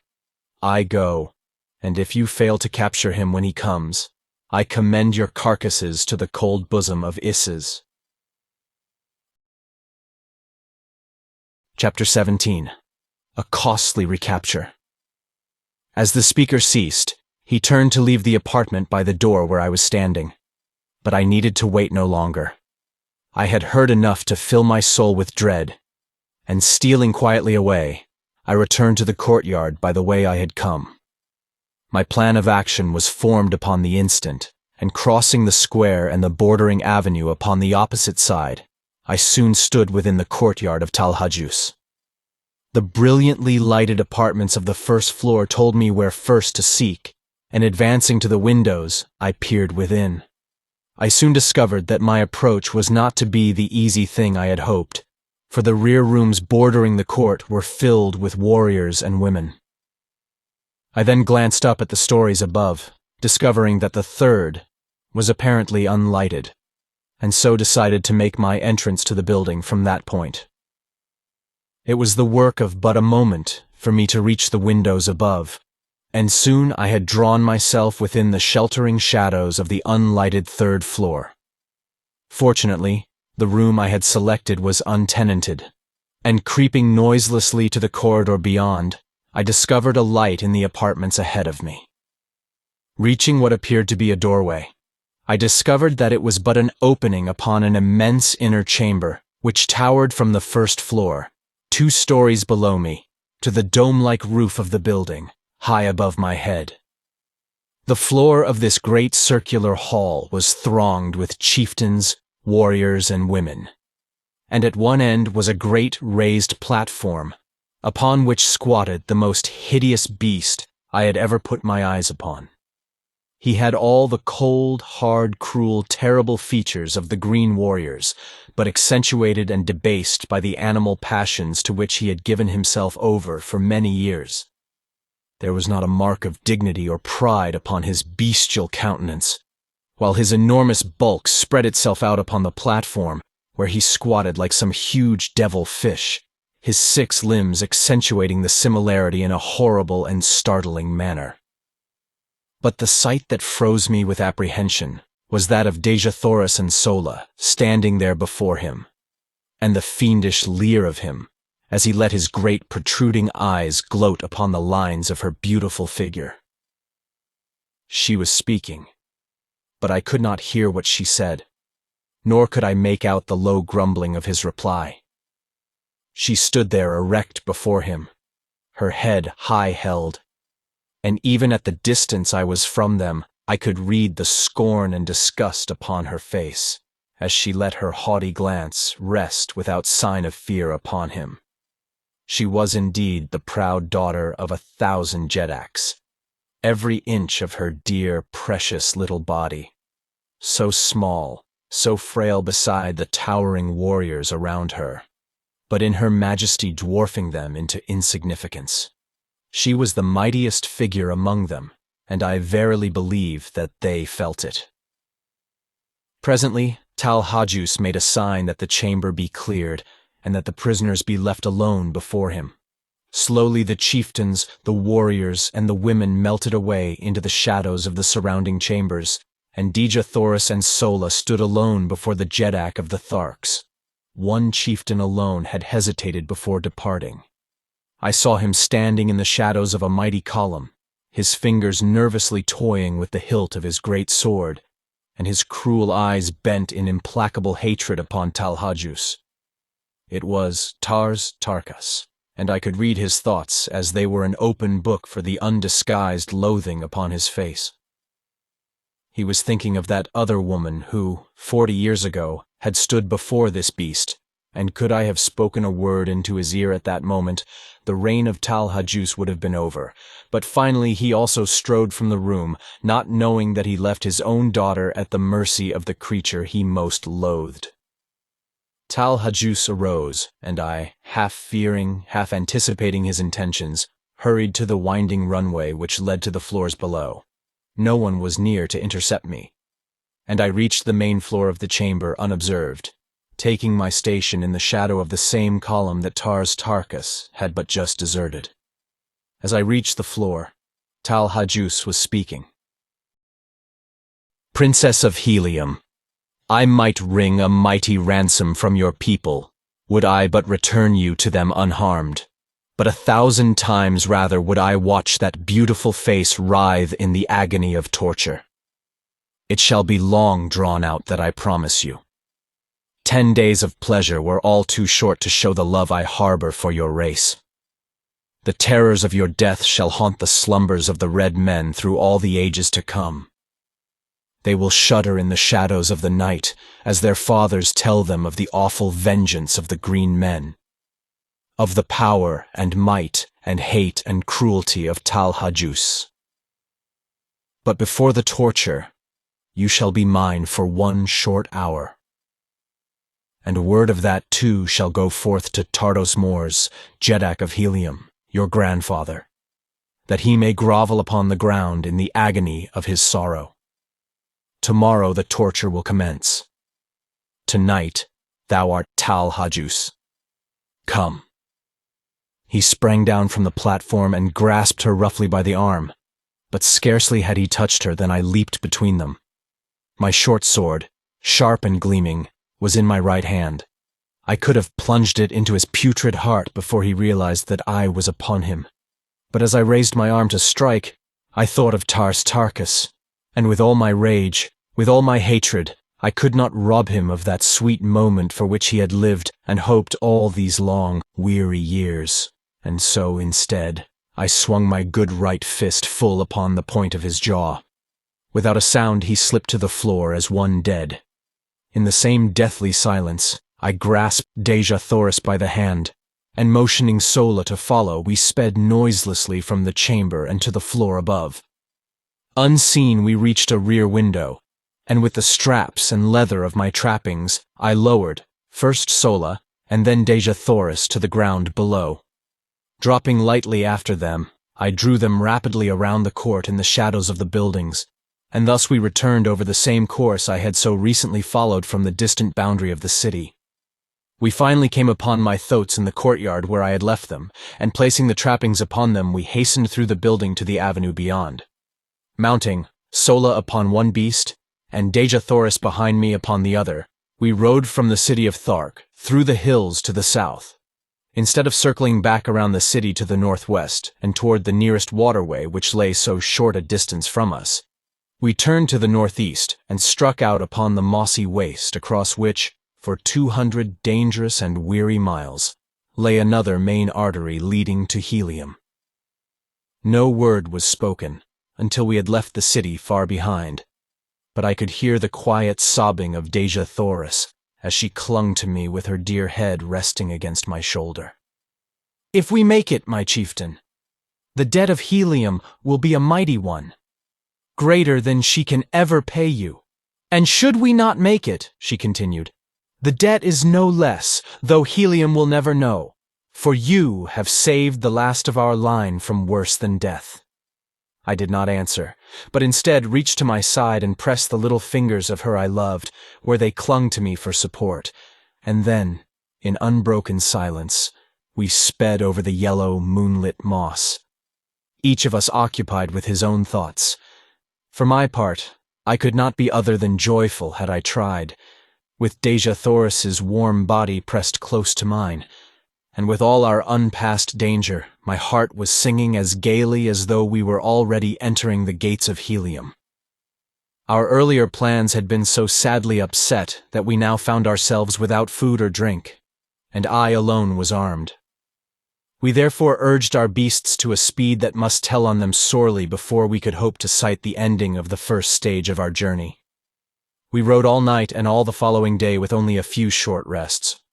On the second night, both we and our animals were completely fagged, and so we lay down upon the moss and slept for some 5 or 6 hours, taking up the journey once more before daylight. All the following day we rode, and when, late in the afternoon, we had sighted no distant trees, the mark of the great waterways throughout all Barsoom, the terrible truth flashed upon us. We were lost.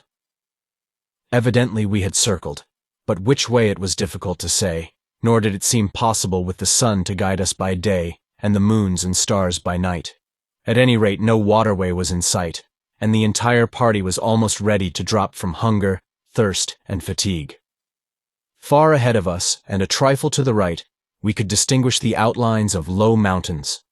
These we decided to attempt to reach in the hope that from some ridge we might discern the missing waterway. Night fell upon us before we reached our goal, and, almost fainting from weariness and weakness, we lay down and slept. I was awakened early in the morning by some huge body pressing close to mine, and opening my eyes with a start, I beheld my blessed old Woola snuggling close to me. The faithful brute had followed us across that trackless waste to share our fate, whatever it might be. Putting my arms about his neck, I pressed my cheek close to his, nor am I ashamed that I did it, nor of the tears that came to my eyes as I thought of his love for me. Shortly after this, Dejah, Thoris, and Sola awakened, and it was decided that we push on at once in an effort to gain the hills. We had gone scarcely a mile when I noticed that my thoat was commencing to stumble and stagger in a most pitiful manner, although we had not attempted to force them out of a walk since about noon of the preceding day. Suddenly, he lurched wildly to one side and pitched violently to the ground. Dejah, Thoris, and I were thrown clear of him and fell upon the soft moss with scarcely a jar. But the poor beast was in a pitiable condition, not even being able to rise, although relieved of our weight. Sola told me that the coolness of the night, when it fell, together with the rest, would doubtless revive him. And so I decided not to kill him, as was my first intention, as I had thought it cruel to leave him alone there to die of hunger and thirst. Relieving him of his trappings, which I flung down beside him, we left the poor fellow to his fate, and pushed on with the one thoat as best we could. Sola and I walked, making Dejah Thoris ride, much against her will. In this way we had progressed to within about a mile of the hills we were endeavoring to reach, when Dejah Thoris, from her point of vantage upon the thoat, cried out that she saw a great party of mounted men filing down from a pass in the hills several miles away.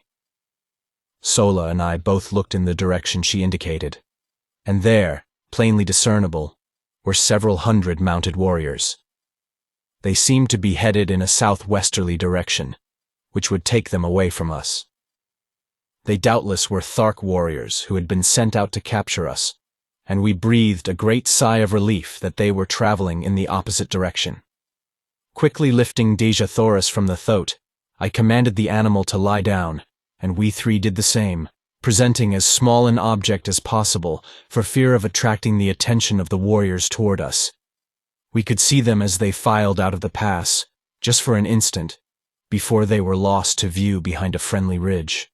To us, a most providential ridge, since, had they been in view for any great length of time, they scarcely could have failed to discover us. As what proved to be the last warrior came into view from the pass, he halted, and, to our consternation, threw his small but powerful field glass to his eye, and scanned the sea bottom in all directions. Evidently he was a chieftain, for in certain marching formations among the green men, a chieftain brings up the extreme rear of the column. As his glass swung toward us, our hearts stopped in our breasts, and I could feel the cold sweat start from every pore in my body. Presently, it swung full upon us and stopped. The tension on our nerves was near the breaking point, and I doubt if any of us breathed for the few moments he held us covered by his glass. And then he lowered it, and we could see him shout a command to the warriors who had passed from our sight behind the ridge. He did not wait for them to join him, however. Instead, he wheeled his thoat and came tearing madly in our direction. There was but one slight chance, and that we must take quickly. Raising my strange Martian rifle to my shoulder, I sighted and touched the button which controlled the trigger. There was a sharp explosion as the missile reached its goal, and the charging chieftain pitched backward from his flying mount. Springing to my feet, I urged the thoat to rise, and directed Sola to take Dejah Thoris with her upon him, and make a mighty effort to reach the hills before the green warriors were upon us. I knew that in the ravines and gullies they might find a temporary hiding place, and even though they died there of hunger and thirst, it would be better so than that they fell into the hands of the Tharks. Forcing my 2 revolvers upon them as a slight means of protection, and, as a last resort, as an escape for themselves from the horrid death which recapture would surely mean, I lifted Dejah Thoris in my arms and placed her upon the thoat behind Sola, who had already mounted at my command. "Goodbye, my princess," I whispered. "We may meet in Helium yet. I have escaped from worse plights than this," and I tried to smile as I lied.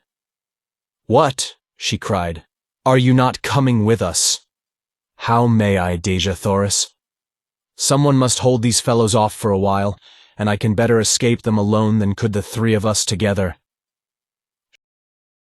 She sprang quickly from the thoat and, throwing her dear arms about my neck, turned to Sola, saying with quiet dignity, "Fly, Sola.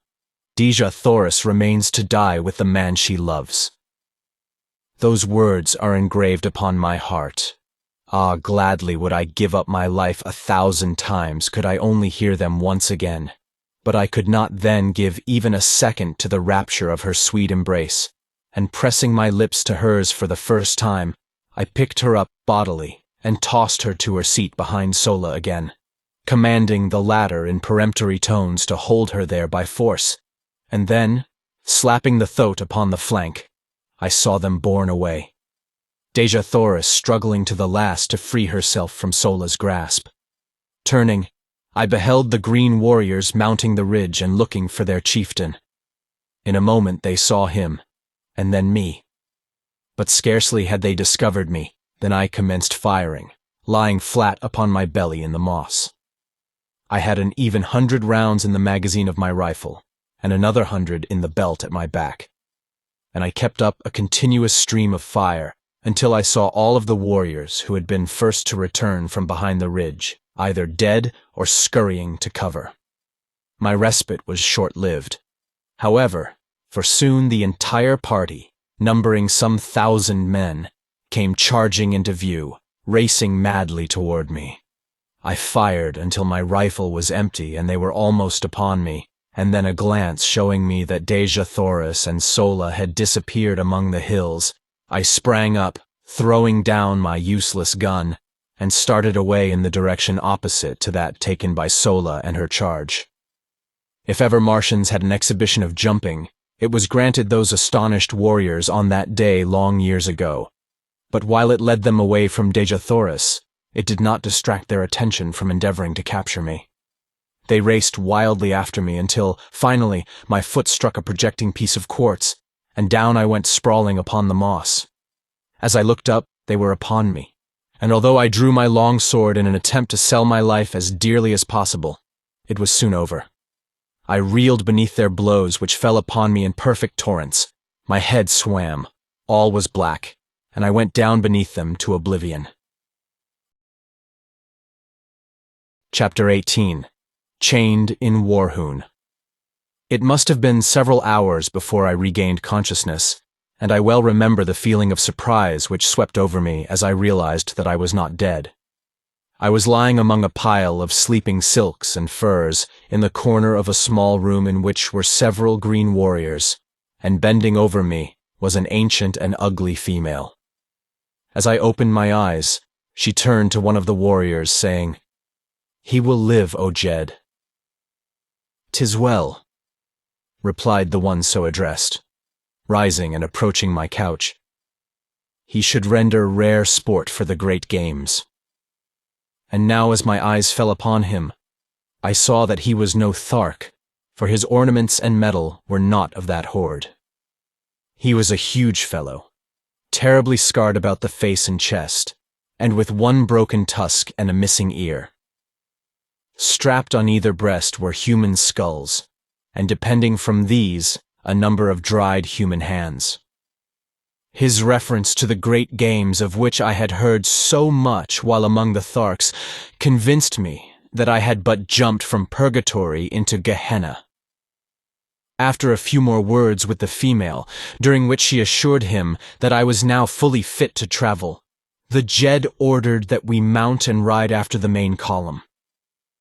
I was strapped securely to as wild and unmanageable a thoat as I had ever seen, and with a mounted warrior on either side to prevent the beast from bolting, we rode forth at a furious pace in pursuit of the column. My wounds gave me but little pain, so wonderfully and rapidly had the applications and injections of the female exercised their therapeutic powers, and so deftly had she bound and plastered the injuries. Just before dark, we reached the main body of troops shortly after they had made camp for the night. I was immediately taken before the leader, who proved to be the Jeddak of the hordes of Warhoon. Like the Jed who had brought me, he was frightfully scarred, and also decorated with the breastplate of human skulls and dried dead hands, which seemed to mark all the greater warriors among the Warhoons, as well as to indicate their awful ferocity, which greatly transcends even that of the Tharks. The Jeddak, Bar-Comas, who was comparatively young, was the object of the fierce and jealous hatred of his old lieutenant, Dak Kova, the Jed who had captured me, and I could not but note the almost studied efforts which the latter made to affront his superior. He entirely omitted the usual formal salutation as we entered the presence of the Jeddak, and as he pushed me roughly before the ruler, he exclaimed in a loud and menacing voice, "I have brought a strange creature wearing the metal of a Thark, whom it is my pleasure to have battle with a wild thoat at the great games." "He will die as Bar-Comas, your Jeddak, sees fit, if at all," replied the young ruler, with emphasis and dignity. "If at all?" roared Dakova. "By the dead hands at my throat. But he shall die, Bar-Comas. No maudlin weakness on your part shall save him. Oh, would that Warhoon were ruled by a real Jeddak rather than by a water-hearted weakling from whom even old Dakova could tear the metal with his bare hands." Bar-Comas eyed the defiant and insubordinate chieftain for an instant, his expression one of haughty, fearless contempt and hate, and then without drawing a weapon and without uttering a word, he hurled himself at the throat of his defamer. I never before had seen two green Martian warriors battle with nature's weapons, and the exhibition of animal ferocity which ensued was as fearful a thing as the most disordered imagination could picture. They tore at each other's eyes and ears with their hands, and with their gleaming tusks repeatedly slashed and gored until both were cut fairly to ribbons from head to foot. Bar-Comas had much the better of the battle, as he was stronger, quicker, and more intelligent. It soon seemed that the encounter was done, saving only the final death thrust when Bar-Comas slipped in, breaking away from a clinch. It was the one little opening that Dakova needed, and hurling himself at the body of his adversary, he buried his single mighty tusk in Bar-Comas's groin, and with a last powerful effort ripped the young Jeddak wide open the full length of his body, the great tusk finally wedging in the bones of Bar-Comas's jaw. Victor and vanquished rolled limp and lifeless upon the moss, a huge mass of torn and bloody flesh. Barcomus was stone dead, and only the most Herculean efforts on the part of Dakkova's females saved him from the fate he deserved. 3 days later, he walked without assistance to the body of Barcomus, which by custom had not been moved from where it fell, and placing his foot upon the neck of his erstwhile ruler, he assumed the title of Jeddak of Warhoon. The dead Jeddak's hands and head were removed to be added to the ornaments of his conqueror, and then his women cremated what remained, amid wild and terrible laughter. The injuries to Dakkova had delayed the march so greatly that it was decided to give up the expedition, which was a raid upon a small Thark community in retaliation for the destruction of the incubator, until after the Great Games, and the entire body of warriors, 10,000 in number, turned back toward Warhoon. My introduction to these cruel and bloodthirsty people was but an index to the scenes I witnessed almost daily while with them. They are a smaller horde than the Tharks, but much more ferocious. Not a day passed but that some members of the various Warhoon communities met in deadly combat. I have seen as high as 8 mortal duels within a single day. We reached the city of Warhoon after some 3 days' march, and I was immediately cast into a dungeon and heavily chained to the floor and walls. Food was brought to me at intervals, but owing to the utter darkness of the place, I do not know whether I lay there days or weeks or months. It was the most horrible experience of all my life, and that my mind did not give way to the terrors of that inky blackness has been a wonder to me ever since. The place was filled with creeping, crawling things. Cold, sinuous bodies passed over me when I lay down, and in the darkness I occasionally caught glimpses of gleaming, fiery eyes, fixed in horrible intentness upon me. No sound reached me from the world above, and no word would my jailer vouchsafe when my food was brought to me, although I at first bombarded him with questions. Finally, all the hatred and maniacal loathing for these awful creatures who had placed me in this horrible place was centered by my tottering reason upon this single emissary who represented to me the entire horde of Warhoons. I had noticed that he always advanced with his dim torch to where he could place the food within my reach, and as he stooped to place it upon the floor, his head was about on a level with my breast. So, with the cunning of a madman, I backed into the far corner of my cell when next I heard him approaching, and gathering a little slack of the great chain which held me in my hand, I waited his coming, crouching like some beast of prey. As he stooped to place my food upon the ground, I swung the chain above my head and crashed the links with all my strength upon his skull. Without a sound, he slipped to the floor, stone dead. Laughing and chattering like the idiot I was fast becoming, I fell upon his prostrate form, my fingers feeling for his dead throat. Presently they came in contact with a small chain at the end of which dangled a number of keys. The touch of my fingers on these keys brought back my reason with the suddenness of thought. No longer was I a gibbering idiot, but a sane, reasoning man, with the means of escape within my very hands. As I was groping to remove the chain from about my victim's neck, I glanced up into the darkness to see 6 pairs of gleaming eyes fixed, unwinking, upon me. Slowly they approached, and slowly I shrank back from the awful horror of them. Back into my corner, I crouched, holding my hands palms out before me. And stealthily on came the awful eyes, until they reached the dead body at my feet. Then slowly they retreated, but this time with a strange, grating sound. And finally they disappeared in some black and distant recess of my dungeon. Chapter 19. Battling in the Arena. Slowly I regained my composure, and finally essayed again to attempt to remove the keys from the dead body of my former jailer. But as I reached out into the darkness to locate it, I found to my horror that it was gone. Then the truth flashed on me. The owners of those gleaming eyes had dragged my prize away from me to be devoured in their neighboring lair, as they had been waiting for days, for weeks, for months, through all this awful eternity of my imprisonment to drag my dead carcass to their feast. For 2 days no food was brought to me, But then a new messenger appeared, and my incarceration went on as before. But not again did I allow my reason to be submerged by the horror of my position. Shortly after this episode, another prisoner was brought in and chained near me. By the dim torchlight, I saw that he was a red Martian, and I could scarcely await the departure of his guards to address him. As their retreating footsteps died away in the distance, I called out softly the Martian word of greeting, Kaor. "Who are you who speaks out of the darkness?" he answered.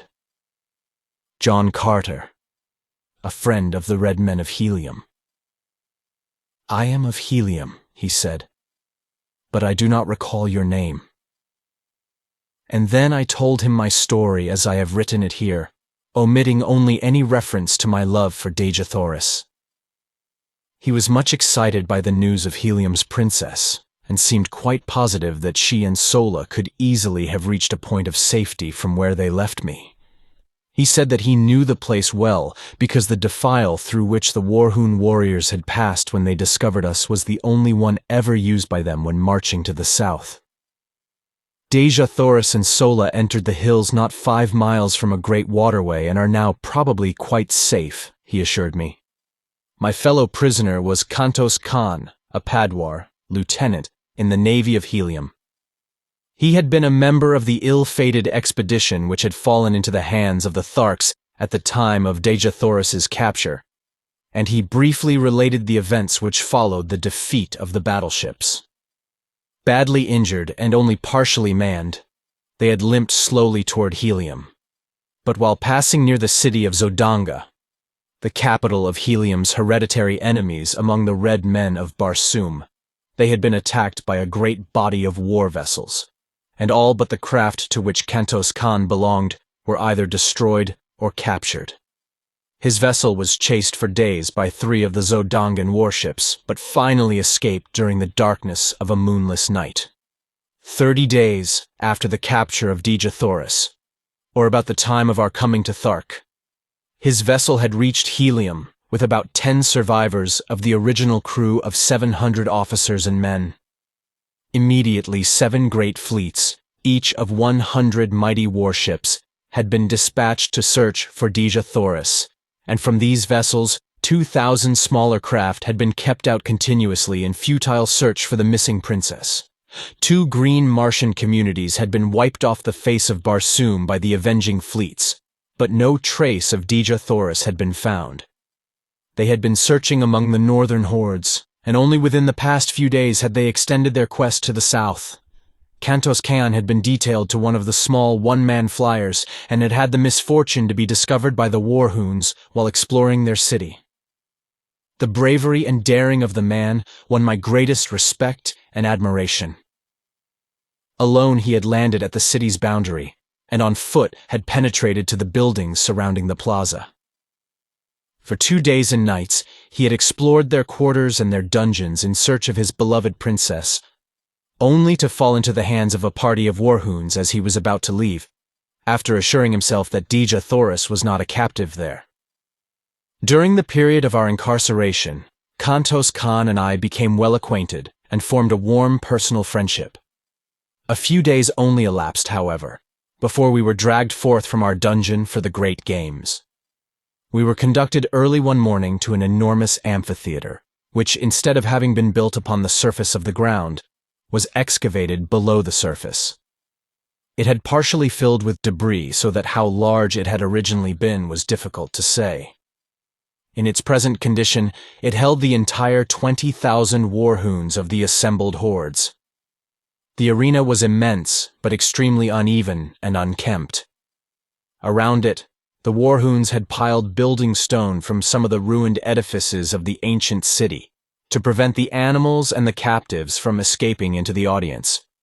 And at each end had been constructed cages to hold them until their turns came to meet some horrible death upon the arena. Kantos Khan and I were confined together in one of the cages. In the others were wild Kalets, Thotes, mad Zitadars, green warriors, and women of other hordes, and many strange and ferocious wild beasts of Barsoom which I had never before seen. The din of their roaring, growling, and squealing was deafening, and the formidable appearance of any one of them was enough to make the stoutest heart feel grave forebodings. Cantos. Khan explained to me that at the end of the day, one of these prisoners would gain freedom, and the others would lie dead about the arena. The winners in the various contests of the day would be pitted against each other until only two remained alive. The victor in the last encounter being set free, whether animal or man. The following morning, the cages would be filled with a new consignment of victims, and so on throughout the 10 days of the games. Shortly after we had been caged, the amphitheater began to fill, and within an hour every available part of the seating space was occupied. Dak Kova, with his jeds and chieftains, sat at the center of one side of the arena upon a large raised platform. At a signal from Dak Kova, the doors of 2 cages were thrown open, and a dozen green Martian females were driven to the center of the arena. Each was given a dagger, and then, at the far end, a pack of 12 callets, or wild dogs, were loosed upon them. As the brutes, growling and foaming, rushed upon the almost defenseless women, I turned my head that I might not see the horrid sight. The yells and laughter of the green horde bore witness to the excellent quality of the sport, and when I turned back to the arena, as Kantos Khan told me it was over, I saw 3 victorious callets snarling and growling over the bodies of their prey. The women had given a good account of themselves. Next, a mad Zitadar was loosed among the remaining dogs, and so it went throughout the long, hot, horrible day. During the day, I was pitted against first men and then beasts. But as I was armed with a long sword and always outclassed my adversary in agility and generally in strength as well, it proved but child's play to me. Time and time again I won the applause of the bloodthirsty multitude, and toward the end there were cries that I be taken from the arena and be made a member of the hordes of Warhoon. Finally, there were but 3 of us left, a great green warrior of some far northern horde, Kantos Khan, and myself. The other 2 were to battle, and then I to fight the conqueror for the liberty which was accorded the final winner. Kantos Khan had fought several times during the day, and like myself had always proven victorious, but occasionally by the smallest of margins, especially when pitted against the green warriors. I had little hope that he could best his giant adversary, who had mowed down all before him during the day. The fellow towered nearly 16 feet in height, while Kantos Khan was some inches under 6 feet. As they advanced to meet one another, I saw for the first time a trick of Martian swordsmanship which centered Kantos Khan's every hope of victory and life on one cast of the dice. For, as he came to within about 20 feet of the huge fellow, he threw his sword arm far behind him over his shoulder, and with a mighty sweep hurled his weapon point foremost at the green warrior. It flew true as an arrow, and piercing the poor devil's heart, laid him dead upon the arena. Kantos Khan and I were now pitted against each other, but as we approached to the encounter, I whispered to him to prolong the battle until nearly dark, in the hope that we might find some means of escape. The horde evidently guessed that we had no hearts to fight each other, and so they howled in rage as neither of us placed a fatal thrust. Just as I saw the sudden coming of dark, I whispered to Kantos Khan to thrust his sword between my left arm and my body. As he did so, I staggered back, clasping the sword tightly with my arm, and thus fell to the ground with his weapon apparently protruding from my chest. Kantos Khan perceived my coup, and stepping quickly to my side, he placed his foot upon my neck, and withdrawing his sword from my body, gave me the final death blow through the neck, which is supposed to sever the jugular vein. But in this instance, the cold blade slipped harmlessly into the sand of the arena. In the darkness which had now fallen, none could tell but that he had really finished me. I whispered to him to go and claim his freedom, and then look for me in the hills east of the city, and so he left me. When the amphitheater had cleared, I crept stealthily to the top, and as the great excavation lay far from the plaza and in an untenanted portion of the great dead city, I had little trouble in reaching the hills beyond. Chapter 20. In the Atmosphere Factory. For 2 days I waited there for Kantos Khan. But as he did not come, I started off on foot in a northwesterly direction toward a point where he had told me lay the nearest waterway. My only food consisted of vegetable milk from the plants which gave so bounteously of this priceless fluid. Through 2 long weeks I wandered, stumbling through the nights guided only by the stars, and hiding during the days behind some protruding rock or among the occasional hills I traversed. Several times I was attacked by wild beasts, strange, uncouth monstrosities that leaped upon me in the dark, so that I had ever to grasp my long sword in my hand that I might be ready for them. Usually my strange, newly acquired telepathic power warned me in ample time. But once I was down with vicious fangs at my jugular and a hairy face pressed close to mine before I knew that I was even threatened. What manner of thing was upon me I did not know, but that it was large and heavy and many-legged I could feel. My hands were at its throat before the fangs had a chance to bury themselves in my neck, and slowly I forced the hairy face from me and closed my fingers vice-like upon its windpipe. Without sound, we lay there, the beast exerting every effort to reach me with those awful fangs, and I straining to maintain my grip and choke the life from it as I kept it from my throat. Slowly my arms gave to the unequal struggle, and inch by inch the burning eyes and gleaming tusks of my antagonist crept toward me, until, as the hairy face touched mine again, I realized that all was over. And then a living mass of destruction sprang from the surrounding darkness, full upon the creature that held me pinioned to the ground. The two rolled growling upon the moss, tearing and rending one another in a frightful manner, but it was soon over, and my preserver stood with lowered head above the throat of the dead thing which would have killed me.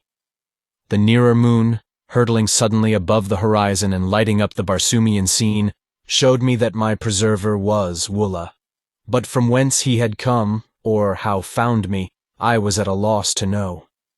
That I was glad of his companionship it is needless to say, but my pleasure at seeing him was tempered by anxiety as to the reason of his leaving Dejah Thoris. Only her death, I felt sure, could account for his absence from her. So faithful I knew him to be to my commands. By the light of the now brilliant moons, I saw that he was but a shadow of his former self, and as he turned from my caress and commenced greedily to devour the dead carcass at my feet, I realized that the poor fellow was more than half starved. I myself was in but little better plight, but I could not bring myself to eat the uncooked flesh, and I had no means of making a fire. When Woola had finished his meal, I again took up my weary and seemingly endless wandering in quest of the elusive waterway. At daybreak of the 15th day of my search, I was overjoyed to see the high trees that denoted the object of my search. About noon, I dragged myself wearily to the portals of a huge building which covered perhaps 4 square miles and towered 200 feet in the air.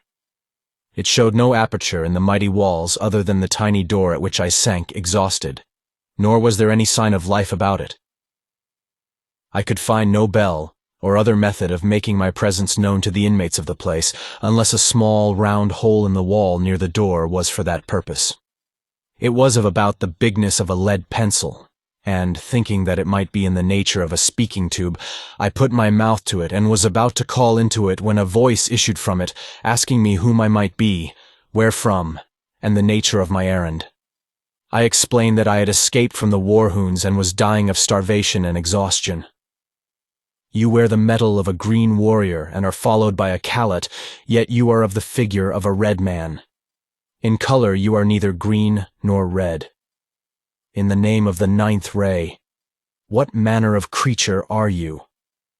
I am a friend of the red men of Barsoom, and I am starving. In the name of humanity, open to us, I replied. Presently the door commenced to recede before me until it had sunk into the wall 50 feet. Then it stopped and slid easily to the left, exposing a short, narrow corridor of concrete, at the further end of which was another door, similar in every respect to the one I had just passed. No one was in sight.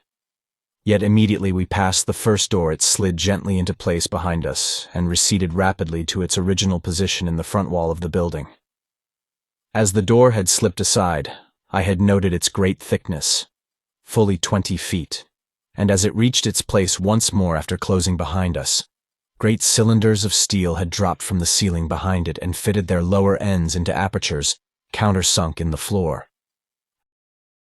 A second and third door receded before me and slipped to one side as the first, before I reached a large inner chamber where I found food and drink set out upon a great stone table.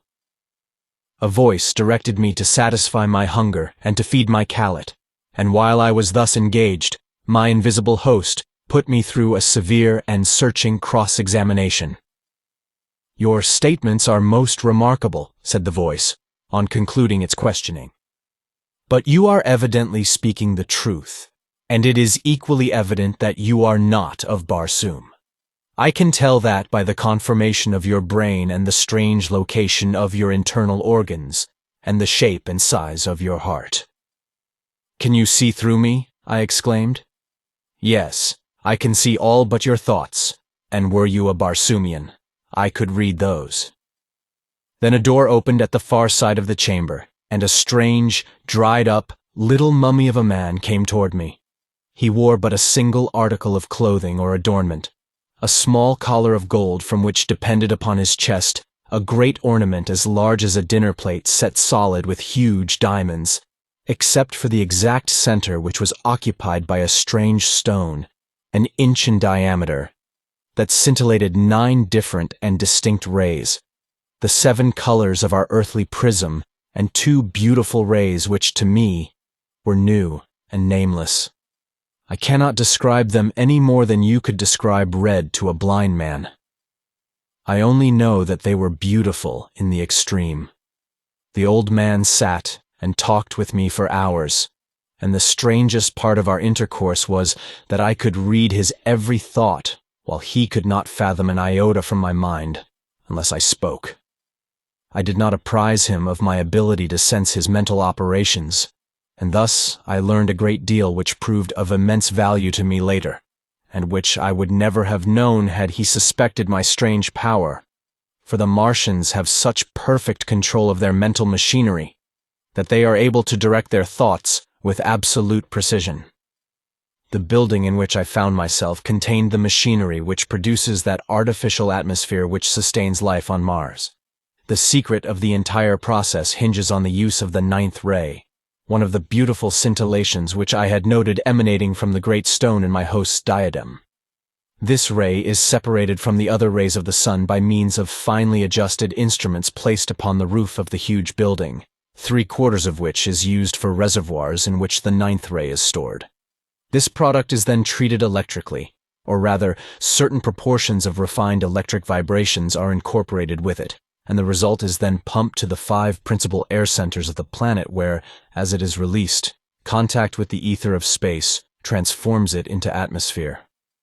There is always sufficient reserve of the 9th ray stored in the great building to maintain the present Martian atmosphere for 1,000 years, and the only fear, as my new friend told me, was that some accident might befall the pumping apparatus. He led me to an inner chamber where I beheld a battery of 20 radium pumps, any one of which was equal to the task of furnishing all Mars with the atmosphere compound. For 800 years, he told me, he had watched these pumps, which are used alternately, a day each at a stretch, or a little over 24½ Earth hours. He has one assistant who divides the watch with him. Half a Martian year, about 344 of our days, each of these men spends alone in this huge, isolated plant. Every red Martian is taught during earliest childhood the principles of the manufacture of atmosphere, but only 2 at one time ever hold the secret of ingress to the great building, which, built as it is with walls 150 feet thick, is absolutely unassailable, even the roof being guarded from assault by aircraft by a glass covering 5 feet thick. The only fear they entertain of attack is from the green Martians or some demented red man, as all Barsoomians realize that the very existence of every form of life of Mars is dependent upon the uninterrupted working of this plant.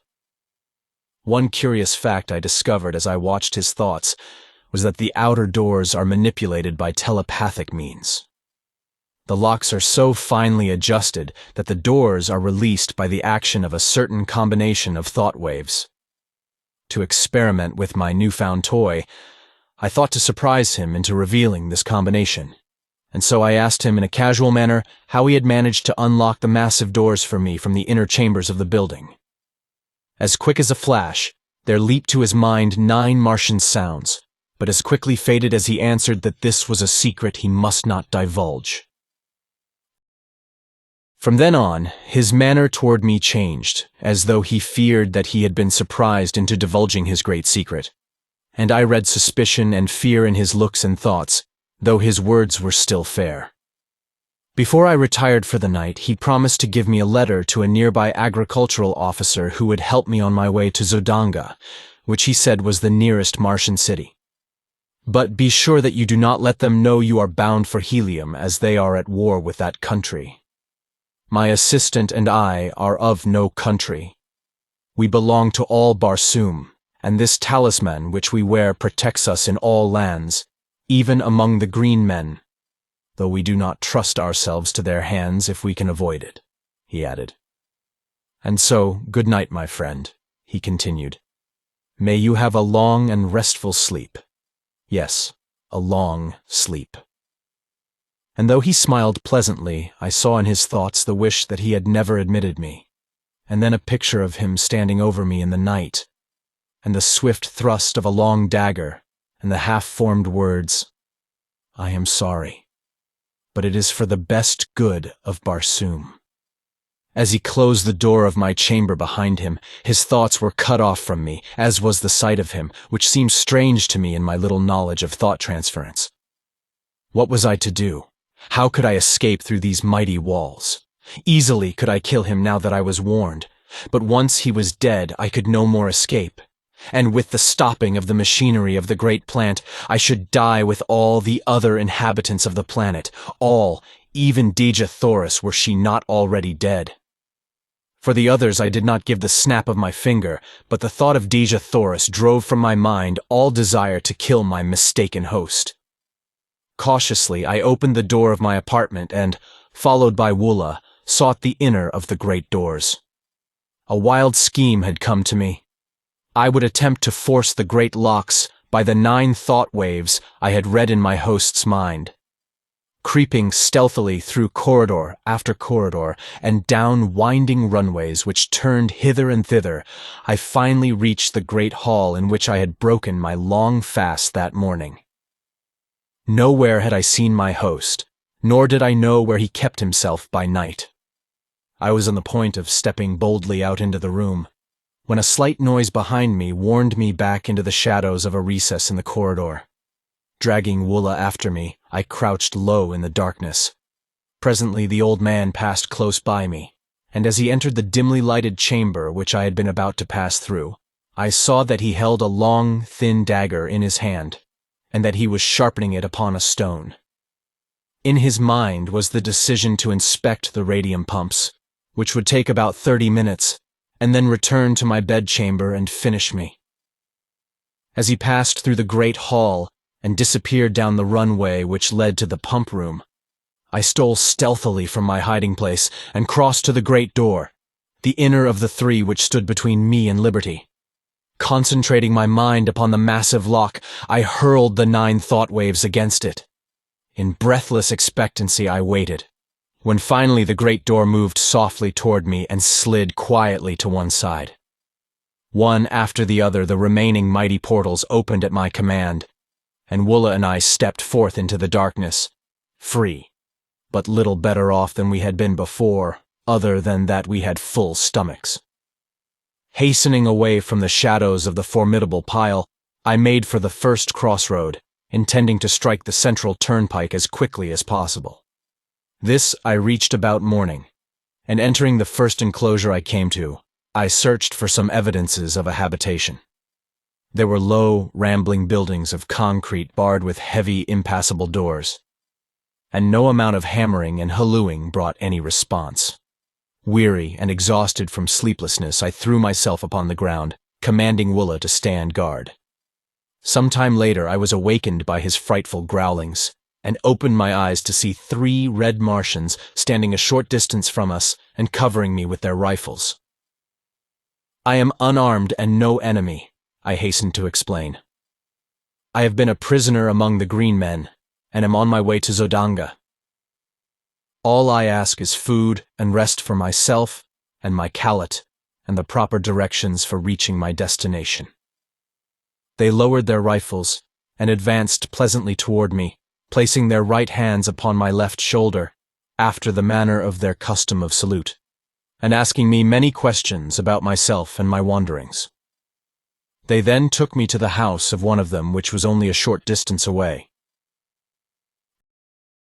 The buildings I had been hammering at in the early morning were occupied only by stock and farm produce, the house proper standing among a grove of enormous trees, and, like all red Martian homes, had been raised at night some 40 or 50 feet from the ground on a large round metal shaft, which slid up or down within a sleeve sunk in the ground, and was operated by a tiny radium engine in the entrance hall of the building. Instead of bothering with bolts and bars for their dwellings, the red Martians simply run them up out of harm's way during the night.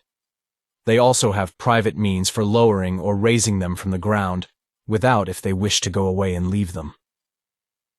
These brothers, with their wives and children, occupied 3 similar houses on this farm. They did no work themselves, being government officers in charge.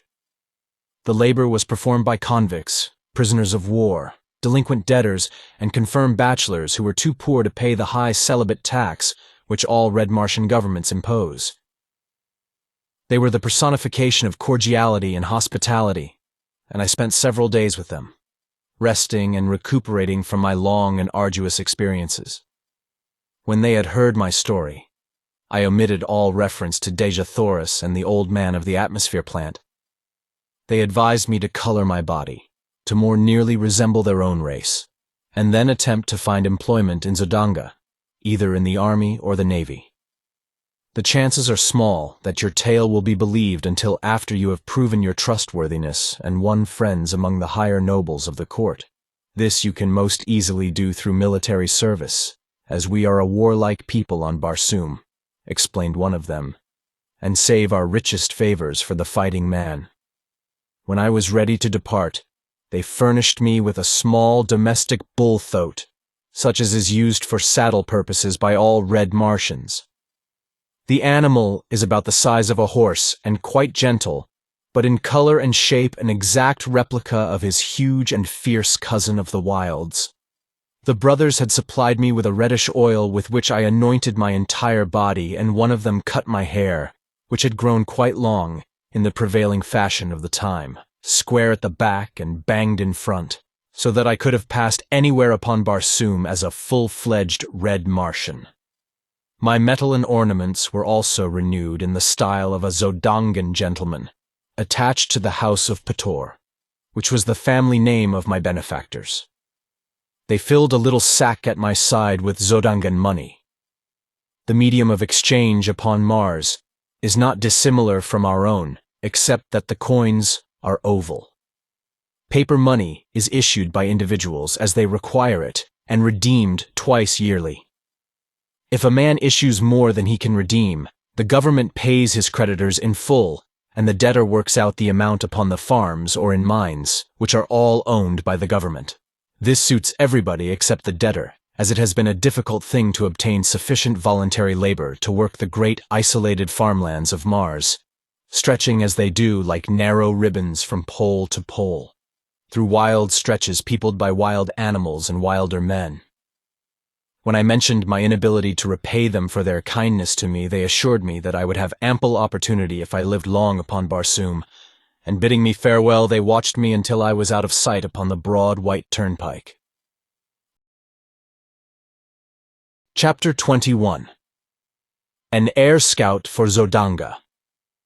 As I proceeded on my journey toward Zodanga, many strange and interesting sights arrested my attention, and at the several farmhouses where I stopped, I learned a number of new and instructive things concerning the methods and manners of Barsoom. The water which supplies the farms of Mars is collected in immense underground reservoirs at either pole from the melting ice caps, and pumped through long conduits to the various populated centers. Along either side of these conduits, and extending their entire length, lie the cultivated districts. These are divided into tracts of about the same size, each tract being under the supervision of one or more government officers. Instead of flooding the surface of the fields and thus wasting immense quantities of water by evaporation, the precious liquid is carried underground through a vast network of small pipes directly to the roots of the vegetation. The crops upon Mars are always uniform, for there are no droughts, no rains, no high winds, and no insects or destroying birds. On this trip, I tasted the first meat I had eaten since leaving Earth.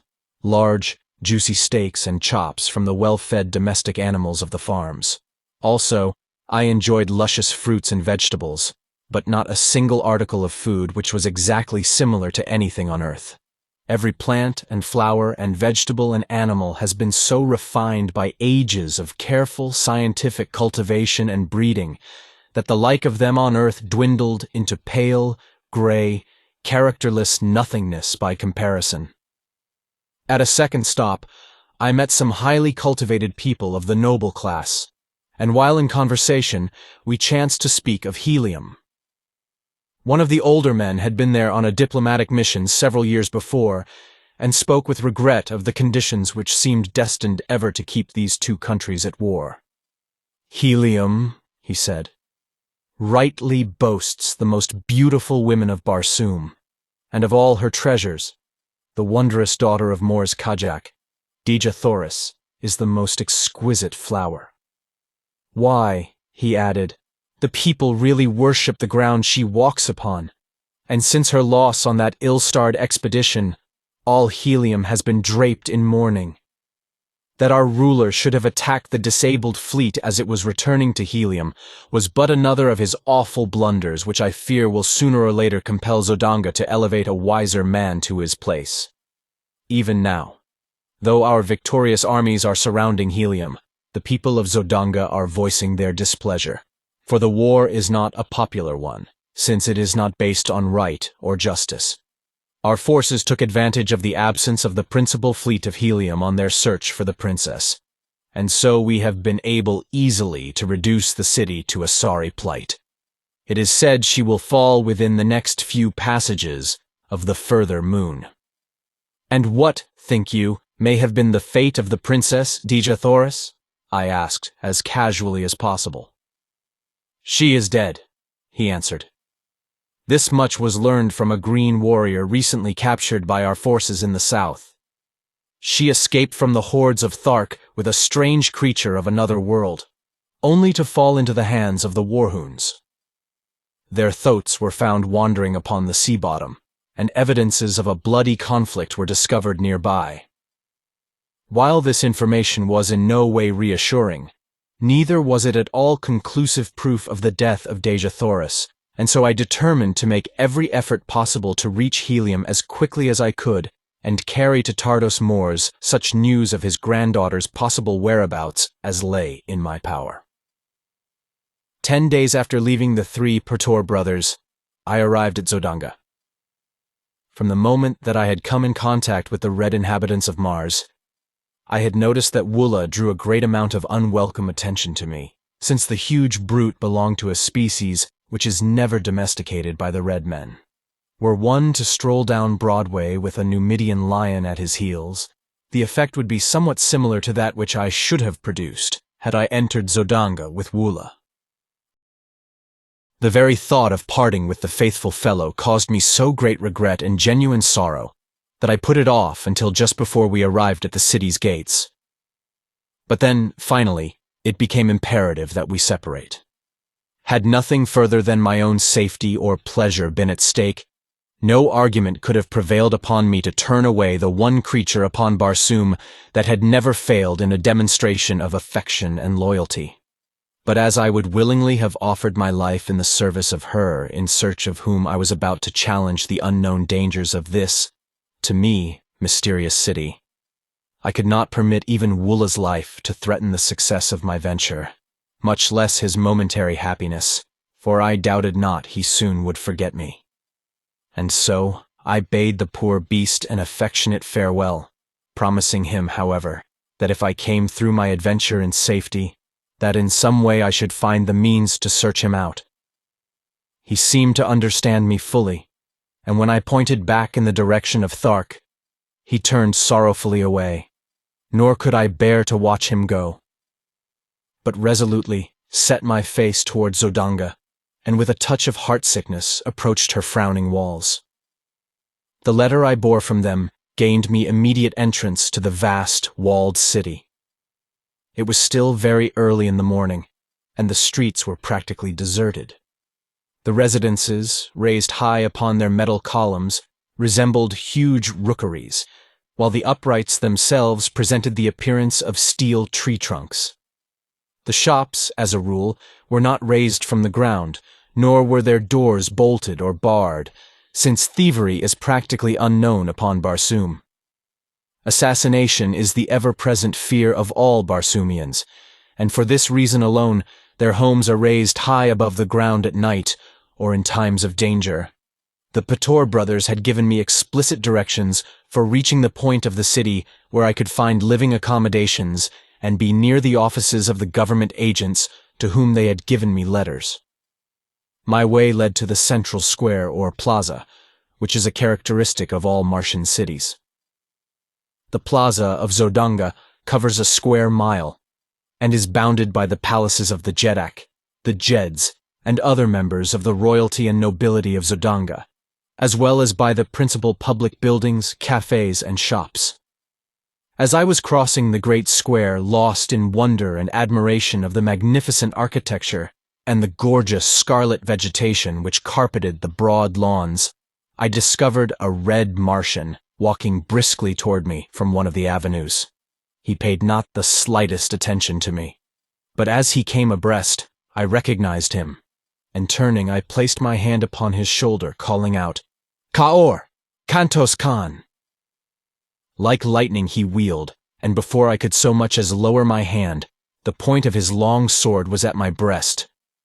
"Who are you?" he growled, and then as a backward leap carried me 50 feet from his sword, he dropped the point to the ground and exclaimed, laughing, "I do not need a better reply. There is but one man upon all Barsoom who can bounce about like a rubber ball.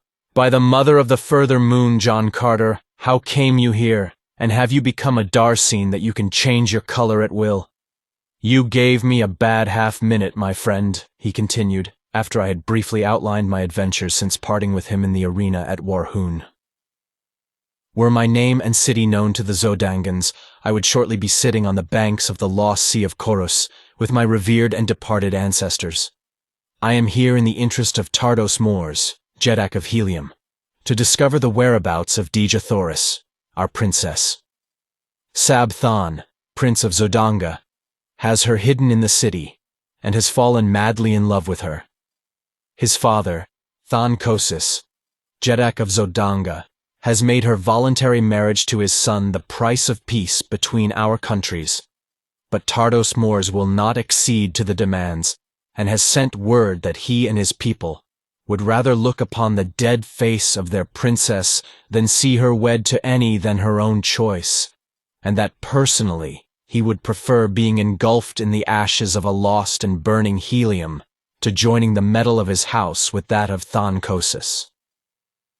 His reply was the deadliest affront he could have put upon Than Kosis and the Zodangans, but his people love him the more for it, and his strength in helium is greater today than ever. "I have been here 3 days," continued Kantos Khan, "but I have not yet found where Dejah Thoris is imprisoned. Today I join the Zodangan Navy as an air scout, and I hope in this way to win the confidence of Sab Than, the prince, who is commander of this division of the Navy. and thus learn the whereabouts of Dejah Thoris. I am glad that you are here, John Carter, for I know your loyalty to my princess, and two of us working together should be able to accomplish much. The plaza was now commencing to fill with people going and coming upon the daily activities of their duties. The shops were opening and the cafes filling with early morning patrons. Kantos Khan led me to one of these gorgeous eating places where we were served entirely by mechanical apparatus. No hand touched the food from the time it entered the building in its raw state until it emerged hot and delicious upon the tables before the guests, in response to the touching of tiny buttons to indicate their desires. After our meal, Kantos Khan took me with him to the headquarters of the Air Scout Squadron, and introducing me to his superior, asked that I be enrolled as a member of the Corps. In accordance with custom, an examination was necessary, but Kantos Khan had told me to have no fear on this score, as he would attend to that part of the matter. He accomplished this by taking my order for examination to the examining officer and representing himself as John Carter. "This ruse will be discovered later," he cheerfully explained, "when they check up my weights, measurements, and other personal identification data. But it will be several months before this is done, and our mission should be accomplished, or have failed, long before that time." The next few days were spent by Kantos Khan in teaching me the intricacies of flying and of repairing the dainty little contrivances which the Martians use for this purpose. The body of the one-man aircraft is about 16 feet long, 2 feet wide, and 3 inches thick, tapering to a point at each end. The driver sits on top of this plane upon a seat constructed over the small, noiseless radium engine which propels it. The medium of buoyancy is contained within the thin metal walls of the body and consists of the 8th Barsoomian ray, or ray of propulsion, as it may be termed in view of its properties. This ray, like the 9th ray, is unknown on Earth. But the Martians have discovered that it is an inherent property of all light no matter from what source it emanates. They have learned that it is the solar 8th ray which propels the light of the sun to the various planets, and that it is the individual 8th ray of each planet which reflects, or propels the light thus obtained out into space once more. The solar 8th ray would be absorbed by the surface of Barsoom, but the Barsoomian 8th ray, which tends to propel light from Mars into space, is constantly streaming out from the planet, constituting a force of repulsion of gravity, which, when confined, is able to lift enormous weights from the surface of the ground. It is this ray which has enabled them to so perfect aviation that battleships far outweighing anything known upon Earth sail as gracefully and lightly through the thin air of Barsoom as a toy balloon in the heavy atmosphere of Earth. During the early years of the discovery of this ray, many strange accidents occurred before the Martians learned to measure and control the wonderful power they had found. In one instance, some 900 years before, the first great battleship to be built with 8th ray reservoirs was stored with too great a quantity of the rays, and she had sailed up from Helium with 500 officers and men, never to return. Her power of repulsion for the planet was so great that it had carried her far into space, where she can be seen today, by the aid of powerful telescopes, hurtling through the heavens 10,000 miles from Mars, a tiny satellite that will thus encircle Barsoom to the end of time. The 4th day after my arrival at Zodanga, I made my first flight, and as a result of it, I won a promotion which included quarters in the palace of Tan Kosis.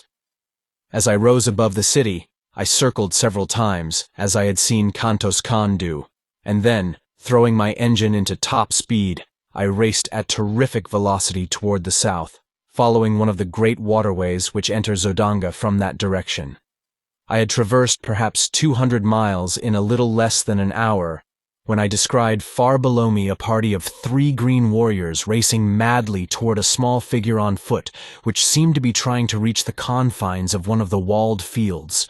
Dropping my machine rapidly toward them and circling to the rear of the warriors, I soon saw that the object of their pursuit was a red Martian wearing the medal of the scout squadron to which I was attached.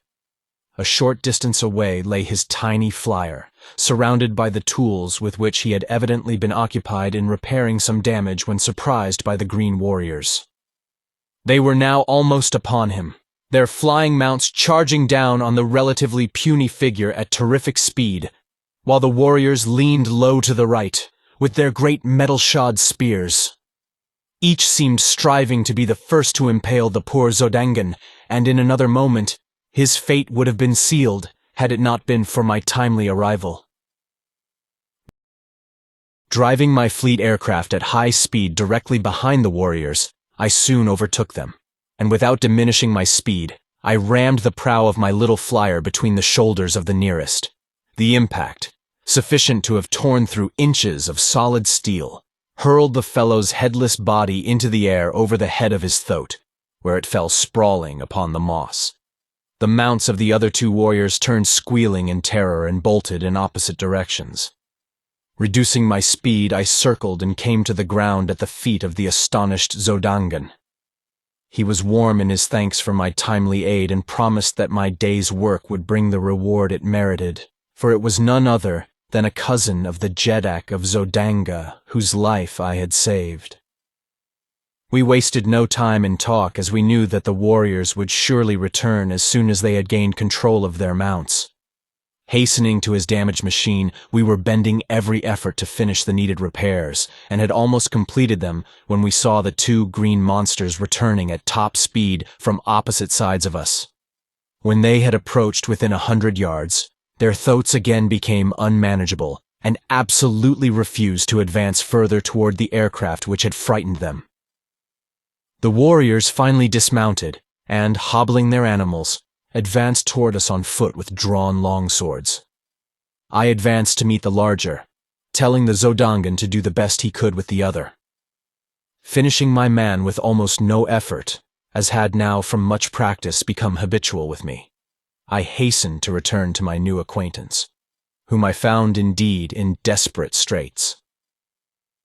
He was wounded, and down with the huge foot of his antagonist upon his throat, and the great long sword raised to deal the final thrust. With a bound, I cleared the 50 feet intervening between us, and with outstretched point, drove my sword completely through the body of the green warrior. His sword fell harmless to the ground, and he sank limply upon the prostrate form of the Zodangan.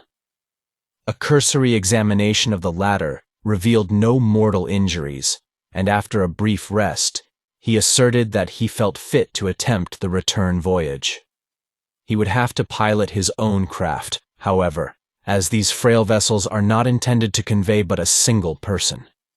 Quickly completing the repairs, we rose together into the still, cloudless Martian sky, and at great speed and without further mishap, returned to Zodanga. As we neared the city, we discovered a mighty concourse of civilians and troops assembled upon the plain before the city. The sky was black with naval vessels and private and public pleasure craft, flying long streamers of gay-colored silks and banners and flags of odd and picturesque design. My companion signaled that I slow down, and running his machine close beside mine, suggested that we approach and watch the ceremony, which, he said, was for the purpose of conferring honors on individual officers and men for bravery and other distinguished service. He then unfurled a little ensign, which denoted that his craft bore a member of the royal family of Zodanga, and together we made our way through the maze of low-lying air vessels until we hung directly over the Jeddak of Zodanga and his staff.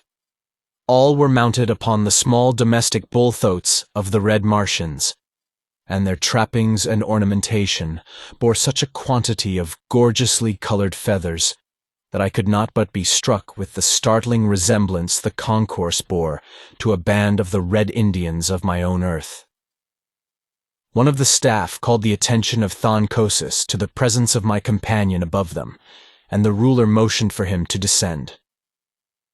As they waited for the troops to move into position facing the Jeddak, the two talked earnestly together, the Jeddak and his staff occasionally glancing up at me. I could not hear their conversation, and presently it ceased, and all dismounted, as the last body of troops had wheeled into position before their emperor. A member of the staff advanced toward the troops, and calling the name of a soldier commanded him to advance. The officer then recited the nature of the heroic act which had won the approval of the Jeddak, and the latter advanced and placed a metal ornament upon the left arm of the lucky man. 10 men had been so decorated when the aide called out, "John Carter, Air Scout."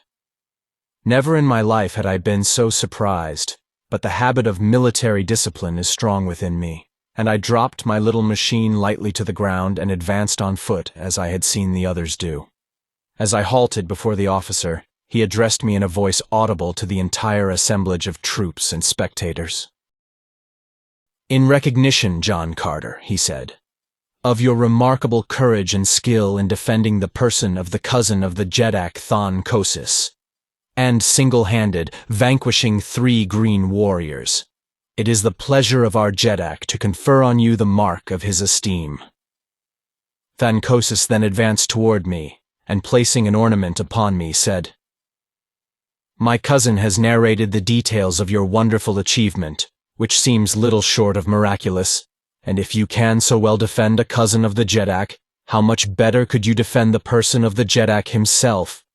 You are therefore appointed a Padwar of the Guards, and will be quartered in my palace hereafter." I thanked him, and at his direction joined the members of his staff.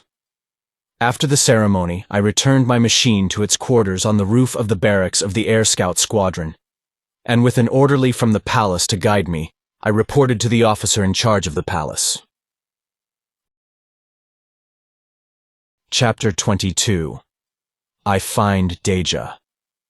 The major domo to whom I reported had been given instructions to station me near the person of the Jeddak, who, in time of war, is always in great danger of assassination, as the rule that all is fair in war seems to constitute the entire ethics of Martian conflict.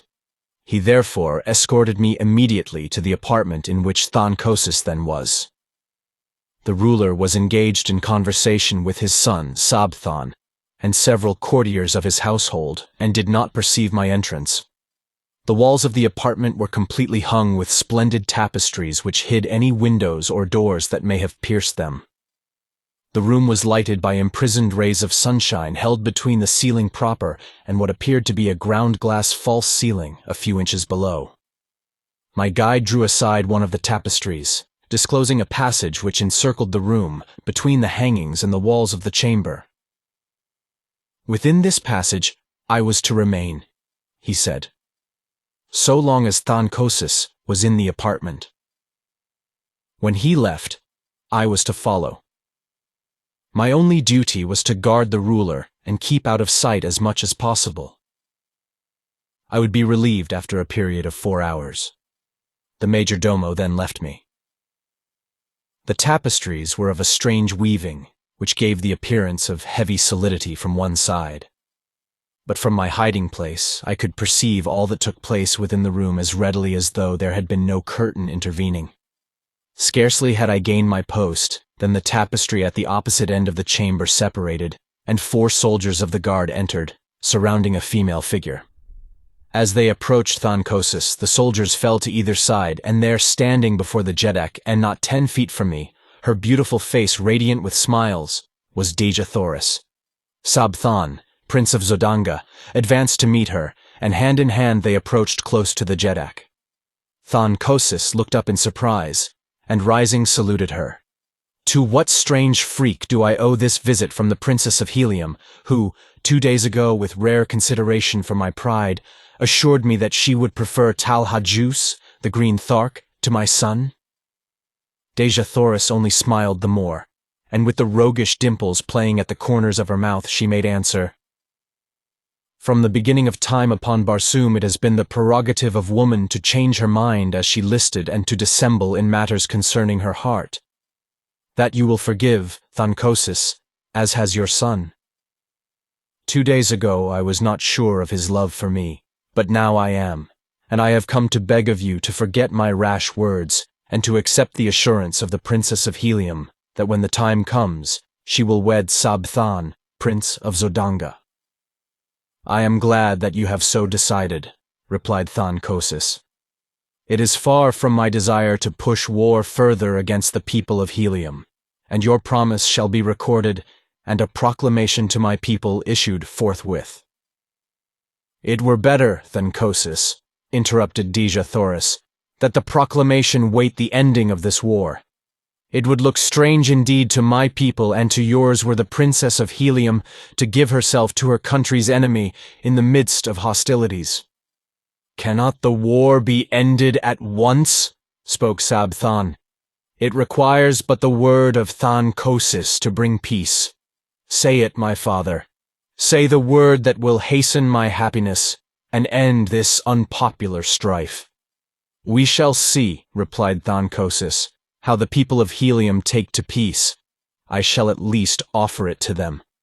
Dejah Thoris, after a few words, turned and left the apartment, still followed by her guards.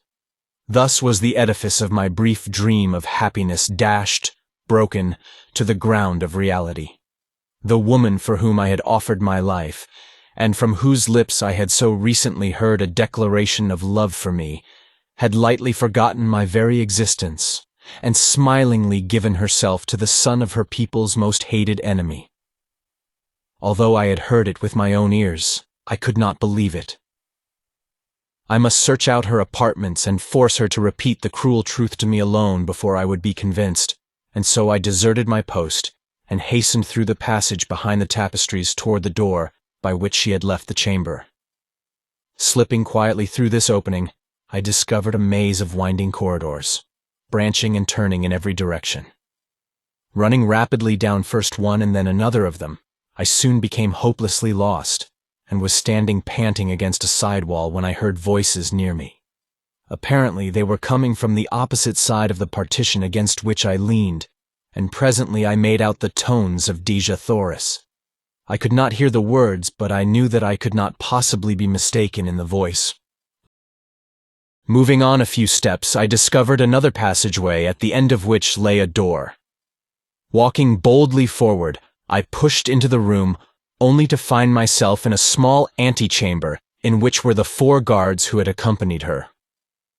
One of them instantly arose and accosted me, asking the nature of my business. "I am from Thoris," I replied, "and wish to speak privately with Dejah Thoris, Princess of Helium." "And your order?" asked the fellow.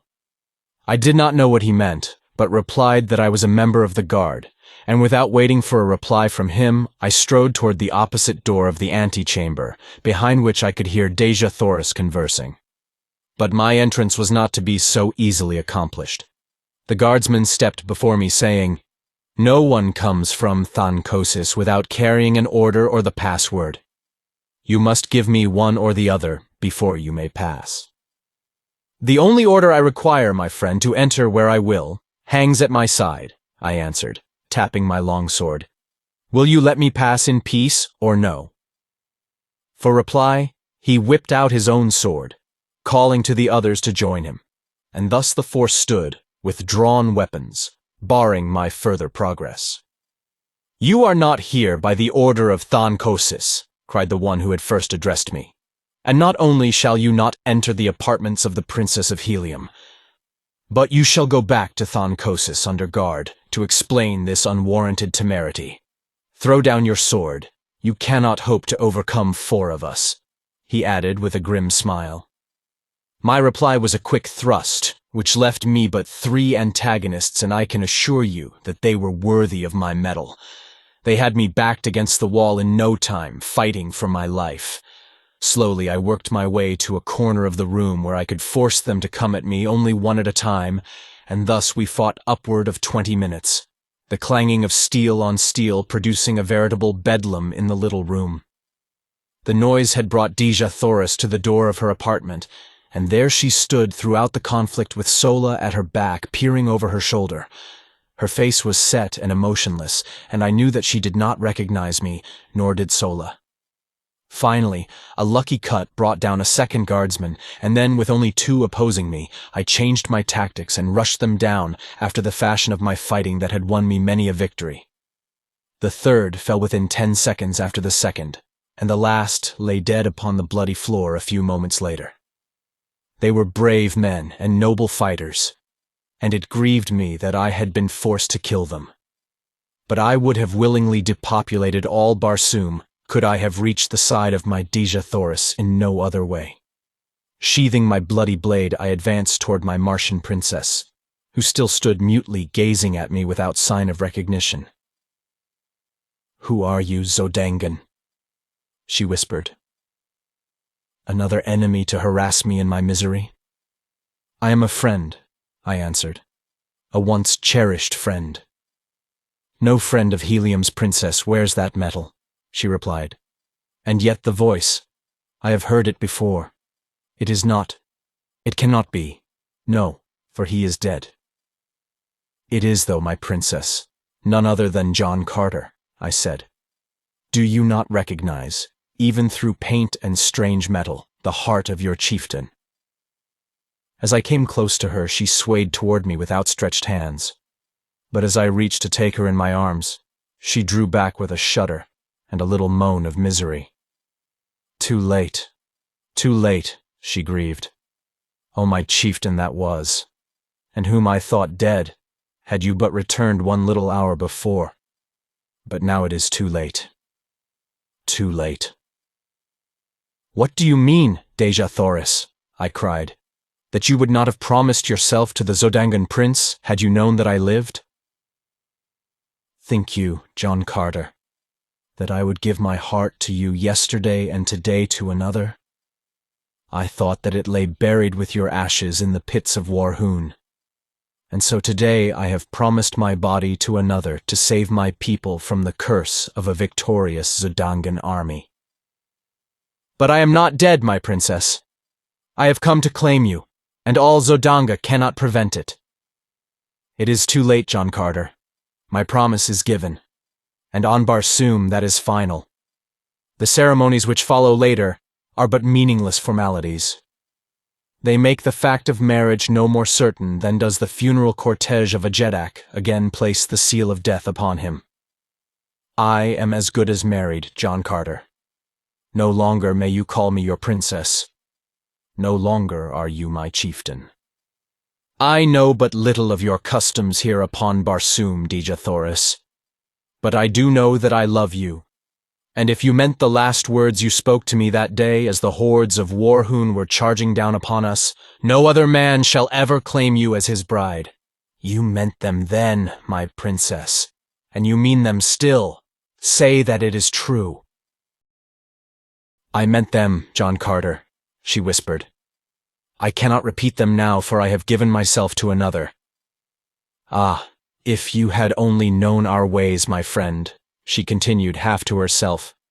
"The promise would have been yours long months ago, and you could have claimed me before all others. It might have meant the fall of Helium, but I would have given my empire for my Tharkian chief." Then aloud she said, "Do you remember the night when you offended me? You called me your princess without having asked my hand of me, and then you boasted that you had fought for me. You did not know, and I should not have been offended. I see that now. But there was no one to tell you what I could not, that upon Barsoom there are 2 kinds of women in the cities of the Red Men. The one they fight for, that they may ask them in marriage. The other kind they fight for also, but never ask their hands.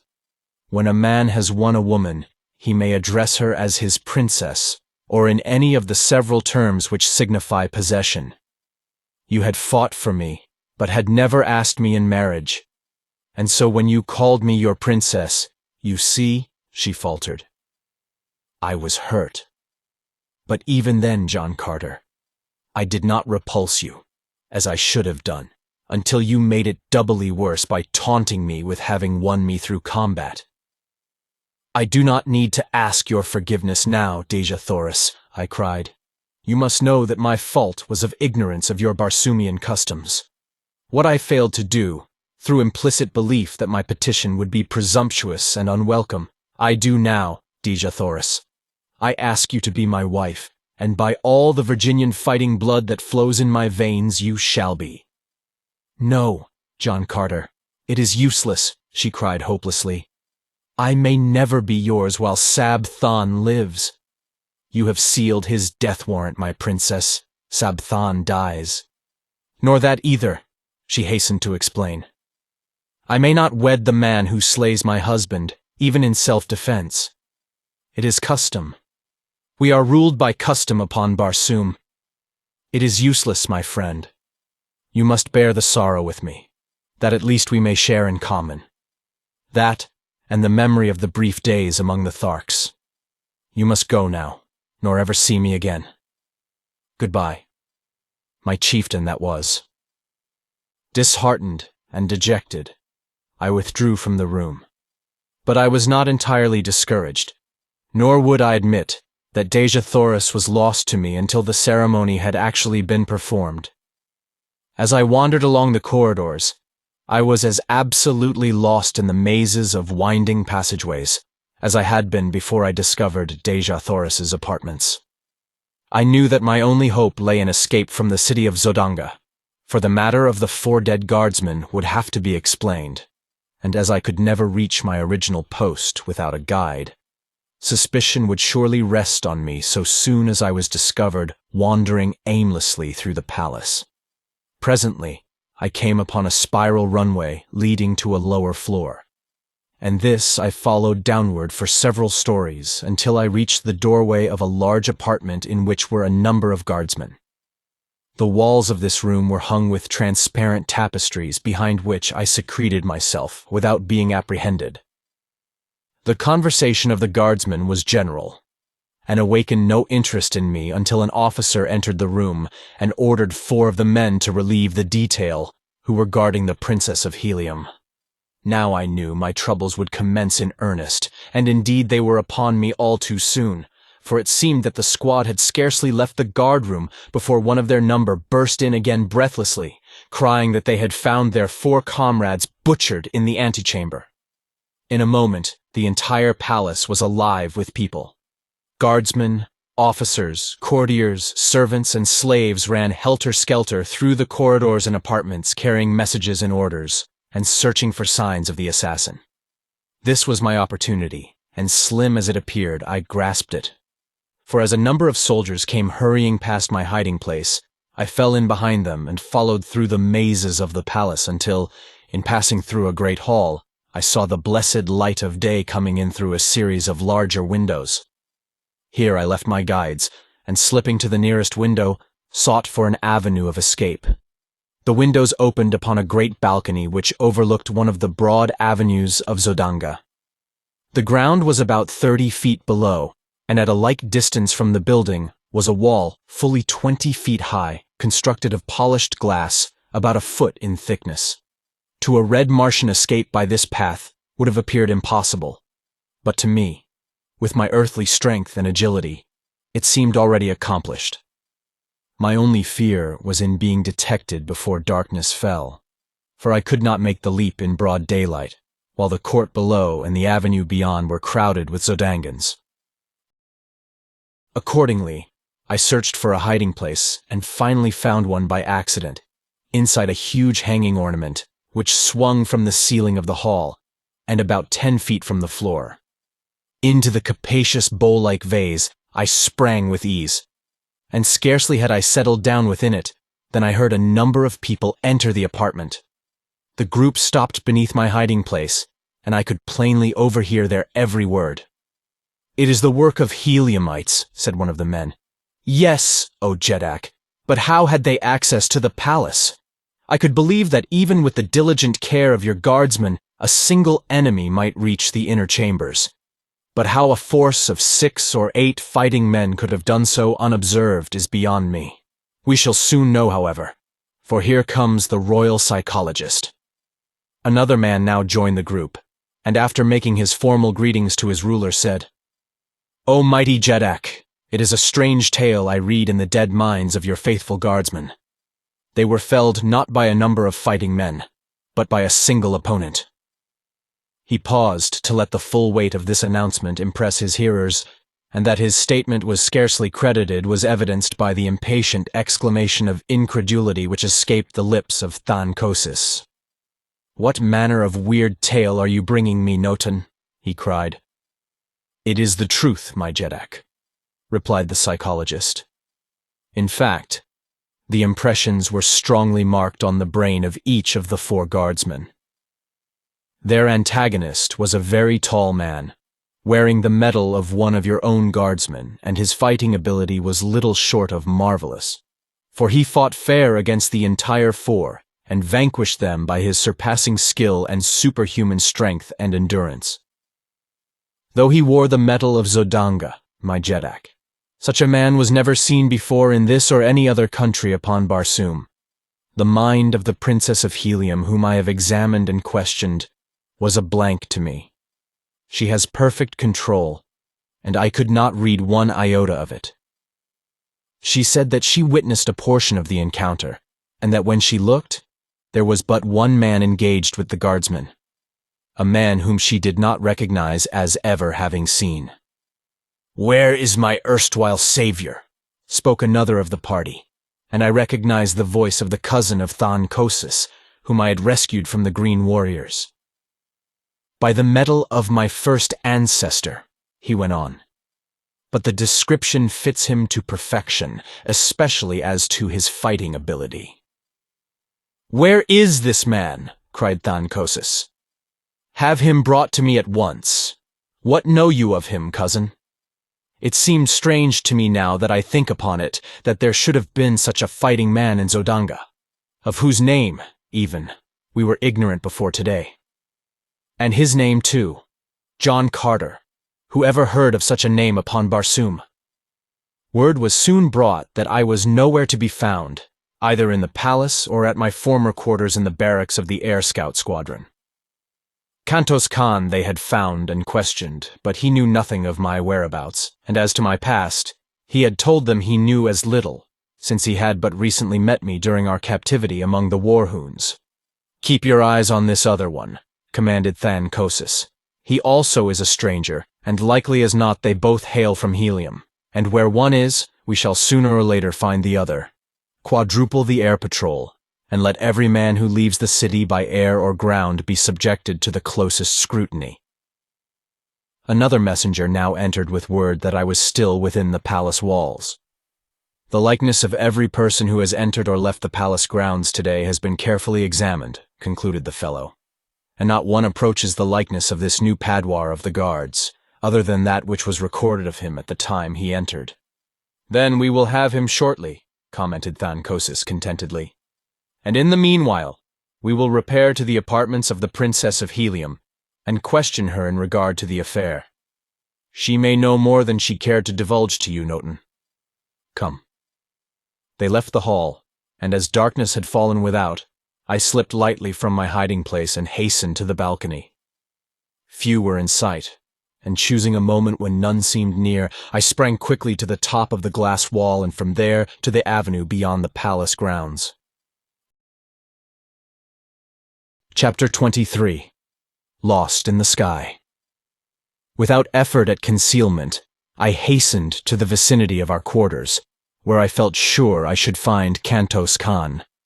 As I neared the building, I became more careful, as I judged, and rightly, that the place would be guarded. Several men in civilian metal loitered near the front entrance, and in the rear were others. My only means of reaching, unseen, the upper story where our apartments were situated was through an adjoining building, and after considerable maneuvering, I managed to attain the roof of a shop several doors away. Leaping from roof to roof, I soon reached an open window in the building where I hoped to find the Heliumite, and in another moment, I stood in the room before him. He was alone and showed no surprise at my coming, saying he had expected me much earlier, as my tour of duty must have ended some time since. I saw that he knew nothing of the events of the day at the palace, and when I had enlightened him, he was all excitement. The news that Dejah Thoris had promised her hand to Sabthan filled him with dismay. "It cannot be," he exclaimed. "It is impossible. Why, no man in all Helium would prefer death to the selling of our loved princess to the ruling house of Zodanga." She must have lost her mind to have assented to such an atrocious bargain. You, who do not know how we of Helium love the members of our ruling house, cannot appreciate the horror with which I contemplate such an unholy alliance. What can be done, John Carter? He continued.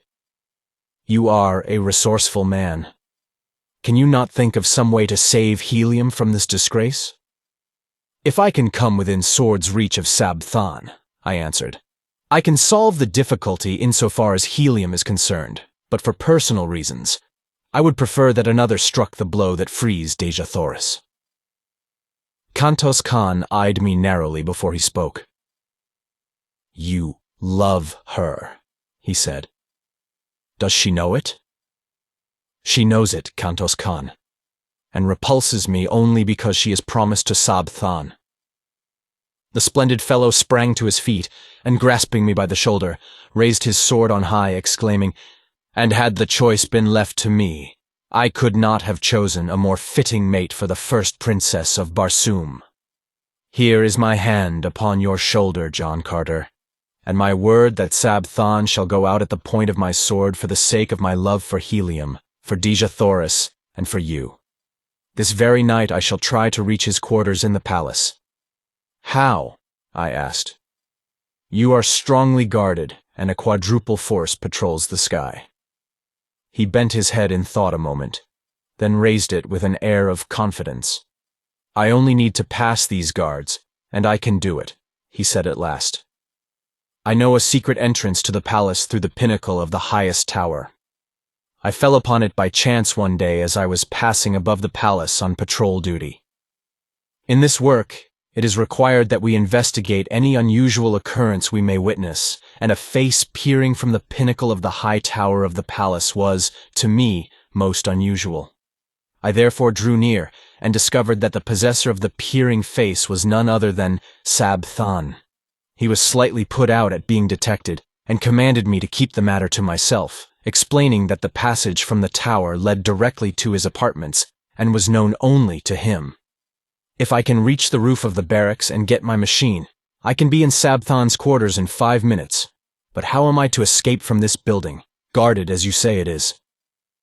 How well are the machine sheds at the barracks guarded? I asked. There is usually but one man on duty there at night upon the roof. Go to the roof of this building, Kantos Khan, and wait for me there. Without stopping to explain my plans, I retraced my way to the street and hastened to the barracks. I did not dare to enter the building, filled as it was with members of the Air Scout Squadron, who, in common with all Zodanga, were on the lookout for me. The building was an enormous one, rearing its lofty head fully 1,000 feet into the air. But few buildings in Zodanga were higher than these barracks, though several topped it by a few hundred feet. The docks of the great battleships of the line standing some 1,500 feet from the ground, while the freight and passenger stations of the merchant squadrons rose nearly as high. It was a long climb up the face of the building, and one fraught with much danger. But there was no other way, and so I essayed the task. The fact that Barsoomian architecture is extremely ornate made the feat much simpler than I had anticipated, since I found ornamental ledges and projections which fairly formed a perfect ladder for me all the way to the eaves of the building. Here, I met my first real obstacle. The eaves projected nearly 20 feet from the wall to which I clung, and though I encircled the great building, I could find no opening through them. The top floor was alight and filled with soldiers engaged in the pastimes of their kind. I could not therefore reach the roof through the building. There was one slight, desperate chance, and that I decided I must take. It was for Dejah Thoris, and no man has lived who would not risk 1,000 deaths for such as she. Clinging to the wall with my feet and one hand, I unloosened one of the long leather straps of my trappings, at the end of which dangled a great hook by which air sailors are hung to the sides and bottoms of their craft, for various purposes of repair, and by means of which landing parties are lowered to the ground from the battleships. I swung this hook cautiously to the roof several times before it finally found lodgment. Gently, I pulled on it to strengthen its hold, but whether it would bear the weight of my body, I did not know. It might be barely caught upon the very outer verge of the roof, so that as my body swung out at the end of the strap, it would slip off and launch me to the pavement 1,000 feet below. An instant I hesitated, and then, releasing my grasp upon the supporting ornament, I swung out into space at the end of the strap. Far below me lay the brilliantly lighted streets, the hard pavements, and death. There was a little jerk at the top of the supporting eaves, and a nasty, slipping, grating sound which turned me cold with apprehension. Then the hook caught, and I was safe. Clambering quickly aloft, I grasped the edge of the eaves and drew myself to the surface of the roof above. As I gained my feet, I was confronted by the sentry on duty, into the muzzle of whose revolver I found myself looking. "Who are you, and whence came you?" he cried. "I am an air scout, friend, and very near a dead one, for just by the merest chance I escaped falling to the avenue below," I replied. "But how came you upon the roof, man? No one has landed or come up from the building for the past hour. Quick, explain yourself, or I will call the guard." "Look you here, sentry, and you shall see how I came and how close a shave I had to not coming at all," I answered, turning toward the edge of the roof, where, 20 feet below, at the end of my strap, hung all my weapons. The fellow, acting on impulse of curiosity, stepped to my side, and to his undoing. For as he leaned to peer over the eaves, I grasped him by his throat and his pistol arm, and threw him heavily to the roof. The weapon dropped from his grasp, and my fingers choked off his attempted cry for assistance. I gagged and bound him and then hung him over the edge of the roof as I myself had hung a few moments before. I knew it would be morning before he would be discovered, and I needed all the time that I could gain. Donning my trappings and weapons, I hastened to the sheds, and soon had out both my machine and Kantos Khan's. Making his fast behind mine, I started my engine, and skimming over the edge of the roof, I dove down into the streets of the city far below the plain usually occupied by the air patrol. In less than a minute, I was settling safely upon the roof of our apartment beside the astonished Kantos Khan. I lost no time in explanation, but plunged immediately into a discussion of our plans for the immediate future. It was decided that I was to try to make helium, while Kantos Khan was to enter the palace and dispatch Sabthan. If successful, he was then to follow me. He set my compass for me, a clever little device which will remain steadfastly fixed upon any given point on the surface of Barsoom, and bidding each other farewell, we rose together and sped in the direction of the palace which lay in the route which I must take to reach helium. As we neared the high tower, a patrol shot down from above, throwing its piercing searchlight full upon my craft, and a voice roared out a command to halt, following with a shot as I paid no attention to his hail. Kantos Khan dropped quickly into the darkness, while I rose steadily and at terrific speed raced through the Martian sky, followed by a dozen of the air scout craft which had joined the pursuit, and later by a swift cruiser carrying 100 men and a battery of rapid-fire guns. By twisting and turning my little machine, now rising and now falling, I managed to elude their searchlights most of the time, but I was also losing ground by these tactics, and so I decided to hazard everything on a straightaway course, and leave the result to fate and the speed of my machine. Kantos Khan had shown me a trick of gearing, which is known only to the Navy of helium, that greatly increased the speed of our machines, so that I felt sure I could distance my pursuers if I could dodge their projectiles for a few moments. As I sped through the air, the screeching of the bullets around me convinced me that only by a miracle could I escape. But the die was cast, and throwing on full speed, I raced a straight course toward helium. Gradually, I left my pursuers further and further behind, and I was just congratulating myself on my lucky escape when a well-directed shot from the cruiser exploded at the prow of my little craft. The concussion nearly capsized her, and with a sickening plunge, she hurtled downward through the dark night. How far I fell before I regained control of the plane, I do not know, but I must have been very close to the ground when I started to rise again, as I plainly heard the squealing of animals below me. Rising again, I scanned the heavens for my pursuers, and finally, making out their lights far behind me, saw that they were landing, evidently in search of me. Not until their lights were no longer discernible did I venture to flash my little lamp upon my compass. And then I found to my consternation that a fragment of the projectile had utterly destroyed my only guide, as well as my speedometer. It was true I could follow the stars in the general direction of helium, but without knowing the exact location of the city, or the speed at which I was traveling, my chances for finding it were slim. Helium lies 1,000 miles southwest of Zodanga, and with my compass intact, I should have made the trip, barring accidents, in between 4 and 5 hours.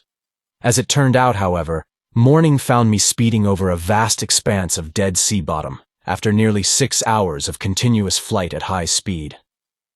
Presently, a great city showed below me, but it was not Helium, as that alone of all Barsoomian metropolises consists of 2 immense circular walled cities about 75 miles apart, and would have been easily distinguishable from the altitude at which I was flying. Believing that I had come too far to the north and west, I turned back in a southeasterly direction, passing during the forenoon several other large cities, but none resembling the description which Kantos Khan had given me of Helium. In addition to the twin city formation of Helium, another distinguishing feature is the 2 immense towers, one of vivid scarlet rising nearly a mile into the air from the center of one of the cities, while the other, of bright yellow and of the same height, marks her sister. Chapter 24. Tarkas finds a friend. About noon I passed low over a great dead city of ancient Mars, and as I skimmed out across the plain beyond, I came full upon several thousand green warriors engaged in a terrific battle. Scarcely had I seen them than a volley of shots was directed at me, and with the almost unfailing accuracy of their aim, my little craft was instantly a ruined wreck, sinking erratically to the ground. I fell almost directly in the center of the fierce combat, among warriors who had not seen my approach so busily, where they engaged in life and death struggles. The men were fighting on foot with long swords, while an occasional shot from a sharpshooter on the outskirts of the conflict would bring down a warrior who might for an instant separate himself from the entangled mass. As my machine sank among them, I realized that it was fight or die, with good chances of dying in any event, and so I struck the ground with drawn longsword ready to defend myself as I could. I fell beside a huge monster who was engaged with 3 antagonists, and as I glanced at his fierce face, filled with the light of battle, I recognized Tarkas the Thark. He did not see me, as I was a trifle behind him, and just then the 3 warriors opposing him, and whom I recognized as Warhoons, charged simultaneously. The mighty fellow made quick work of one of them, but in stepping back for another thrust, he fell over a dead body behind him and was down and at the mercy of his foes in an instant. Quick as lightning they were upon him, and Tarkas would have been gathered to his fathers in short order, had I not sprung before his prostrate form and engaged his adversaries. I had accounted for one of them when the mighty Thark regained his feet and quickly settled the other. He gave me one look, and a slight smile touched his grim lip as, touching my shoulder, he said, "I would scarcely recognize you, John Carter, but there is no other mortal upon Barsoom who would have done what you have for me. I think I have learned that there is such a thing as friendship, my friend." He said no more, nor was there opportunity, for the Warhoons were closing in about us, and together we fought, shoulder to shoulder, during all that long, hot afternoon, until the tide of battle turned and the remnant of the fierce Warhoon horde fell back upon their thoats and fled into the gathering darkness. 10,000 men had been engaged in that titanic struggle, and upon the field of battle lay 3,000 dead. Neither side asked or gave quarter, nor did they attempt to take prisoners. On our return to the city after the battle, we had gone directly to Tarkas's quarters, where I was left alone while the chieftain attended the customary council which immediately follows an engagement. As I sat awaiting the return of the Green Warrior, I heard something move in an adjoining apartment. and as I glanced up there rushed suddenly upon me a huge and hideous creature which bore me backward upon the pile of silks and furs upon which I had been reclining. It was Woola, faithful, loving Woola.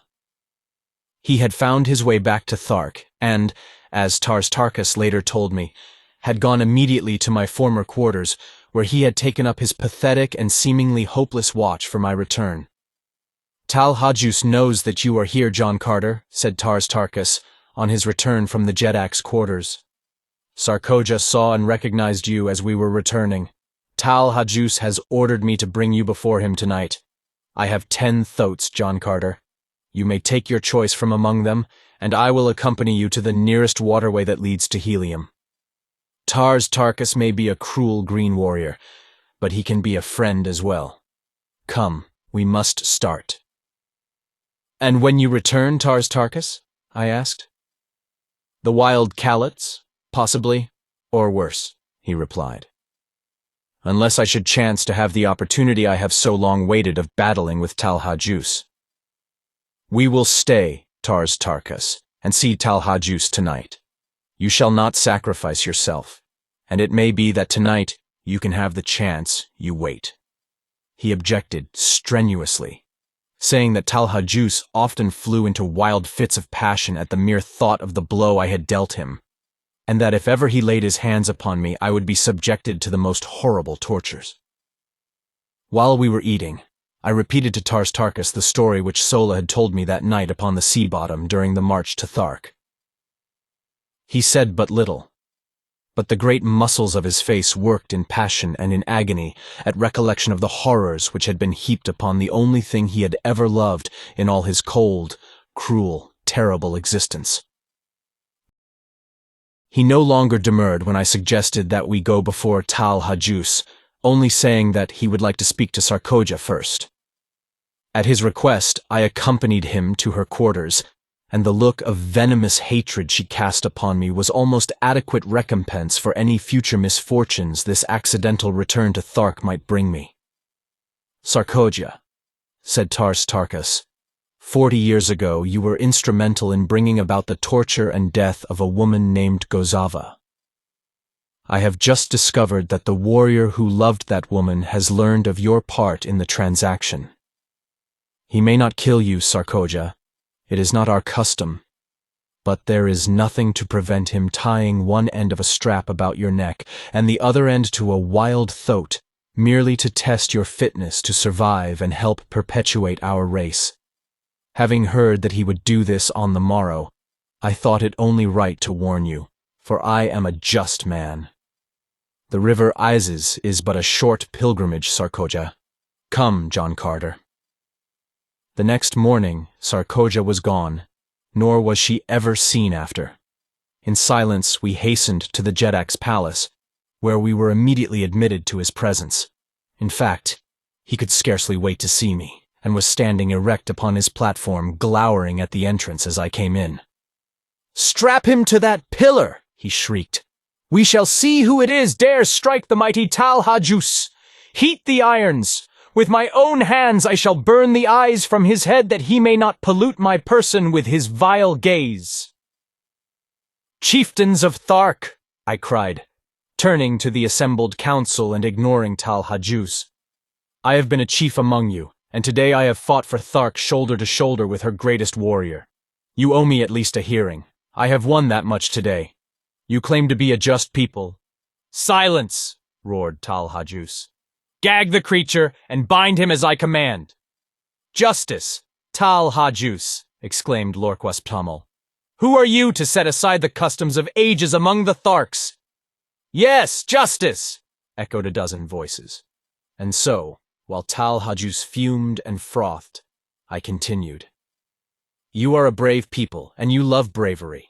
But where was your mighty Jedak during the fighting today? I did not see him in the thick of battle. He was not there. He rends defenseless women and little children in his lair.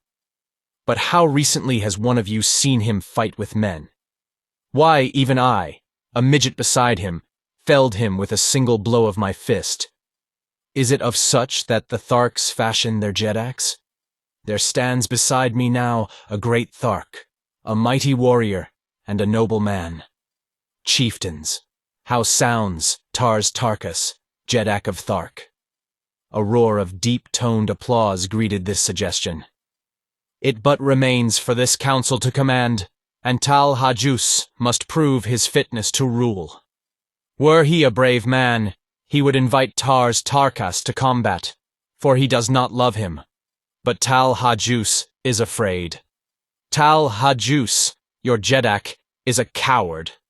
With my bare hands I could kill him, and he knows it. After I ceased, there was tense silence, as all eyes were riveted upon Tal Hajus. He did not speak or move, but the blotchy green of his countenance turned livid, and the froth froze upon his lips. Tal Hajus, said Lorquas Ptommel in a cold, hard voice. Never in my long life have I seen a Jeddak of the Tharks so humiliated. There could be but one answer to this arraignment. We wait it. And still Tal Hajus stood as though petrified. Chieftains, continued Lorquas Ptommel, shall the Jeddak, Tal Hajus, prove his fitness to rule over Tarkas? There were 20 chieftains about the rostrum, and 20 swords flashed high in assent. There was no alternative. That decree was final, and so Tal Hajus drew his long sword and advanced to meet Tarkas. The combat was soon over, and with his foot upon the neck of the dead monster, Tarkas became Jeddak among the Tharks. His first act was to make me a full-fledged chieftain, with the rank I had won by my combats the first few weeks of my captivity among them. Seeing the favorable disposition of the warriors toward Tarkas, as well as toward me, I grasped the opportunity to enlist them in my cause against Zodanga. I told Tarkas the story of my adventures, and in a few words had explained to him the thought I had in mind. John Carter has made a proposal, he said, addressing the council, which meets with my sanction. I shall put it to you briefly. Dejah Thoris, the Princess of Helium, who was our prisoner, is now held by the Jeddak of Zodanga, whose son she must wed to save her country from devastation at the hands of the Zodangan forces. John Carter suggests that we rescue her and return her to Helium. The loot of Zodanga would be magnificent, and I have often thought that had we an alliance with the people of Helium, we could obtain sufficient assurance of sustenance to permit us to increase the size and frequency of our hatchings, and thus become unquestionably supreme among the green men of all Barsoom. What say you? It was a chance to fight, an opportunity to loot, and they rose to the bait as a speckled trout to a fly dot. For Tharks they were wildly enthusiastic, and before another half-hour had passed, 20 mounted messengers were speeding across Dead Sea bottoms to call the hordes together for the expedition. In 3 days, we were on the march toward Zodanga, 100,000 strong, as Tarkas had been able to enlist the services of 3 smaller hordes on the promise of the great loot of Zodanga. At the head of the column, I rode beside the great Thark, while at the heels of my mount trotted my beloved Wula. We traveled entirely by night, timing our marches so that we camped during the day at deserted cities, where, even to the beasts, we were all kept indoors during the daylight hours. On the march, Tarkas, through his remarkable ability and statesmanship, enlisted 50,000 more warriors from various hordes, so that, 10 days after we set out, we halted at midnight outside the great walled city of Zodanga, 150,000 strong. The fighting strength and efficiency of this horde of ferocious green monsters was equivalent to 10 times their number of red men. Never in the history of Barsoom, Tarkas told me, had such a force of green warriors marched to battle together. It was a monstrous task to keep even a semblance of harmony among them, and it was a marvel to me that he got them to the city without a mighty battle among themselves.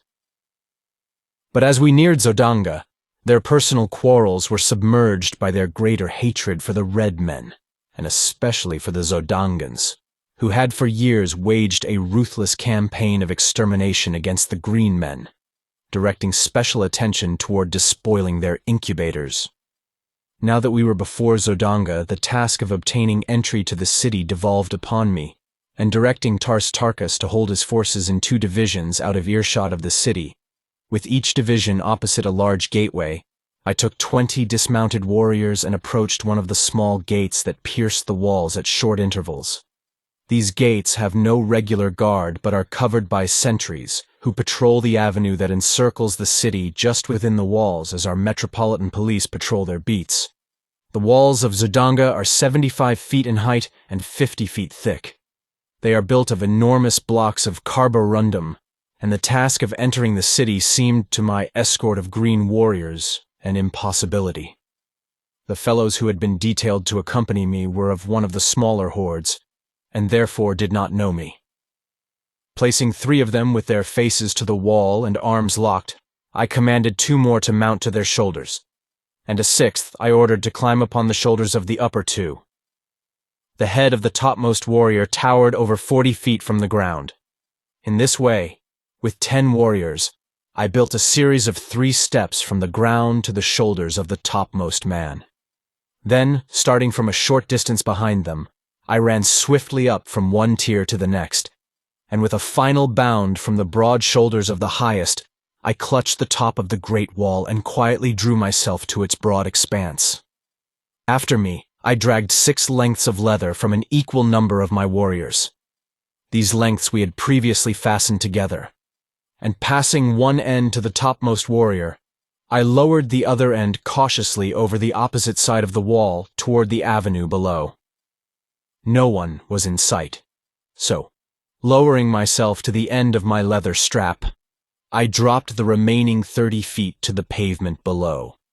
I had learned from Kantos Khan the secret of opening these gates, and in another moment my 20 great fighting men stood within the doomed city of Zodanga. I found to my delight that I had entered at the lower boundary of the enormous palace grounds. The building itself showed in the distance a blaze of glorious light, and on the instant I determined to lead a detachment of warriors directly within the palace itself, while the balance of the great horde was attacking the barracks of the soldiery. Dispatching one of my men to Tarkas for a detail of 50 Tharks, with word of my intentions, I ordered 10 warriors to capture and open one of the great gates, while with the 9 remaining I took the other. We were to do our work quietly, no shots were to be fired, and no general advance made until I had reached the palace with my 50 Tharks. Our plans worked to perfection. The 2 sentries we met were dispatched to their fathers upon the banks of the lost Sea of Koros, and the guards at both gates followed them in silence. Chapter 25. The Looting of Zodanga. As the great gate where I stood swung open, my 50 Tharks, headed by Tarkas himself, rode in upon their mighty thoats. I led them to the palace walls, which I negotiated easily without assistance. Once inside, however, the gate gave me considerable trouble, but I finally was rewarded by seeing it swing upon its huge hinges, and soon my fierce escort was riding across the gardens of the Jeddak of Zodanga. As we approached the palace, I could see through the great windows of the first floor into the brilliantly illuminated audience chamber of Thoris. The immense hall was crowded with nobles and their women, as though some important function was in progress. There was not a guard in sight outside the palace, due, I presume, to the fact that the city and palace walls were considered impregnable, and so I came close and peered within. At one end of the chamber, upon massive golden thrones encrusted with diamonds, sat Thoris and his consort, surrounded by officers and dignitaries of state. Before them stretched a broad aisle lined on either side with soldiery, and as I looked, there entered this aisle at the far end of the hall the head of a procession, which advanced to the foot of the throne.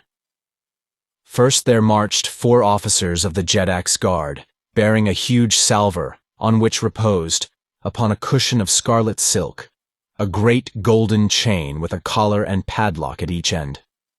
Directly behind these officers came 4 others carrying a similar salver which supported the magnificent ornaments of a prince and princess of the reigning house of Zodanga. At the foot of the throne, these 2 parties separated and halted, facing each other at opposite sides of the aisle. Then came more dignitaries, and the officers of the palace and of the army, and finally 2 figures entirely muffled in scarlet silk, so that not a feature of either was discernible. These 2 stopped at the foot of the throne, facing Tarkas. When the balance of the procession had entered and assumed their stations, Tarkas addressed the couple standing before him.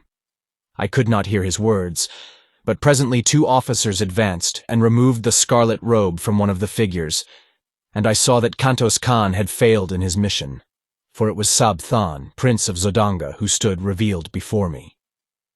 Tarkas now took a set of the ornaments from one of the salvers and placed one of the collars of gold about his son's neck, springing the padlock fast. After a few more words addressed to XVIII, he turned to the other figure, from which the officers now removed the enshrouding silks, disclosing to my now comprehending view Dejah Thoris, Princess of Helium. The object of the ceremony was clear to me. In another moment, Dejah Thoris would be joined forever to the Prince of Zodanga. It was an impressive and beautiful ceremony, I presume, but to me it seemed the most fiendish sight I had ever witnessed.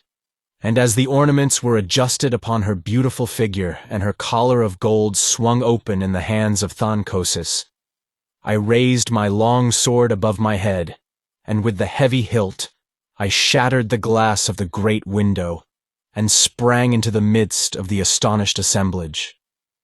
With a bound, I was on the steps of the platform beside Tarkas, and as he stood riveted with surprise, I brought my longsword down upon the golden chain that would have bound Dejah Thoris to another.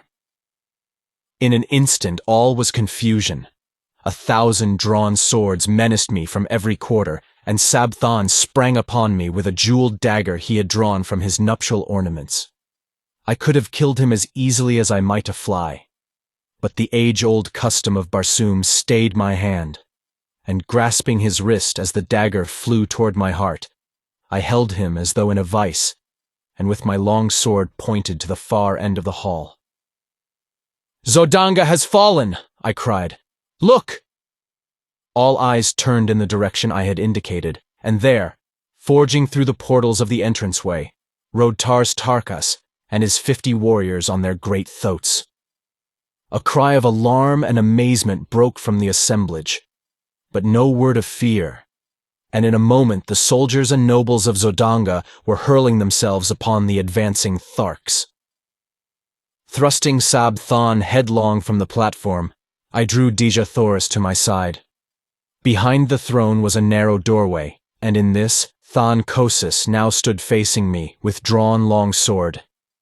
In an instant we were engaged, and I found no mean antagonist. As we circled upon the broad platform, I saw XVIII rushing up the steps to aid his father. But as he raised his hand to strike, Dejah Thoris sprang before him, and then my sword found the spot that made XVIII Jeddak of Zodanga. As his father rolled dead upon the floor, the new Jeddak tore himself free from Dejah Thoris's grasp, and again we faced each other. He was soon joined by a quartet of officers, and with my back against a golden throne, I fought once again for Dejah Thoris. I was hard-pressed to defend myself, and yet not strike down XVIII, and with him, my last chance to win the woman I loved. My blade was swinging with the rapidity of lightning as I sought to parry the thrusts and cuts of my opponents. 2 I had disarmed, and 1 was down, when several more rushed to the aid of their new ruler, and to avenge the death of the old. As they advanced, there were cries of, "The woman! The woman! Strike her down! It is her plot! Kill her! Kill her!" Calling to Dejah Thoris to get behind me, I worked my way toward the little doorway back of the throne, but the officers realized my intentions, and 3 of them sprang in behind me and blocked my chances for gaining a position where I could have defended Dejah Thoris against an army of swordsmen. The Tharks were having their hands full in the center of the room, and I began to realize that nothing short of a miracle could save Dejah Thoris and myself when I saw Tarkas surging through the crowd of pygmies that swarmed about him. With one swing of his mighty longsword, he laid a dozen corpses at his feet, and so he hewed a pathway before him until in another moment he stood upon the platform beside me, dealing death and destruction right and left. The bravery of the Zodangans was awe-inspiring. Not one attempted to escape. And when the fighting ceased, it was because only Tharks remained alive in the Great Hall, other than Dejah Thoris and myself. XVIII lay dead beside his father, and the corpses of the flower of Zodangan nobility and chivalry covered the floor of the bloody shambles. My first thought when the battle was over was for Kantos Khan, and leaving Dejah Thoris in charge of Tarkas, I took a dozen warriors and hastened to the dungeons beneath the palace. The jailers had all left to join the fighters in the throne room, so we searched the labyrinthine prison without opposition. I called Kantos Khan's name aloud in each new corridor and compartment, and finally I was rewarded by hearing a faint response. Guided by the sound, we soon found him helpless in a dark recess. He was overjoyed at seeing me, and to know the meaning of the fight, faint echoes of which had reached his prison cell. He told me that the air patrol had captured him before he reached the high tower of the palace, so that he had not even seen XVIII.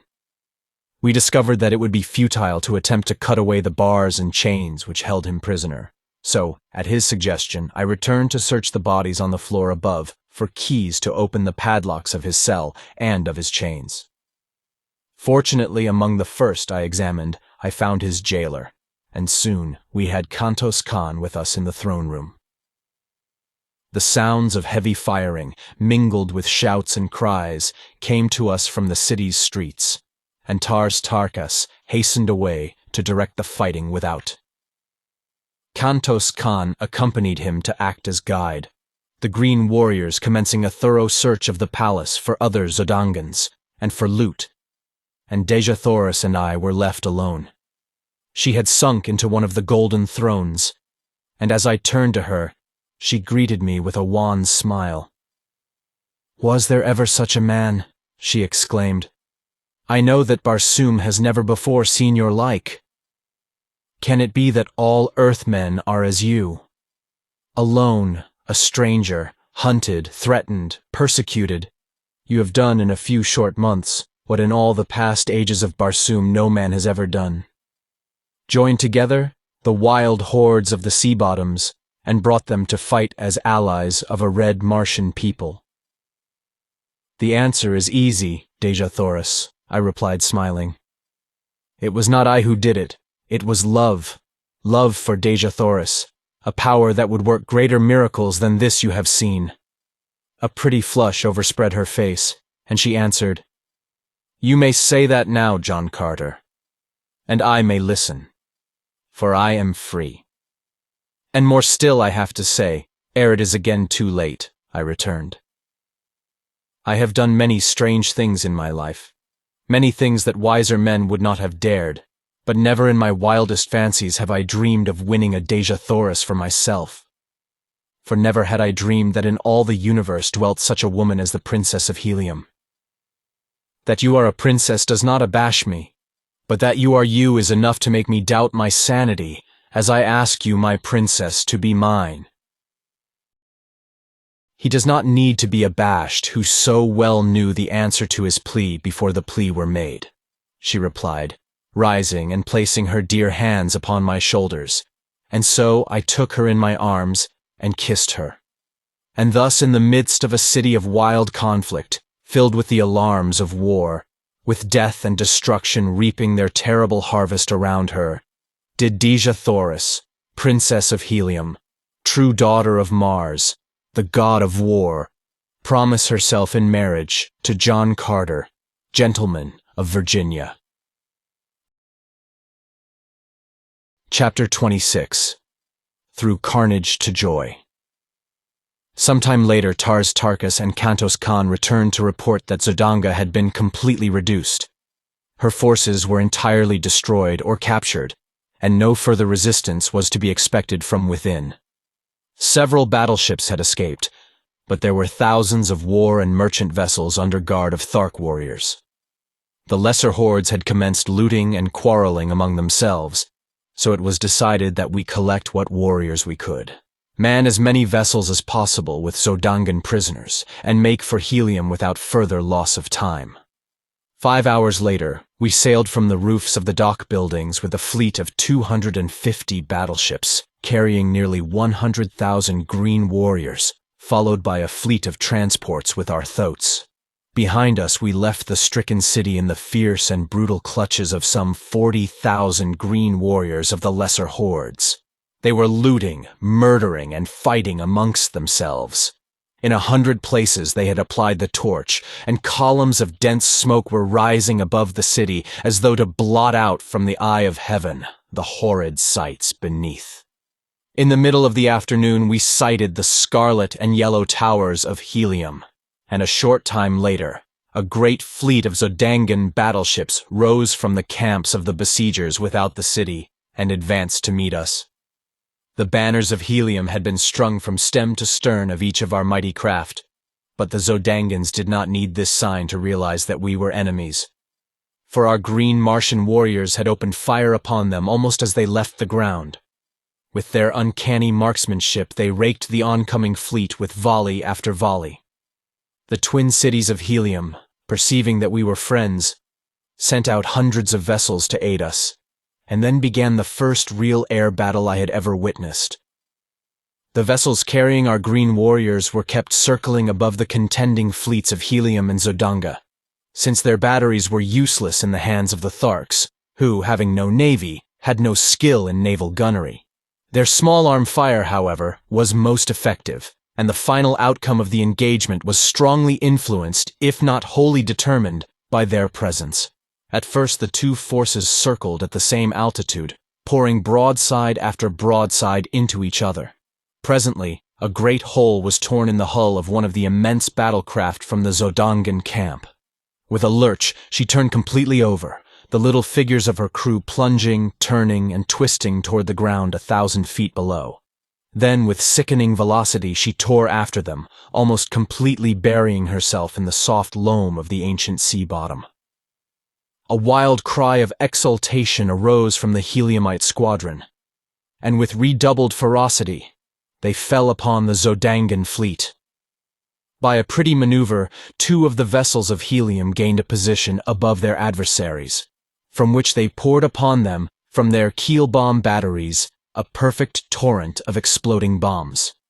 Then, one by one, the battleships of Helium succeeded in rising above the Zodangans, and in a short time a number of the beleaguering battleships were drifting hopeless wrecks toward the high scarlet tower of Greater Helium.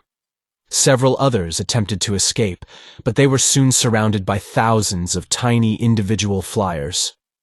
And above each hung a monster battleship of Helium, ready to drop boarding parties upon their decks. Within but little more than an hour from the moment the victorious Zodangan squadron had risen to meet us from the camp of the besiegers, the battle was over, and the remaining vessels of the conquered Zodangans were headed toward the cities of Helium under prize crews. There was an extremely pathetic side to the surrender of these mighty flyers, the result of an age-old custom which demanded that surrender should be signalized by the voluntary plunging to earth of the commander of the vanquished vessel. One after another, the brave fellows, holding their colors high above their heads, leaped from the towering bows of their mighty craft to an awful death. Not until the commander of the entire fleet took the fearful plunge, thus indicating the surrender of the remaining vessels, did the fighting cease, and the useless sacrifice of brave men come to an end. We now signaled the flagship of Helium's navy to approach, and when she was within hailing distance, I called out that we had the Princess Dejah Thoris on board, and that we wished to transfer her to the flagship that she might be taken immediately to the city. As the full import of my announcement bore in upon them, a great cry arose from the decks of the flagship, and a moment later the colors of the Princess of Helium broke from 100 points upon her upper works. When the other vessels of the squadron caught the meaning of the signals flashed to them, they took up the wild acclaim and unfurled her colors in the gleaming sunlight dot.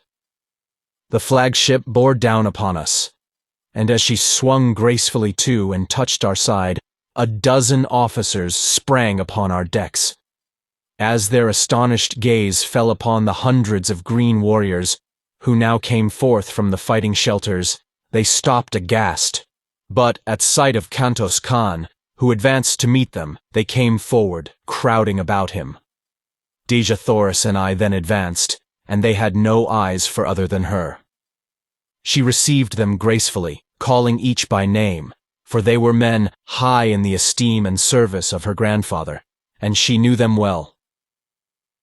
"Lay your hands upon the shoulder of John Carter," she said to them, turning toward me, "the man to whom Helium owes her princess as well as her victory today."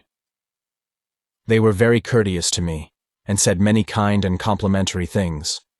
But what seemed to impress them most was that I had won the aid of the fierce Tharks in my campaign for the liberation of Dejah, Thoris and the relief of Helium. "You owe your thanks more to another man than to me," I said, "and here he is. Meet one of Barsoom's greatest soldiers and statesmen, Tarkas, Jeddak of Thark." With the same polished courtesy that had marked their manner toward me, they extended their greetings to the great Thark, nor, to my surprise, was he much behind them in ease of bearing or in courtly speech. Though not a garrulous race, the Tharks are extremely formal, and their ways lend themselves amazingly to dignified and courtly manners. Dejah, Thoris went aboard the flagship and was much put out that I would not follow. But, as I explained to her, the battle was but partly won. We still had the land forces of the besieging Zodangans to account for, and I would not leave Tarkas until that had been accomplished. The commander of the naval forces of Helium promised to arrange to have the armies of Helium attack from the city in conjunction with our land attack. And so the vessels separated, and Dejah, Thoris was borne in triumph back to the court of her grandfather, Tardos Mors, Jeddak of Helium. In the distance lay our fleet of transports, with the thoats of the green warriors, where they had remained during the battle. Without landing stages, it was to be a difficult matter to unload these beasts upon the open plain, but there was nothing else for it, and so we put out for a point about 10 miles from the city, and began the task. It was necessary to lower the animals to the ground in slings, and this work occupied the remainder of the day and half the night. Twice we were attacked by parties of Zodangan cavalry, but with little loss, however, and after darkness shut down, they withdrew. As soon as the last thoat was unloaded, Tarkas gave the command to advance, and in 3 parties we crept upon the Zodangan camp from the north, the south, and the east. About a mile from the main camp, we encountered their outposts and, as had been prearranged, accepted this as the signal to charge. With wild, ferocious cries, and amidst the nasty squealing of battle-enraged thoats, we bore down upon the Zodangans. We did not catch them napping, but found a well-entrenched battle line confronting us. Time after time we were repulsed until, toward noon, I began to fear for the result of the battle. The Zodangans numbered nearly 1 million fighting men, gathered from pole to pole, wherever stretched their ribbon-like waterways, while pitted against them were less than 100,000 green warriors. The forces from Helium had not arrived, nor could we receive any word from them. Just at noon, we heard heavy firing all along the line between the Zodangans and the cities, and we knew then that our much-needed reinforcements had come. Again Tarkas ordered the charge, and once more the mighty thoats bore their terrible riders against the ramparts of the enemy. At the same moment, the battle line of Helium surged over the opposite breastworks of the Zodangans, and in another moment they were being crushed as between 2 millstones. Nobly they fought, but in vain. The plain before the city became a veritable shambles ere the last Zodangan surrendered, but finally the carnage ceased. The prisoners were marched back to Helium, and we entered the greater city's gates, a huge triumphal procession of conquering heroes. The broad avenues were lined with women and children, among which were the few men whose duties necessitated that they remain within the city during the battle. We were greeted with an endless round of applause and showered with ornaments of gold, platinum, silver, and precious jewels. The city had gone mad with joy. My fierce Tharks caused the wildest excitement and enthusiasm. Never before had an armed body of green warriors entered the gates of Helium, and that they came now as friends and allies filled the red men with rejoicing. That my poor services to Dejah Thoris had become known to the Heliumites was evidenced by the loud crying of my name and by the loads of ornaments that were fastened upon me and my huge thoat as we passed up the avenues to the palace. For even in the face of the ferocious appearance of Woola, the populace pressed close about me. As we approached this magnificent pile, we were met by a party of officers who greeted us warmly and requested that Tarkas and his Jeds with the Jedax and Jeds of his wild allies, together with myself, dismount and accompany them to receive from Tardos Mors an expression of his gratitude for our services. At the top of the great steps leading up to the main portals of the palace stood the royal party, and as we reached the lower steps, one of their number descended to meet us. He was an almost perfect specimen of manhood, tall, straight as an arrow, superbly muscled, and with the carriage and bearing of a ruler of men. I did not need to be told that he was Tardos Mors, Jedak of Helium. The first member of our party he met was Tarkas, and his first words sealed forever the new friendship between the races. "That Tardos Mors," he said earnestly, "may meet the greatest living warrior of Barsoom is a priceless honor, but that he may lay his hand on the shoulder of a friend and ally is a far greater boon." "Jedak of Helium," returned Tarkas, "it has remained for a man of another world to teach the green warriors of Barsoom the meaning of friendship. To him we owe the fact that the hordes of Thark can understand you, that they can appreciate and reciprocate the sentiments so graciously expressed." Tardos Mors then greeted each of the green Jedaks and Jeds, and to each spoke words of friendship and appreciation. As he approached me, he laid both hands upon my shoulders. "Welcome, my son," he said. "That you are granted, gladly, and without one word of opposition, the most precious jewel in all Helium, yes, on all Barsoom, is sufficient earnest of my esteem." We were then presented to Mors Kajak, Jed of Lesser Helium, and father of Dejah Thoris. He had followed close behind Tardos Mors and seemed even more affected by the meeting than had his father. He tried a dozen times to express his gratitude to me, but his voice choked with emotion and he could not speak. And yet he had, as I was to later learn, a reputation for ferocity and fearlessness as a fighter that was remarkable even upon warlike Barsoom. In common with all Helium, he worshipped his daughter, nor could he think of what she had escaped without deep emotion. Chapter 27, From Joy to Death. For 10 days the hordes of Thark and their wild allies were feasted and entertained, and then, loaded with costly presents and escorted by 10,000 soldiers of Helium commanded by Mors Kajak, they started on the return journey to their own lands. The Jed of Lesser Helium with a small party of nobles accompanied them all the way to Thark to cement more closely the new bonds of peace and friendship. Sola also accompanied Tarkas, her father, who before all his chieftains had acknowledged her as his daughter. 3 weeks later, Mors Kajak and his officers, accompanied by Tarkas and Sola, returned upon a battleship that had been dispatched to Thark to fetch them in time for the ceremony which made Dejah Thoris and John Carter one. For 9 years I served in the councils, and fought in the armies of Helium as a prince of the house of Tardos Mors. The people seemed never to tire of heaping honors upon me, and no day passed that did not bring some new proof of their love for my princess, the incomparable Dejah Thoris.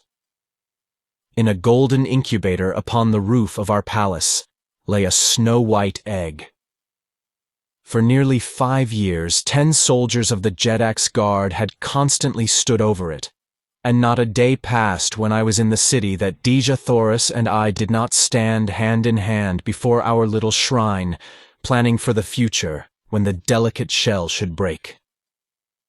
Vivid in my memory is the picture of the last night as we sat there talking in low tones of the strange romance which had woven our lives together, and of this wonder which was coming to augment our happiness and fulfill our hopes.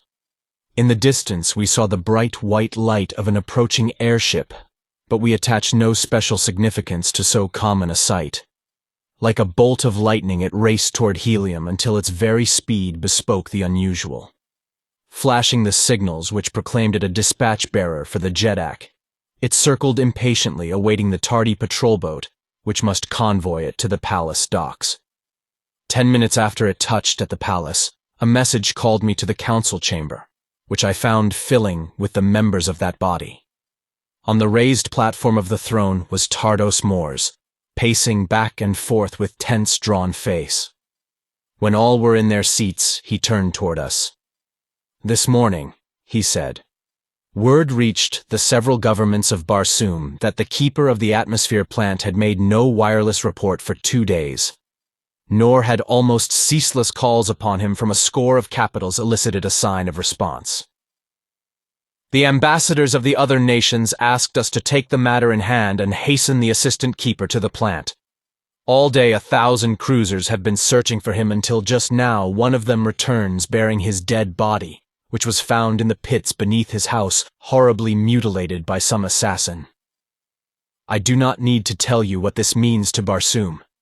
It would take months to penetrate those mighty walls. In fact, the work has already commenced, and there would be little to fear were the engine of the pumping plant to run as it should, and as they all have for hundreds of years. But the worst, we fear, has happened. The instruments show a rapidly decreasing air pressure on all parts of Barsoom. The engine has stopped. My gentlemen, he concluded, we have at best 3 days to live. There was absolute silence for several minutes, and then a young noble arose, and with his drawn sword held high above his head, addressed Tardos Mors. The men of Helium have prided themselves that they have ever shown Barsoom how a nation of red men should live. Now is our opportunity to show them how they should die. Let us go about our duties as though 1,000 useful years still lay before us. The chamber rang with applause, and as there was nothing better to do than to allay the fears of the people by our example, we went our ways with smiles upon our faces and sorrow gnawing at our hearts. When I returned to my palace, I found that the rumor already had reached Dejah Thoris, so I told her all that I had heard. "We have been very happy, John Carter," she said, "and I thank whatever fate overtakes us that it permits us to die together." The next 2 days brought no noticeable change in the supply of air, but on the morning of the 3rd day, breathing became difficult at the higher altitudes of the rooftops. The avenues and plazas of Helium were filled with people. All business had ceased. For the most part, the people looked bravely into the face of their unalterable doom. Here and there, however, men and women gave way to quiet grief. Toward the middle of the day, many of the weaker commenced to succumb, and within an hour the people of Barsoom were sinking by thousands into the unconsciousness which precedes death by asphyxiation. Dejah Thoris and I, with the other members of the royal family, had collected in a sunken garden within an inner courtyard of the palace. We conversed in low tones, when we conversed at all, as the awe of the grim shadow of death crept over us. Even Woola seemed to feel the weight of the impending calamity, for he pressed close to Dejah Thoris and to me, whining pitifully. The little incubator had been brought from the roof of our palace at the request of Dejah Thoris, and she sat gazing longingly upon the unknown little life that now she would never know. As it was becoming perceptibly difficult to breathe, Tardos Mors arose, saying, Let us bid each other farewell. The days of the greatness of Barsoom are over. Tomorrow's sun will look down upon a dead world, which through all eternity must go swinging through the heavens peopled not even by memories. It is the end. He stooped and kissed the women of his family and laid his strong hand upon the shoulders of the men. As I turned sadly from him, my eyes fell upon Dejah Thoris. Her head was drooping upon her breast. To all appearances, she was lifeless. With a cry, I sprang to her and raised her in my arms. Her eyes opened and looked into mine. "Kiss me, John Carter," she murmured. "I love you. I love you. It is cruel that we must be torn apart who were just starting upon a life of love and happiness." As I pressed her dear lips to mine, the old feeling of unconquerable power and authority rose in me. The fighting blood of Virginia sprang to life in my veins. "It shall not be, my princess," I cried. There must be some way, and John Carter, who has fought his way through a strange world for love of you, will find it." And with my words, there crept above the threshold of my conscious mind a series of 9 long-forgotten sounds. Like a flash of lightning in the darkness, their full purport dawned upon me. The key to the 3 great doors of the atmosphere plant. Turning suddenly toward Tardos Moors, as I still clasped my dying love to my breast, I cried, "A flyer, Jeddak! Quick! Order your swiftest flyer to the palace top. I can save Barsoom yet." He did not wait to question, but in an instant a guard was racing to the nearest dock, and though the air was thin and almost gone at the rooftop, they managed to launch the fastest one-man air scout machine that the skill of Barsoom had ever produced. Kissing Dejah Thoris a dozen times and commanding Woola, who would have followed me, to remain and guard her, I bounded with my old agility and strength to the high ramparts of the palace, and in another moment I was headed toward the goal of the hopes of all Barsoom. I had to fly low to get sufficient air to breathe, but I took a straight course across an old sea bottom, and so had to rise only a few feet above the ground. I traveled with awful velocity, for my errand was a race against time with death. The face of Dejah Thoris hung always before me. As I turned for a last look as I left the palace garden, I had seen her stagger and sink upon the ground beside the little incubator. That she had dropped into the last coma which would end in death, if the air supply remained unreplenished, I well knew. And so, throwing caution to the winds, I flung overboard everything but the engine and compass, even to my ornaments, and lying on my belly along the deck with one hand on the steering wheel and the other pushing the speed lever to its last notch, I split the thin air of dying Mars with the speed of a meteor. An hour before dark, the great walls of the atmosphere plant loomed suddenly before me, and with a sickening thud, I plunged to the ground before the small door which was withholding the spark of life from the inhabitants of an entire planet. Beside the door, a great crew of men had been laboring to pierce the wall, but they had scarcely scratched the flint-like surface, and now most of them lay in the last sleep from which not even air would awaken them. Conditions seemed much worse here than at Helium, and it was with difficulty that I breathed at all. There were a few men still conscious, and to one of these I spoke. "If I can open these doors, is there a man who can start the engines?" I asked. "I can," he replied, "if you open quickly. I can last but a few moments more. But it is useless. They are both dead, and no one else upon Barsoom knew the secret of these awful locks. For 3 days, men crazed with fear have surged about this portal in vain attempts to solve its mystery. I had no time to talk. I was becoming very weak, and it was with difficulty that I controlled my mind at all. But with a final effort, as I sank weakly to my knees, I hurled the 9 thought waves at that awful thing before me. The Martian had crawled to my side, and with staring eyes fixed on the single panel before us, we waited in the silence of death. Slowly, the mighty door receded before us. I attempted to rise and follow it, but I was too weak. "After it!" I cried to my companion. "And if you reach the pump room, turn loose all the pumps. It is the only chance Barsoom has to exist tomorrow."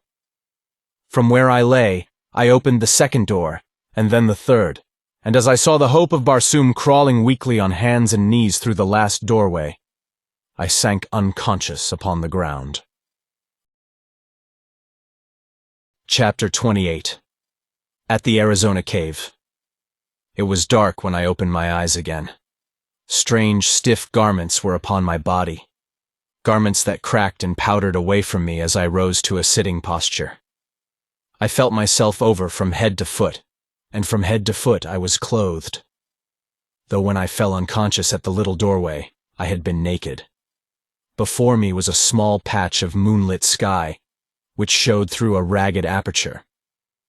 As my hands passed over my body, they came in contact with pockets, and in one of these a small parcel of matches wrapped in oiled paper.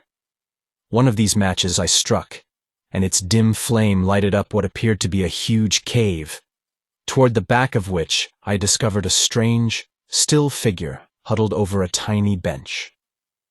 As I approached it, I saw that it was the dead and mummified remains of a little old woman with long black hair, and the thing it leaned over was a small charcoal burner upon which rested a round copper vessel containing a small quantity of greenish powder.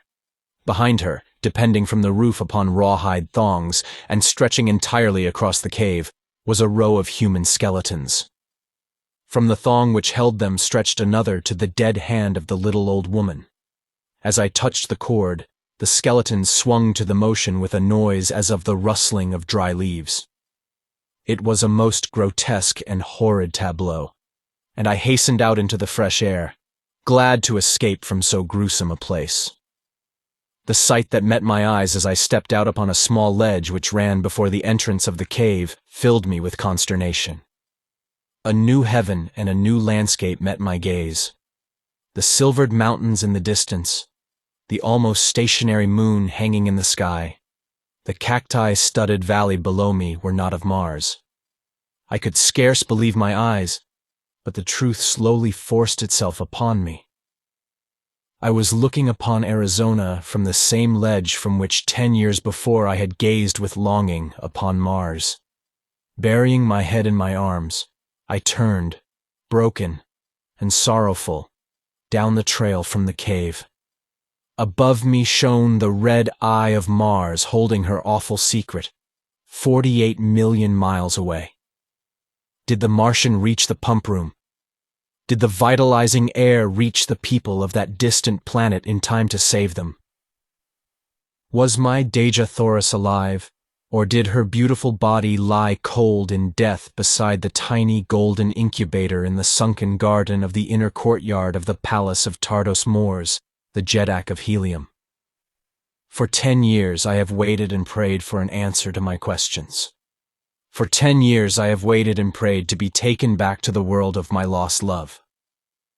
I would rather lie dead beside her there than live on Earth all those millions of terrible miles from her. The old mine, which I found untouched, has made me fabulously wealthy. But what care I for wealth? As I sit here tonight in my little study overlooking the Hudson, just 20 years have elapsed since I first opened my eyes upon Mars.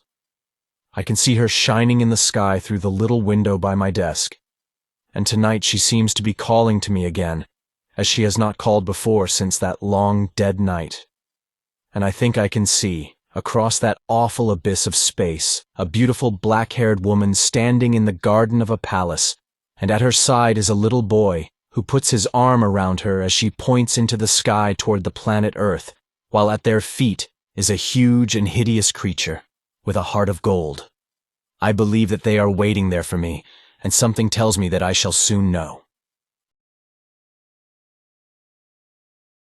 Thank you for listening.